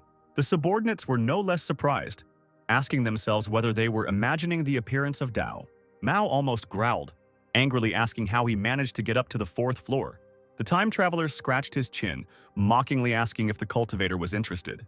The men decided that he was using some kind of trick, because it took them 10 whole years to get to the 4th floor. Coming closer, Dao waved his hand, inviting those present to tell how he did it. After poking the stunned Mao in the chest, the guy ordered him to listen carefully. The head of the academy was his second uncle on his mother's side, which meant he could go to any floor. The cultivator's eyes widened, a bead of sweat running down his forehead from the strain. The time traveler patted the man on the shoulder, noticing that he had messed with the wrong person. Then, as he passed by, Dao advised him to think carefully about his behavior. Mao's subordinate trembled, exclaiming that they had brought trouble upon themselves, since this disciple was actually a relative of the leader. The subordinate immediately fell silent, receiving a painful slap in the face for his words. The head of the academy is a woman. She can't be my maternal uncle. The guy shook his head, angry at himself for having so blindly believed the newcomer who had managed to deceive everyone present.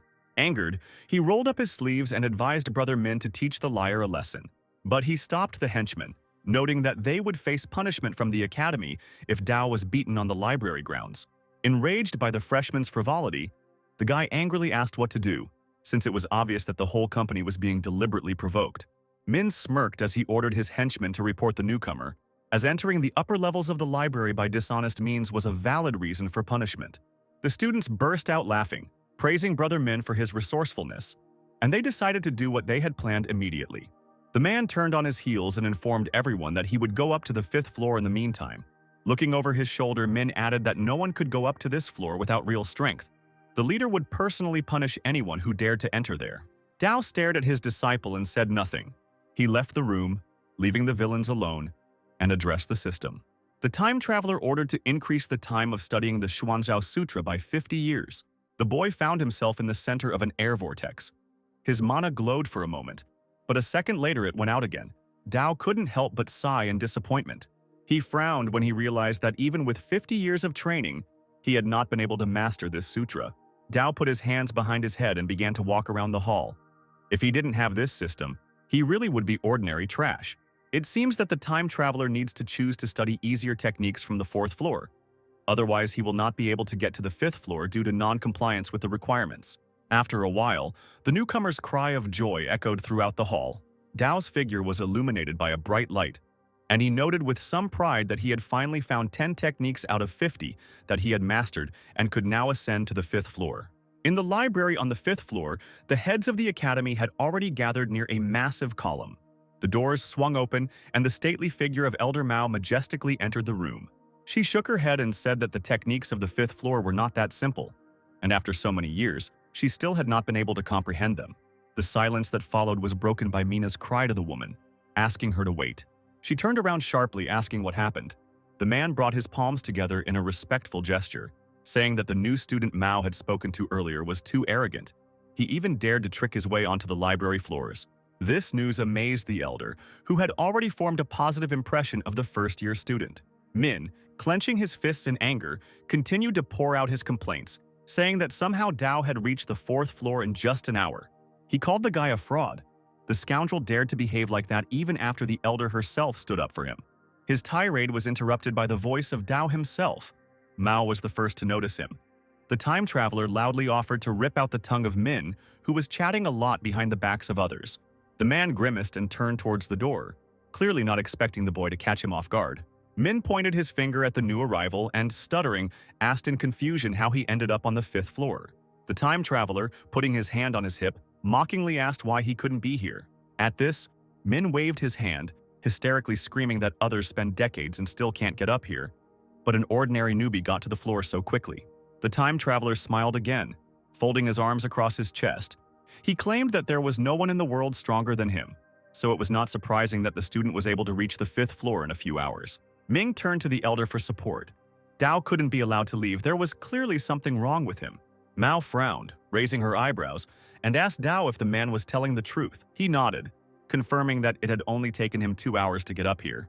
Min shouted again that the student had confessed to everything and that people like him should be thrown into prison immediately. Mao looked at Dao again, sternly asking if he was going to explain anything. The guy threw up his hands, puzzled, answering that he had already told everything. In this world, he has no equal. Min burst out laughing. He thought that the student was mocking those present, considering them idiots. He mentioned the legendary Yan, who spent 3 days to climb to the 5th floor, and the second-ranked student in the academy only reached the goal after 3 months. The old men standing at a distance supported Ming, scratching their thick beards. They pounced on Dao with accusations of his insignificance. He certainly could not be more talented than Yan. Min then asked if Dao thought he had more potential than the girl. And in general, he needs to stop making excuses. The guy committed too serious a crime. Mao, who had remained silent until then, exclaimed that the student's arguments were insufficient, but she believed in the integrity of the Tao, so she decided to give a chance for a reasonable explanation. The time traveler feverishly thought about what to do because he couldn't tell about the system's help. Min took advantage of the pause and pounced on the newcomer, shouting that Mao shouldn't waste his precious time on such trash. He had barely taken a step when he heard a low female voice demanding that he stop. The head of Mao herself appeared on the floor, a higher-ranking elder, a tall, dark-haired woman who looked around the stunned crowd. Min immediately became quiet and bowed before the leader. Dao couldn't even imagine that such a beautiful woman was the head of the Wu Academy. Mao brought her hands together and smiled softly, greeting the freshman by directly addressing him. He immediately bowed his head respectfully, responding to the greeting with gratitude for the honor bestowed upon him. Min ran up to the head. He tried to convince the woman that Dao was a swindler who had tricked his way onto the 5th floor. Mao waved her hand, demanding the man to remain silent until spoken to. Leaving Ming in amazement, she turned back to Dao, asking how he had managed to get here. The time traveler repeated his words again, declaring that he had no equal in this world. Mao looked at the boy with an interested look and asked if he knew who the last person who held such confidence was. Dao, without a shadow of a doubt in his voice, loudly said his sister's name. The woman said that Yan was the recognized #1 hero in the mortal world. The head narrowed her eyes, piercing the figure of the newcomer with them. Was he sure that he could compare with this talented person? Straightening up, the guy said crisply that he would be able to surpass her no matter what. Mao's gaze darted to the side as Ming interrupted her conversation again. The man dared to speak again, repeating that Dao was only a beginner. Even 10,000 like him would not be able to compare to Yan. Min pointed his finger dismissively at the student standing behind him, exclaiming that he definitely used some kind of trick to get to the 5th floor, and the leader should punish him. Mao's eyebrows shot up. The woman, as before, demanded silence. Did Ming not hear her? The leader smiled encouragingly at Dao, saying that self-confidence was a good trait. Now the boy could say that he had surpassed Yan in terms of climbing speed in the library tower. Ming's eyes widened as soon as he heard these words. The man did not expect that his efforts to convince Mao of the fraud would not pay off. He pointed at Dao again with a trembling hand. Speaking of the deception of this impudent newcomer, Mao quietly, but in a tone that did not bode well, asked whether Ming had personally caught Dao in this. He lost all confidence and mumbled something awkwardly, not knowing what to say. Finally, he turned around to the new guy and bared his teeth. How did he manage to get up to the 5th floor in such a short time? The head shrugged, saying that the student had explained everything. He had no equal in this world. Min opened and closed his mouth in shock. His anger and tension seemed palpable. With a squeal, he once again called Dao a bastard. which the head of the academy herself believed. The woman gave the man a murderous look, asking if he dared to doubt her competence.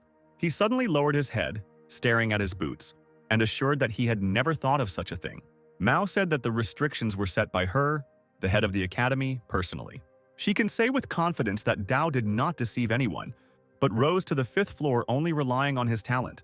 Min stepped back, shocked by what he heard. This was completely impossible. The time traveler exclaimed that Ming had slandered him, so the leader Mao should punish the deceiver. Mao's verdict was not encouraging. The woman ordered the man to leave immediately and gaze at the wall for a whole month. He tried to say something else, but upon hearing the leader's menacing voice, he immediately fell silent. Finally, realizing that he could do nothing more, he bowed and asked permission to leave. Taking one last look at Dao, he saw the student's grin and clenched his teeth in helpless rage. Min snorted dismissively and turned sharply towards the door. The leader turned to the elder, calling her sister, and offered to accept Dao as her personal disciple, because the guy had great potential. The time traveler was surprised. He had previously suspected the women of being related. They were surprisingly similar to each other. Junior Mao did not dare to question the order, and promised to do her utmost to raise a disciple like Yan for the sake of the academy's future. Twirl a strand of platinum hair between her fingers, she told Dao that from now on he would be studying with her. As his senior, the boy would be able to move freely throughout the academy. But Dao's joy was marred by the elder sister. Waving her hand, she asked the elder not to mislead the newcomer, warning that he should not go beyond the academy. The reason for this was the noticeable changes in the activities of the demonic sect. All the disciples had to be on guard. Meanwhile, in the building of the demonic sect, in the huge, gloomy palace, something was really happening. The sect members gathered in front of the throne, watching as another member prepared to pounce on the motionless girl. Princess Yue, without changing her expression, extended her left hand forward, blocking the blow. Her hand closed in a death grip around the man's neck, and the old man standing behind her asked for mercy. The palm unclenched, and the man fell to his knees. The guy with the eye patch turned to his comrade. Noticing that Yue was very talented, he nodded, noting the girl's high abilities. The princess's ruthlessness was a good quality, as that was what the sect was famous for. The sect leader laughed, saying that Yue Wu had performed well. No wonder she was predicted to become a heavenly demon. The man slowly stood up and broke into a smile, announcing that Wu Academy would soon be holding a competition. The leader, without further delay, voiced his intention to send Yue there. She must use every opportunity to destroy the academy's students. The girl, without changing her expression, loudly replied that she would carry out the order. The princess, having said goodbye to the head and the members of the sect, stepped over the threshold of the palace. Before Yue had gone far, someone called out to her. The girl turned around, seeing Elder Ju. She asked why the man needed her. He grinned and folded his hands behind his back like an old man, demanding that the princess call herself a student in the presence of her elders. Frowning, she asked irritably why he was looking for another student. Ju replied that the guy Yue had killed in the main hall was his disciple. The girl shook her head, informing the elder that the situation was the result of an accident. Ju looked closely into Yue's eyes, quietly saying that he could tell whether it was an accident or not.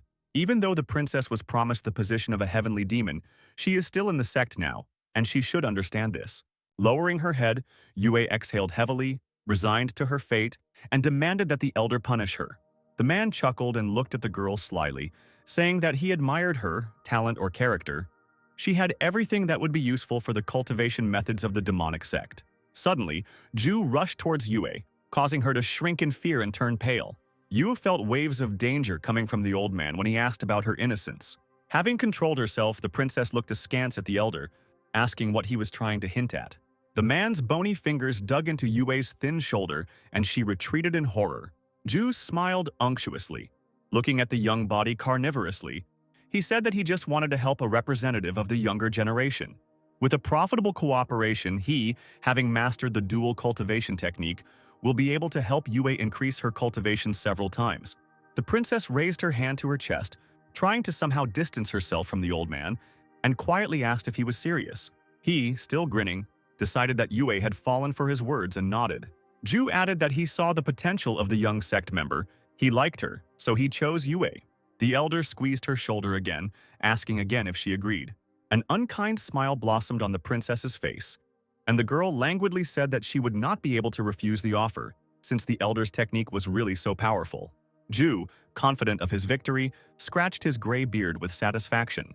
Yahello remembered what the sect leader had told her. The subordinate had to go to the cultivator competition, so it was better to postpone the execution of the contract until Yahello returned. Feeling incredibly pleased with himself, Ju agreed to this condition. Waving his hand, he headed back to the palace, declaring that he would wait for Yahello to arrive at the mountain near the sect. An unkind shadow passed across the princess's face, and she nodded to herself. She couldn't miss the opportunity to obtain dual cultivation. Young Prince Min was walking slowly in the square near the library tower. Dao and Hu had just left the building. The younger brother of the time traveler was delighted by the personal appearance of the leader. He was sure that the older brother would become much more powerful than Yan. Ming, seeing young Master Chen here, couldn't help but let out a surprised cry which immediately attracted attention. The time traveler, crossing his arms over his chest, looked Min up and down and grinned. His opponent shook with anger. He did not understand why Dao was still alive, since the entire Chen family had been destroyed. Dao clenched his fists as he walked towards Ming, realizing that he knew about the battle. Grabbing the boy by the shoulder, the young master defiantly asked if he knew who the giant hand belonged to. The blonde bared his teeth, shouting that he didn't know, and Dao asked whether he really didn't know or didn't want to tell. Ming pulled his hand out of his opponent's grip, shouting that even if he knew, he wouldn't tell, especially since Dao was guilty of his father's death. The young master promised that if Min did not tell him of his own free will, he would beat this information out of him.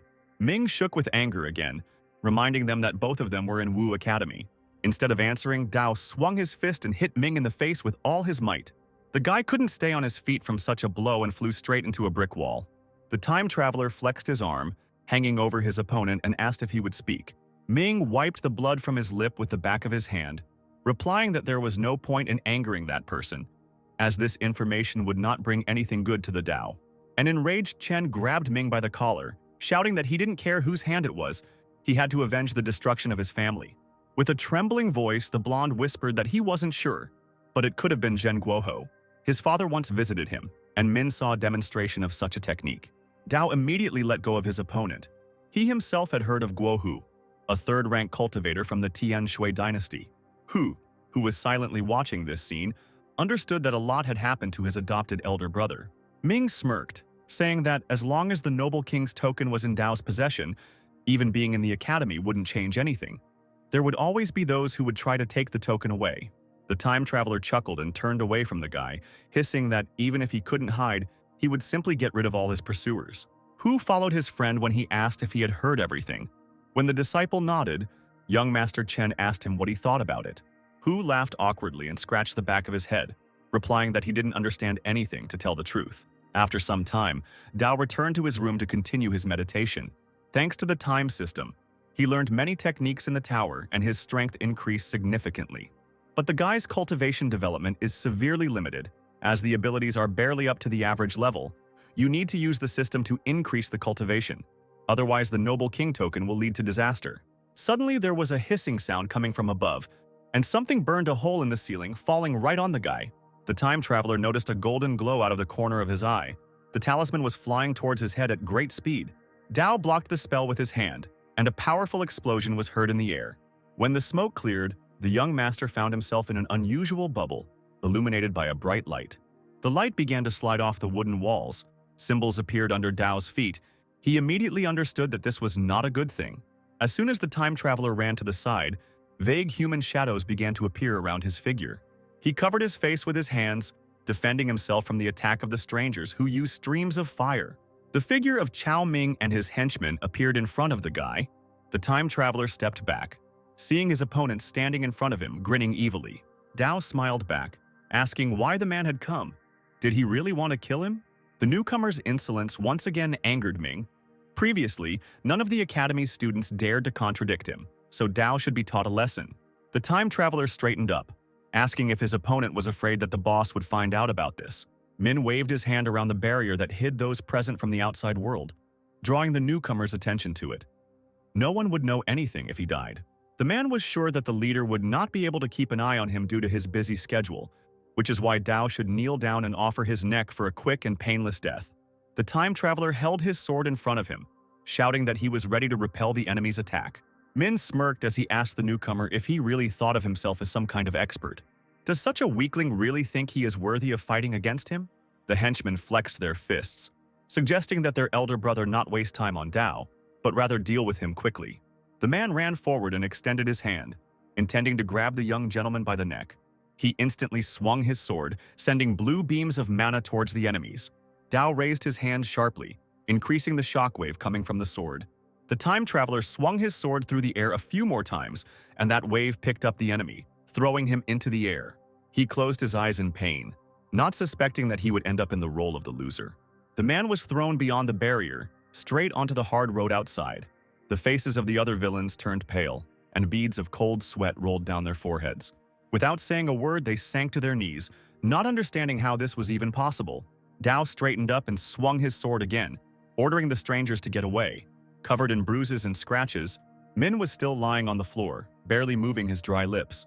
Concerned henchmen leaned over him, quietly talking among themselves, asking their elder brother if he was breathing. Barely opening his eyes, Min spat out blood and ordered the men to quickly carry him away. The Trinity picked up their leader in their arms and hurried away, although they themselves suffered a lot from the attacks of the newcomer. Elder Mao watched this procession from the upper balcony. She called the group of students idiots, remembering that in the Basha Dao showed an excellent result, and now he will not let himself be offended. The woman stretched contentedly, admitting that making the boy her apprentice had been a good decision. 3 days later, Princess Yue was impatiently waiting for someone in a forest clearing. Finally, a man appeared next to her and called her name. Holding his side, Mao limped towards the girl, each step difficult for him. Shocked by this sight, Yue asked what happened. The man replied that someone had beaten him. The princess angrily asked how this could happen, since Ming was one of the top 10 in Wu Academy. The student tried to change the subject, citing the fact that the story might be long, but Yue didn't give him a single chance to remain silent. Clenching his fist in front of him, Ming spoke with anger in his voice about the newcomer Chen Dao, who had recently arrived at the academy.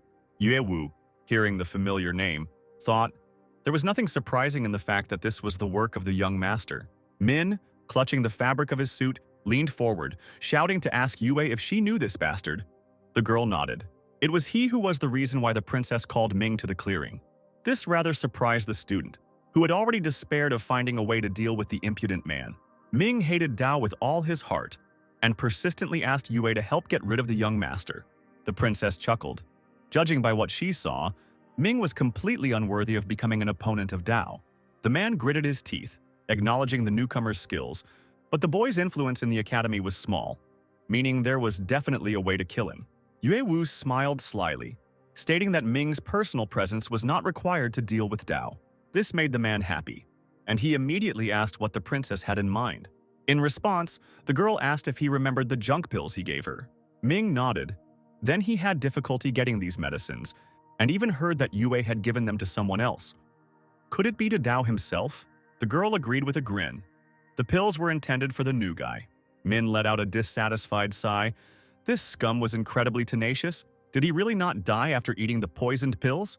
Yue smiled evilly, saying that even if the medicine was trash, stealing it was considered a serious crime. She looked meaningfully at Min, and he returned the smile, understanding what the girl meant.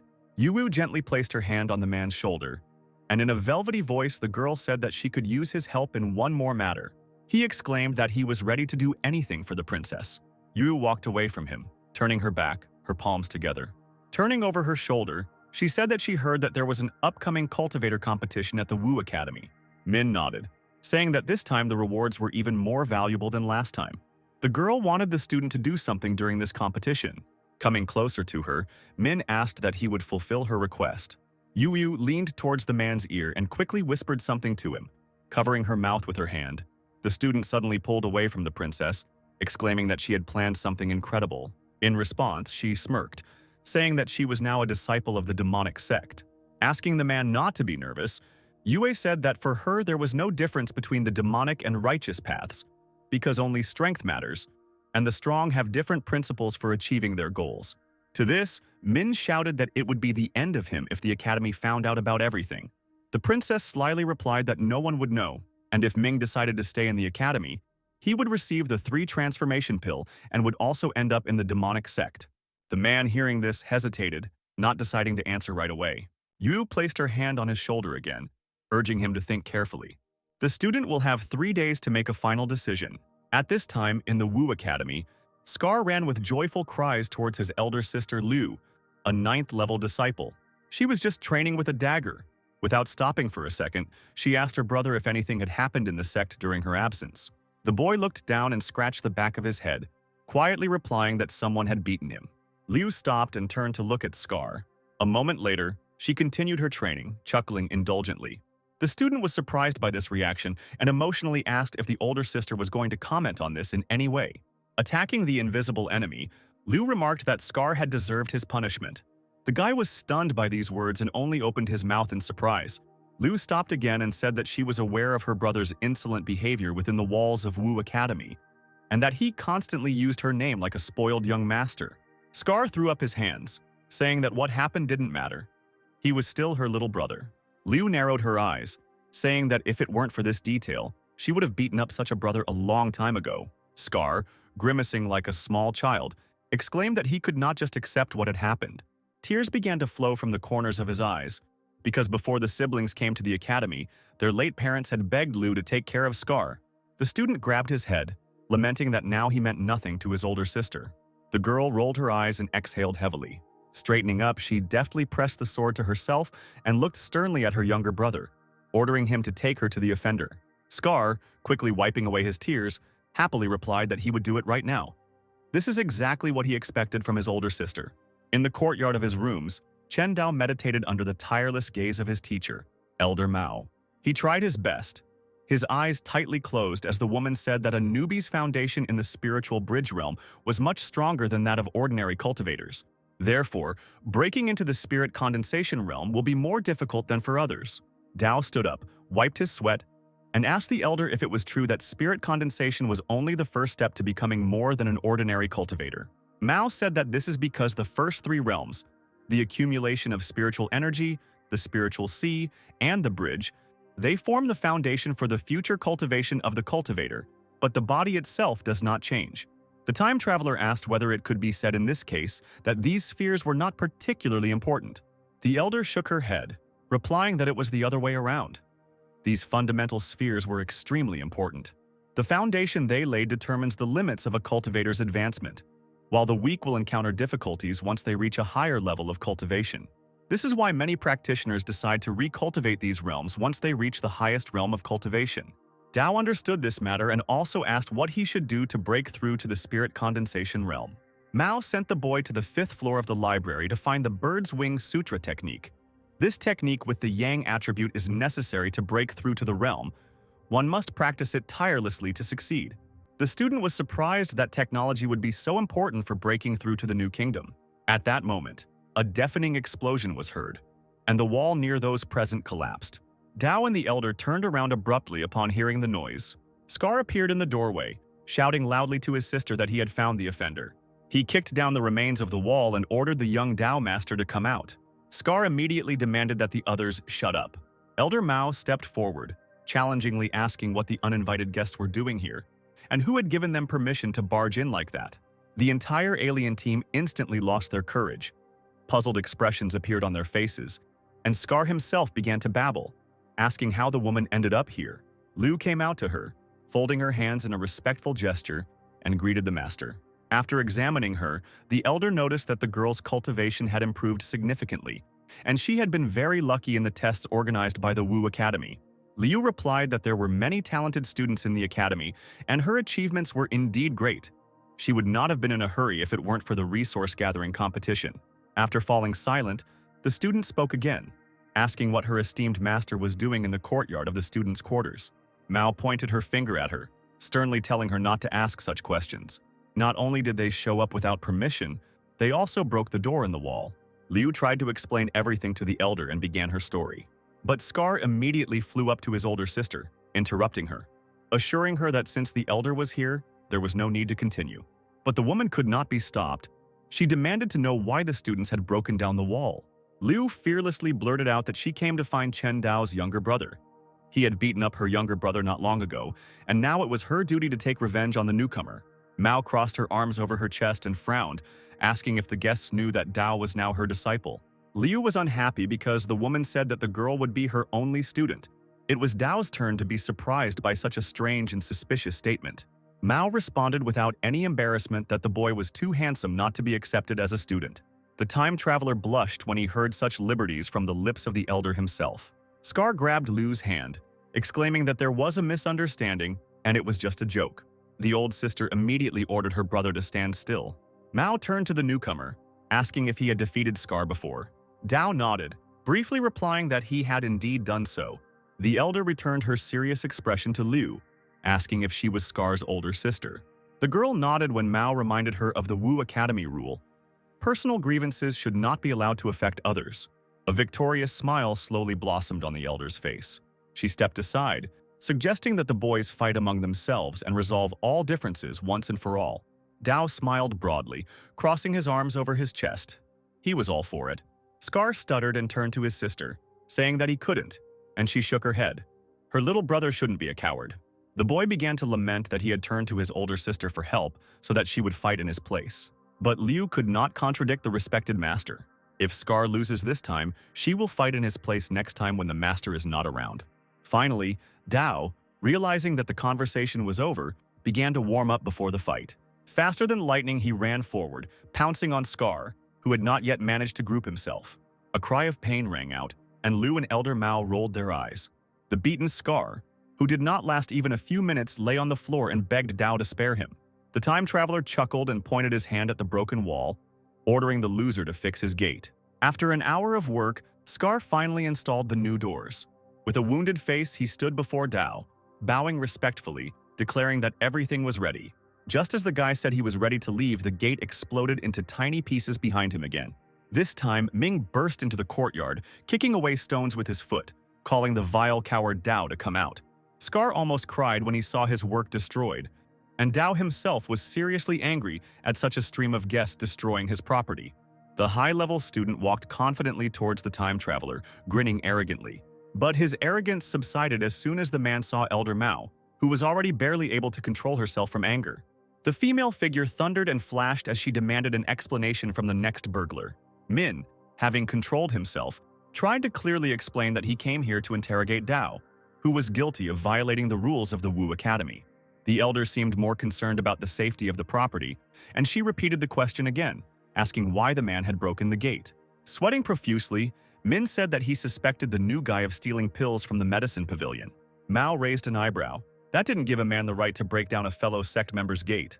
Min babbled that he was wrong, he shouldn't have destroyed the gate and connected several events together. The woman pointed her finger towards the damage, ordering the student to immediately fix what he had broken. Sometime later, Min, with the help of his henchmen, finished the repairs. The disciple approached the elder and bowed, declaring that everything was ready.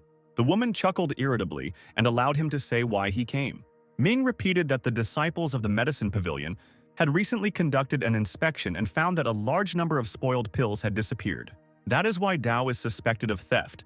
The disciples even have irrefutable evidence. It is necessary to give the order to seize him. The time traveler chuckled and asked permission to look at this evidence. Min grinned and said that he needed to search the newbie's spatial ring.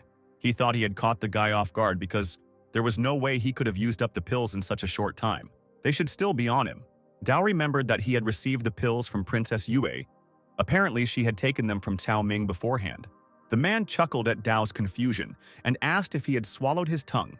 Dao asked how the man knew about the theft. Did the new guy really have nothing else to do than steal spoiled medicines? Ming laughed and said that Dao was not quite right in the head and could not tell the difference between a normal pill and a bad one. He turned to Elder Mao again and asked for her participation, since the newcomer was clearly stalling for time so as not to give up his spatial ring. Dao spoke again, asking Ming if he was sure that all the stolen pills were spoiled and that there was not a single normal one among them.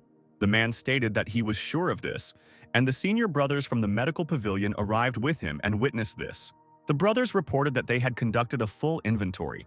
Indeed, only stale pills had disappeared from the pavilion. Ming waved his hands. Now Dao couldn't get out of it. He had to give up his spatial ring immediately.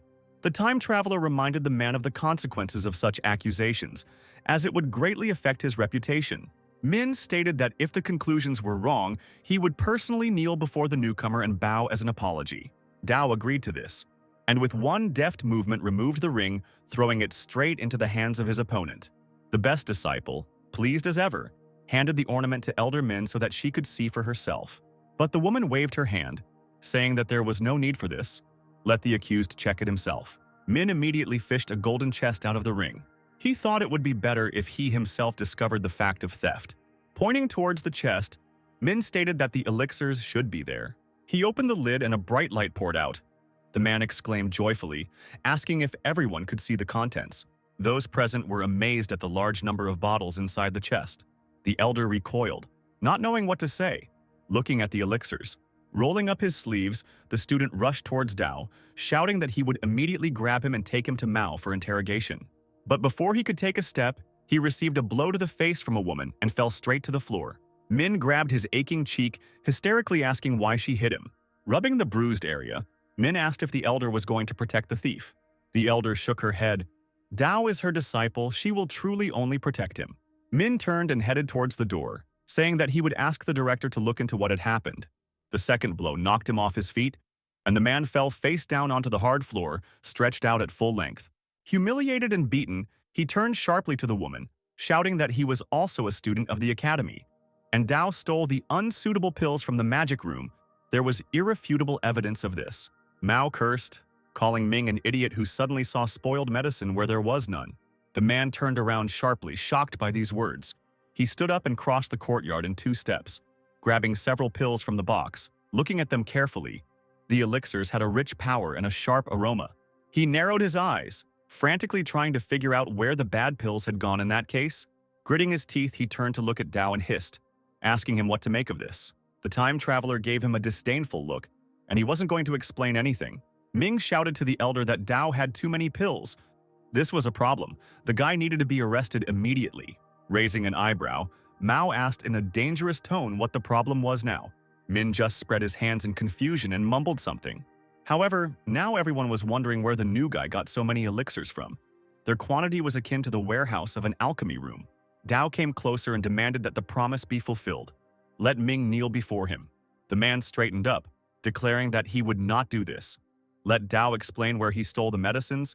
Did he really take the real ones from the alchemical warehouse? The time traveler called the man an idiot who contradicted himself, and now he must get down on his knees and apologize. Min shouted that the new guy was too big for his boots and that he definitely had some kind of problems. With one precise movement of his hand, the time traveler knocked out the impudent student. He repeated his question once again, asking if Min was going to kneel. Gritting his teeth, the man forced himself to fall to his knees, thinking to himself that he remembered this humiliation. Staring menacingly at his enemy, Min promised himself that he would definitely pay. When the student stood up, the elder reminded him that she had already punished him last month, but he had run away without permission. And now he came running here and started pestering her student, asking where the man got so much courage. Min pursed his lips, sweating, and said nothing. After a few seconds, he bowed, admitting his mistake, and promised to return and face the wall. But Mao wouldn't be an elder if she let him go so easily. The woman immediately called the guards, causing the offending student to cry out in confusion. When the guards grabbed the struggling boy by the arms, Mao ordered him to be taken to the square and severely punished with 500 blows. Min desperately tried to free himself, begging the woman for mercy along the way, but it was too late. Later, the man showed up to meet Princess Yue at the same place where they had parted earlier. He smiled awkwardly, making his presence known. Ming's whole appearance indicated that he had been brutally beaten. The girl asked what happened to him since the past injuries had almost healed. Gritting his teeth, the man stubbornly repeated that he would do everything Yue asked. The princess smiled broadly. She didn't know the reason for such zeal, but it was only for the best. But before leaving, Min set a condition for the princess. He wanted to kill Dao. He must not survive the competition for the treasure. The girl made him happy by seriously saying that the man need not worry. She herself had wanted to understand the Dao for a long time. 3 days later, Chief Mao spoke to the students and announced that the treasure competition held once every 10 years at Wu Academy would finally begin today. It depends on the participants and their abilities whether they will benefit or fail. Those present began to exchange loud glances and talk among themselves, carried away by the upcoming event. A huge fiery portal appeared behind the head. The woman spread her arms to the sides. Once the participants pass through it, they will find themselves in an ancient city of a prehistoric continent. It has already been explored for deadly dangers, but you still need to be on your guard. Mao stated that anyone who wishes to participate must go through this portal. The students rushed forward, shouting that they had to try hard to win. Volunteers jumped into the portal, shouting that the journey would improve their cultivation. Some students slowly retreated back, especially those with rich parents or previously engaged. Hu asked Dao if they would go into the portal. The time traveler asked if his younger brother was scared. The boy hit himself in the chest, declaring that he was not afraid because he would listen and follow the Tao. The time traveler boldly stepped forward. He could not miss the opportunity to become stronger until he had accomplished his revenge. At this time, in the sect palace, all the brothers were seeing off the princess to the competition at the Wu Academy.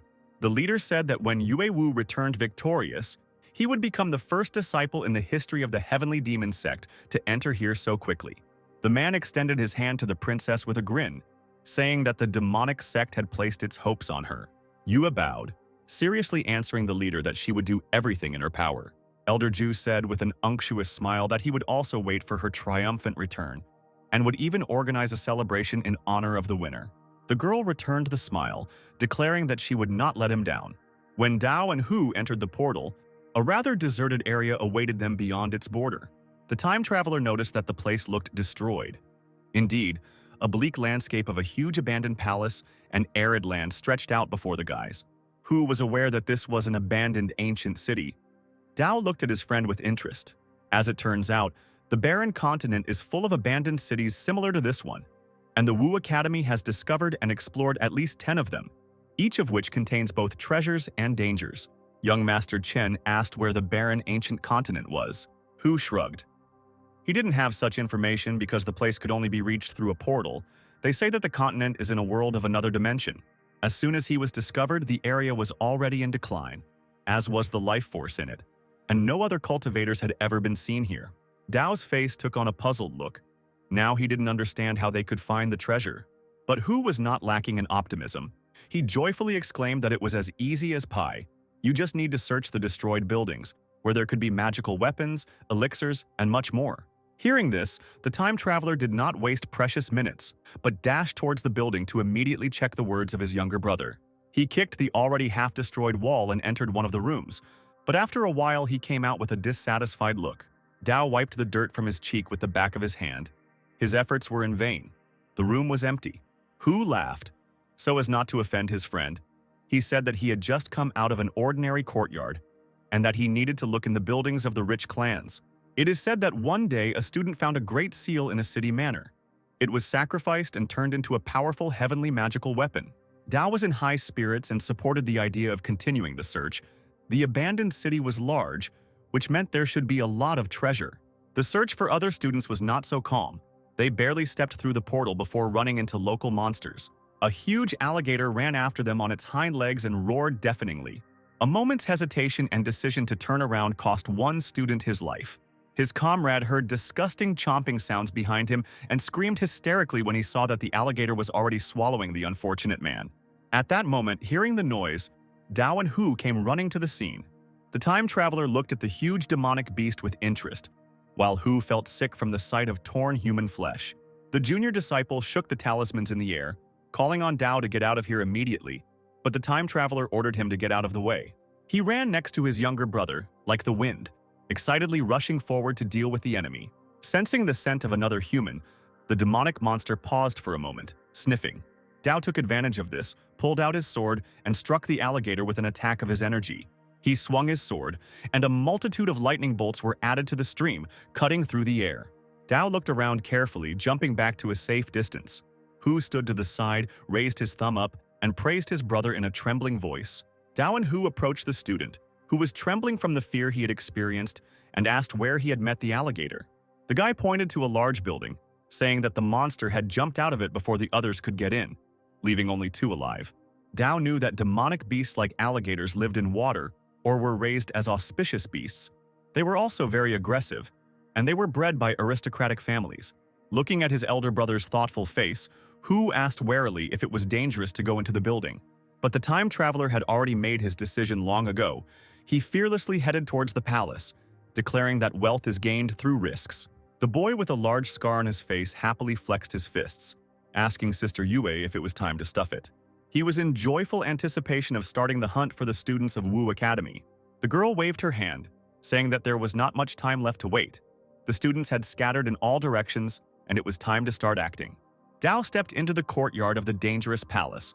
On the sun-baked ground lay fallen leaves, driven by the wind. Together with his faithful comrade Hu, the time traveler slowly crossed the courtyard. Hu was the first to notice a lone sword sticking out of the ground to the side and asked what it was. The guy pulled it out and examined it, realizing that the weapon was made of a rather unusual material. Frowning, the disciple concluded that the spiritual energy in the sword had dissipated and it had become useless. Dao walked up to his younger brother and snatched the weapon from his hands, slowly running his fingers along the blade. Stretching his hand with the sword in front of him, the time traveler ordered the system to rewind time for this sword by 50 years. The guy's figure was surrounded by a stream of blue light. The sword began to gradually change, becoming more and more pure and polished. Looking at the bright light coming from the blade, Hu asked his friend in amazement what just happened. Winking at him, Dao replied that the sword was sealed, and now the seal had been removed. At that moment, one of the alligators treacherously jumped out at the guys from behind, his eyes blazing with real flames. Dao quickly grouped himself, without letting go of the sword in his hands, and stood in a fighting stance.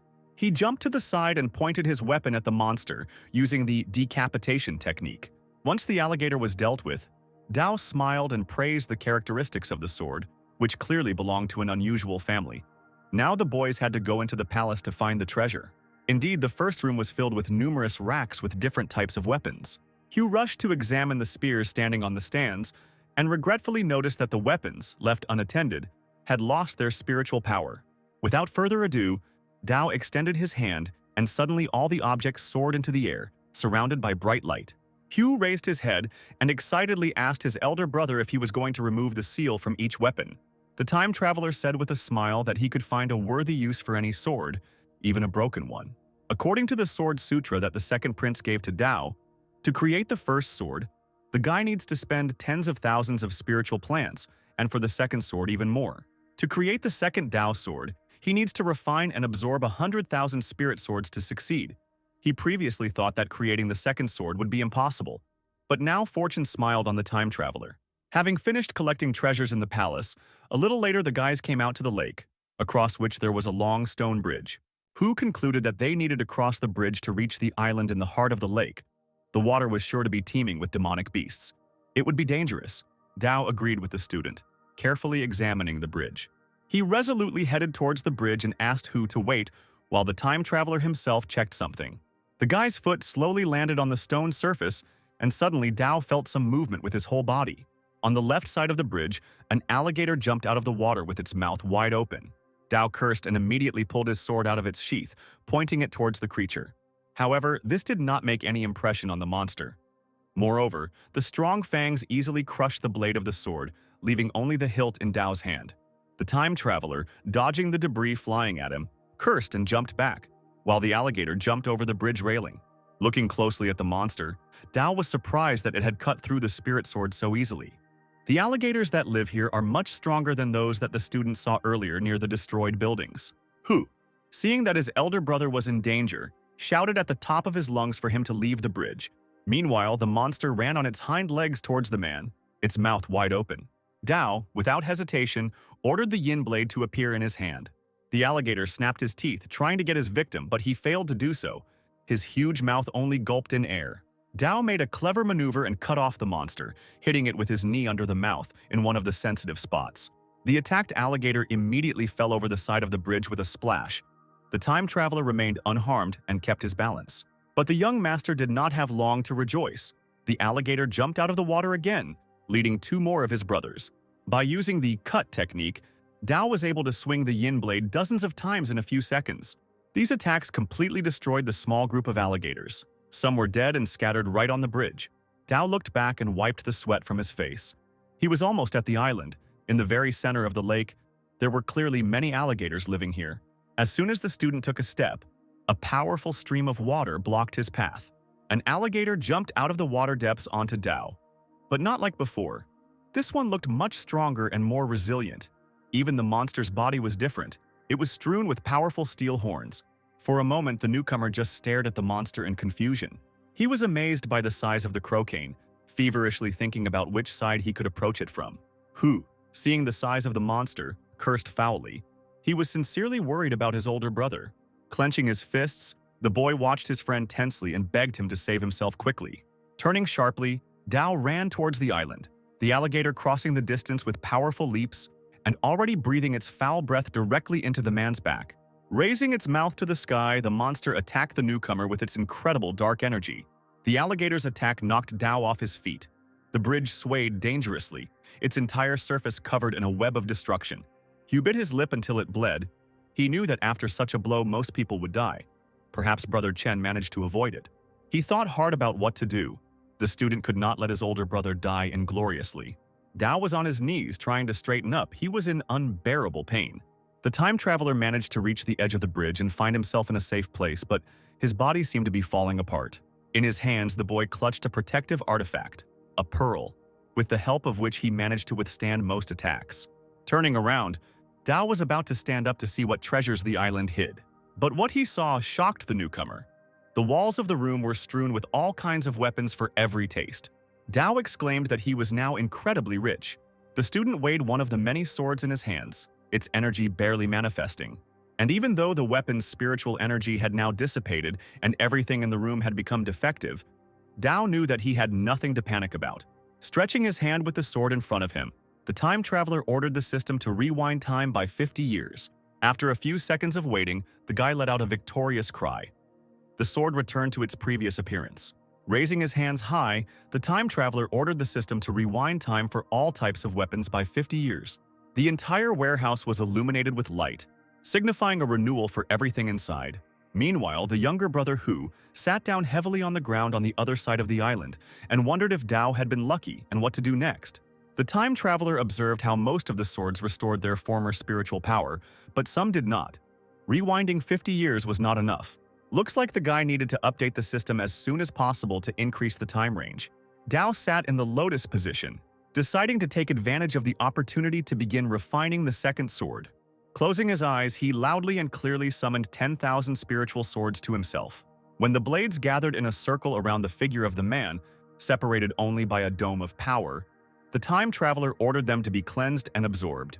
The disciple opened his eyes and saw a light of blue flowers on his palm. After absorbing so many spiritual swords, spiritual power appeared directly in his body. The energy that was now encircling Dao's entire body, like small lightning bolts, became thicker and stronger. He had absorbed about 5,000 spirit swords. Although this was not enough to develop the second sword, in any case, his strength had increased slightly. It was decided to leave the palace, since Hu was still waiting for him on the other side. The younger brother paced the clearing nervously. So much time had passed and still nothing had been heard from Brother Chen. The guy's plump face reflected despair. His eyebrows shot up. What should he do and how should he act? He frantically thought about what the best course of action would be. Perhaps he should return to Wu Academy and request reinforcements. Stopping, Hu glanced at the island. First, he had to find out whether Dao was alive or not. Suddenly, a painfully familiar voice was heard ordering the creatures to come out. Hu turned around abruptly, relieved to realize that it was his brother Dao and he was alive. And indeed, the young gentleman stood on the shore of the lake, and reptiles were slowly approaching him from the surface of the water. The huge open mouth snapped, grabbing air, trying to hit the person. Hu approached Dao across the bridge to inform him that he would call someone for help, but his friend did not support the idea. Raising his hand, the newcomer summoned a dozen swords to himself. They, engulfed in flames, formed in a circle around his head. As soon as one powerful alligator tried to jump on the young master, these daggers immediately flew at the monster. Using only his movements to control the weapon, Dao swore that he would finish off the monsters. The alligator let out a deafening roar as the sharp blades pierced its body. Hot blood began to spurt from the monster's mouth, signifying its defeat. Hu couldn't help but let out a cry of surprise when he saw the monster's huge bulk fall into the water like a stone. He ran up to his friend, still not believing that he had managed to kill the king of the reptiles.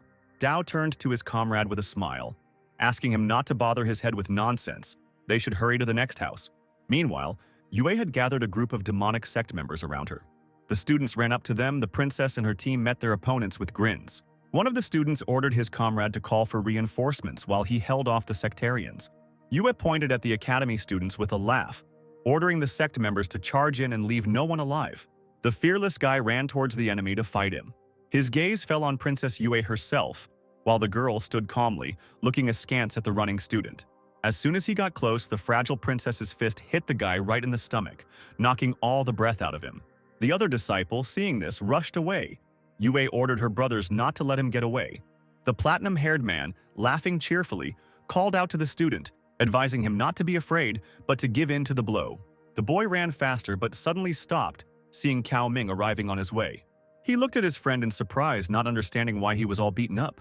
The disciple, looking at Ming with crazy eyes, pointed towards the disciples of the demonic sect and begged for his salvation. Luck was not on the unfortunate man's side at all. Min whispered that he had come here to calm him down, and with one sharp movement he struck his friend in the chest with his palm. The boy fell to the floor, not understanding why Min attacked him, and the senior disciple himself was already heading towards Yue, who was waiting for him. The girl immediately asked if Ming Chendao had found him. The man shook his head sadly, saying that the new guy must be researching something somewhere. The princess, knowing that the area was very large and that the search would take a long time, ordered Ming to think of a way to gather all the students in one place to finish them all off at once. The man nodded, asking to call him when the time came to deal with Dao. The princess, with a smile, promised to give Ming the opportunity to mock the newcomer as much as he liked. At this time, Hu and Dao were looking for the Lord's mansion. Dao asked his friend again if they were moving in the right direction, because it was already noon, and during this time the friends did not meet anyone. The younger brother easily replied that there was no need to doubt it. Judging by the layout of the city, the mansion was definitely located here. The time traveler looked around. He thought that in this area they would meet their classmates, but the road remained empty. Hu assured Brother Chen that the abandoned city was too big. The others must have explored other parts of it. In addition, most of the students who entered this time were mostly newcomers, while the older ones were preparing for admission with all their might.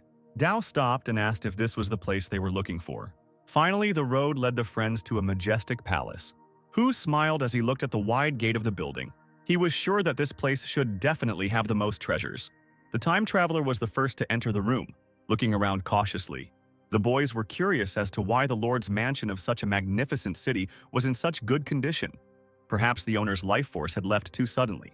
Dao noticed that, judging from the treasures, the cultivators of that time were extremely powerful. Hu said that according to academic research, this world was destroyed by an extremely powerful being in an instant. Dao was surprised by such a power that could destroy all life on the continent in a matter of minutes. His friend emphasized that this was only one of the worlds explored by the Academy. According to the Wu Academy's speculations, there are tens of thousands of outstanding heavens and worlds beyond the blue cosmos. The time traveler expressed hope that one day he would have the opportunity to see each of them. The guys exploring the mansion entered one of the rooms, which contained a special mechanism. With its help, it was possible to control the Lord's mansion. Hu said that they must activate the mechanism to open the treasure room. The guy ran to the jade stones and touched one of them. Unfortunately, they had lost their spiritual power, and the mechanism could not be activated. Dao came closer, saying that he could handle it. He made a smooth movement with his hand, and a long golden streak of energy stretched behind his fingers. At that moment, the stones began to shine and the mechanism began to operate. Hu was incredibly happy about this. He rubbed his eyes to make sure of what he had seen and timidly asked Dao if he had removed the seal again. The time traveler pressed on the central stone, urging his younger brother to hurry. But the activation of the mechanism was followed by a wall of fire appearing behind the students. Dao did not hesitate and again asked Hu to hurry. They had too little time. The students saw the portal appear and fearlessly entered it. Coming out of it, the guys found themselves in a dark and gloomy space that looked like a cave. The students' mouths dropped open as their eyes adjusted to the dim light, but the joy was fleeting. The cave turned out to be completely empty. Perhaps someone had already plundered the treasure trove before them. Hu didn't expect that the space here would be so small. Something like this was beyond the capabilities of ordinary people. The owner was probably a great cultivator. Massive figures emerged from a dark part of the cave, causing people to shudder. Hu screamed at the top of his lungs that they were monsters, warning Dao of the danger. These must be third-rank guardian beasts. Only cultivators who have achieved reality compression can deal with them. The boy asked if his elder brother was in the Spirit Bridge realm. Maybe they could find someone to help clear out this place. But the time traveler rejected this idea. He was impatient to try out his new sword. The centaurs, their eyes blazing, roared and rushed headlong at the people. Dao did not hesitate and also leapt forward, holding out his hand with a blade that cut through the thick skin of the monster. The powerful hooves of the monster flashed through the air as it flew away towards the stone wall. Hu stared ahead in disbelief, amazed at his friend's growing strength. Dao clutched the blade in his hands with a satisfied expression. He knew that with such strength, he would become an outstanding student of the Wu Academy. By this time, Princess Yue and her accomplices arrived at the Lord's mansion. They knew that the most valuable treasures were kept there. Min exclaimed that all the students would flock to this place to explore the mansion. The girl was delighted by this news. She was going to set a trap while the senior student would contact his classmates, and they would come here to die. The man hesitated, suggesting that it would be too dangerous. But Yue cut him off abruptly, making it clear that this decision could not be challenged. After these people are dead, Min will be the only one left alive. Yue promised that he will return to the academy as a hero of the Great War against the demonic force. And most importantly, Ming will be able to deal with the Dao that he hates. Standing behind the princess, the student clenched his fists in anticipation. His eyes lit up with a mad fire. He wanted to kill absolutely everyone. The girl called the sect members to follow her. She was just about to set up traps. After killing the monsters, Hu and Dao came across 3 large stone pillars of heaven, earth, and man that blocked their path. Dao looked closely at the columns, wondering what the hieroglyphs carved into the stone meant. Did they make any sense at all? Hu smiled, guessing that these pillars were the treasure of the city lord, causing his elder brother to look surprised. It is a kind of defense mechanism that separates the treasures into 3 different places. When someone enters one of the places, the others will self-destruct and close the passage. The time traveler praised Hu for his knowledge and asked whether the columns would be destroyed on their own if the students chose one. After thinking for a moment, the student replied that there was a high probability of their explosion. Shrugging his shoulders, the young gentleman pointed his hand at the last column, deciding to take a risk. Ordering her to open, Dao took a step forward, and a blue portal appeared in front of the guys.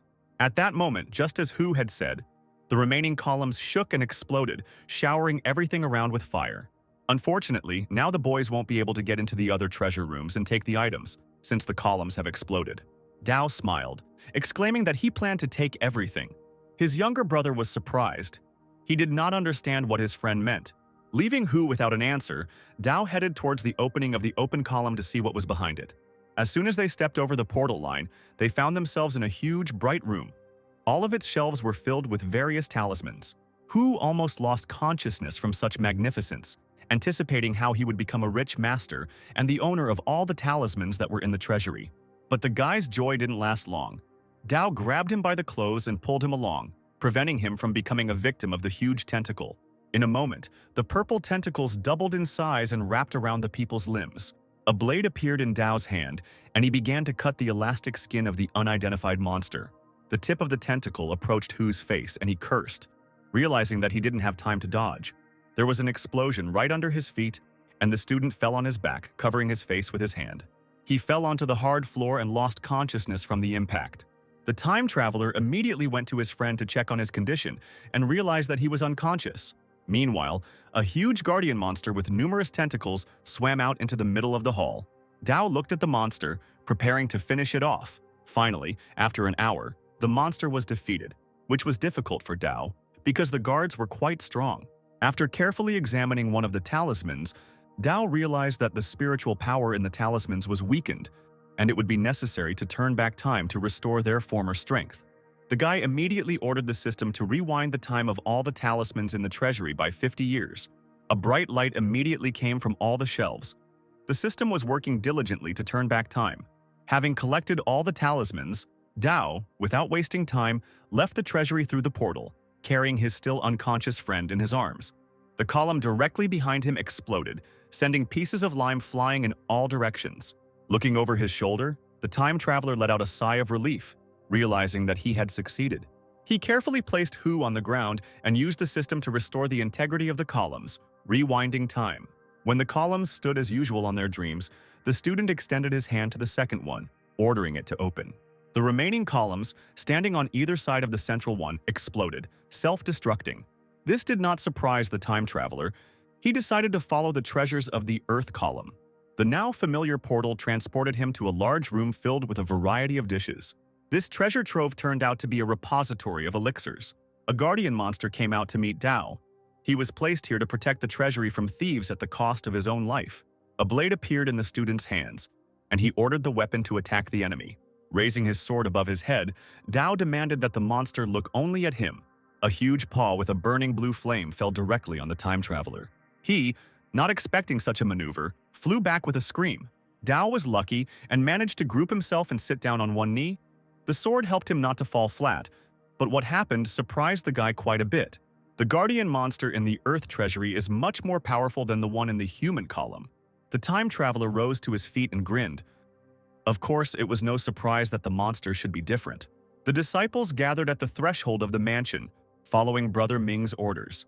They heard that there were many treasures hidden in the Lord's mansion. The Mins collected them to overcome difficulties, and the students would share the wealth among everyone. Gathering his strength, Dao pointed his sword at the monster, preparing to attack it. The time traveler flew forward with a scream, ordering the guard to try another sword. Dao flew up, slashing his blade across the neck of the monster, which from a distance resembled a giant turtle. The monster roared, hissing that the man was good for being able to hurt him, but he would never be able to break through his defenses. The time traveler smiled, looking slyly at the monster. The guard advised the man not to pretend to be so calm, because he had already lost all his trump cards. The monster stretched out its long neck and roared, declaring that it was its turn. Dao pulled out one of the talismans from his bosom, saying that he had only just begun to use his trump cards. The leaf stuck directly to the turtle's upper jaw, causing the guard to jump back. A few seconds later, an explosion thundered right next to the monster's head. However, this did not cause much harm to the monster. It only crawled slightly to the side and was clearly ready for the next attack. The turtle's eyes, burning with fire, suddenly noticed something that the monster did not expect at all. A whole 100 talismans, controlled by a man, rushed towards him with a rustling sound. The monster tried to dodge the flying threat, but it was too late. He roared desperately as he burned alive, the scream slowly fading along with the talismans that clung to the monster's body. The final explosion killed the guard who had so desperately defended the treasury. When the fire died down, Dao came closer, noting the monster's strong shell. The guy's gaze fell on the shelves lined with numerous bottles. He was delighted when he realized that these pills were much better than the ones that Princess Yue had brought him from the academy. The young master's cultivation level has increased, and he needs high-level elixirs to break through faster. With such a quantity of elixir, the time traveler will undoubtedly be able to make a real breakthrough. Dao nodded to himself, breaking into a wide smile. Having selected the best pills, Dao called them to himself to obtain the power of the elixirs. Finally, he realized that he had broken through to the realm of reality condensation. It was incredible to be in the realm of reality condensation in such a short time. Moreover, the student would be able to enter the realm of imaginary reality when he returned to the academy. Suddenly, a shadow appeared on the time traveler's face. Something went wrong. His heart pounded in his chest at an incredible speed. Waves of pain ran through his entire body. Dao grabbed his chest and coughed heavily, leaning his other hand on the floor. The young gentleman lowered his head and stretched out his trembling palms in horror. Something in his body was furiously absorbing spiritual energy. He reached with difficulty to the shelf and grabbed the bottle of pills, realizing that he would not survive if he did not take them. One elixir was not enough. It was necessary to continue to nourish the body with spiritual power. An increasing number of empty vessels gradually accumulated on the floor. Dao had already taken a fifth of all the elixirs in the treasury, but the spiritual power was still not absorbed. A few seconds later, the guy was surprised to find himself sitting on the bridge. It was a boundless spiritual bridge that stretched across the boundless wide spiritual sea. Perhaps this was what distinguished the time traveler from the other cultivators. After all, the spiritual sea and spiritual bridge were limited to other people. Something unusual caught the young gentleman's attention. Turning his head, he noticed an upside-down island in the air. As it turned out, it was this island, which appeared out of nowhere, that was constantly absorbing his spiritual energy, and each time demanded more and more. Perhaps the floating island appeared when the Dao broke through to the realm of imaginary reality. Master mentioned this. The condensation of reality is to transform the cultivator's spiritual power into reality. Suddenly, the island flew towards the time traveler, collecting a lot of lightning around itself. Dao was pinned to the ground, and he realized that the island was continuing to absorb his spiritual power. Having collected his thoughts, the time traveler managed to return to the treasury. He decided, at all costs, to feed the insatiable entity to its fill. After some time, the guy leaned against a pile of empty bottles. He had to take all the elixirs. It seems that the floating island is not going to continue to absorb his spiritual power. Returning to the bridge, the student was amazed to see that the island had become larger. He became curious about the object's role, so Dao flew into the air to check it out. Having landed on the smooth surface, the guy realized that his consciousness was clouded. Looking at his palms, Dao realized that this was a manifestation of willpower and the suppression of spiritual power. His soul is constantly growing under this pressure. The kingdom of imaginary reality has condensed a floating island that can strengthen the soul of the traveler. Meanwhile, more and more competitors were gathering at the mansion, and they couldn't understand why Brother Min still hadn't arrived. Scar turned to his sister, saying that Elder Mao was not here, and the girl did not need to restore her brother's reputation. Lu exhaled heavily, saying that she heard Scar muttering on the way.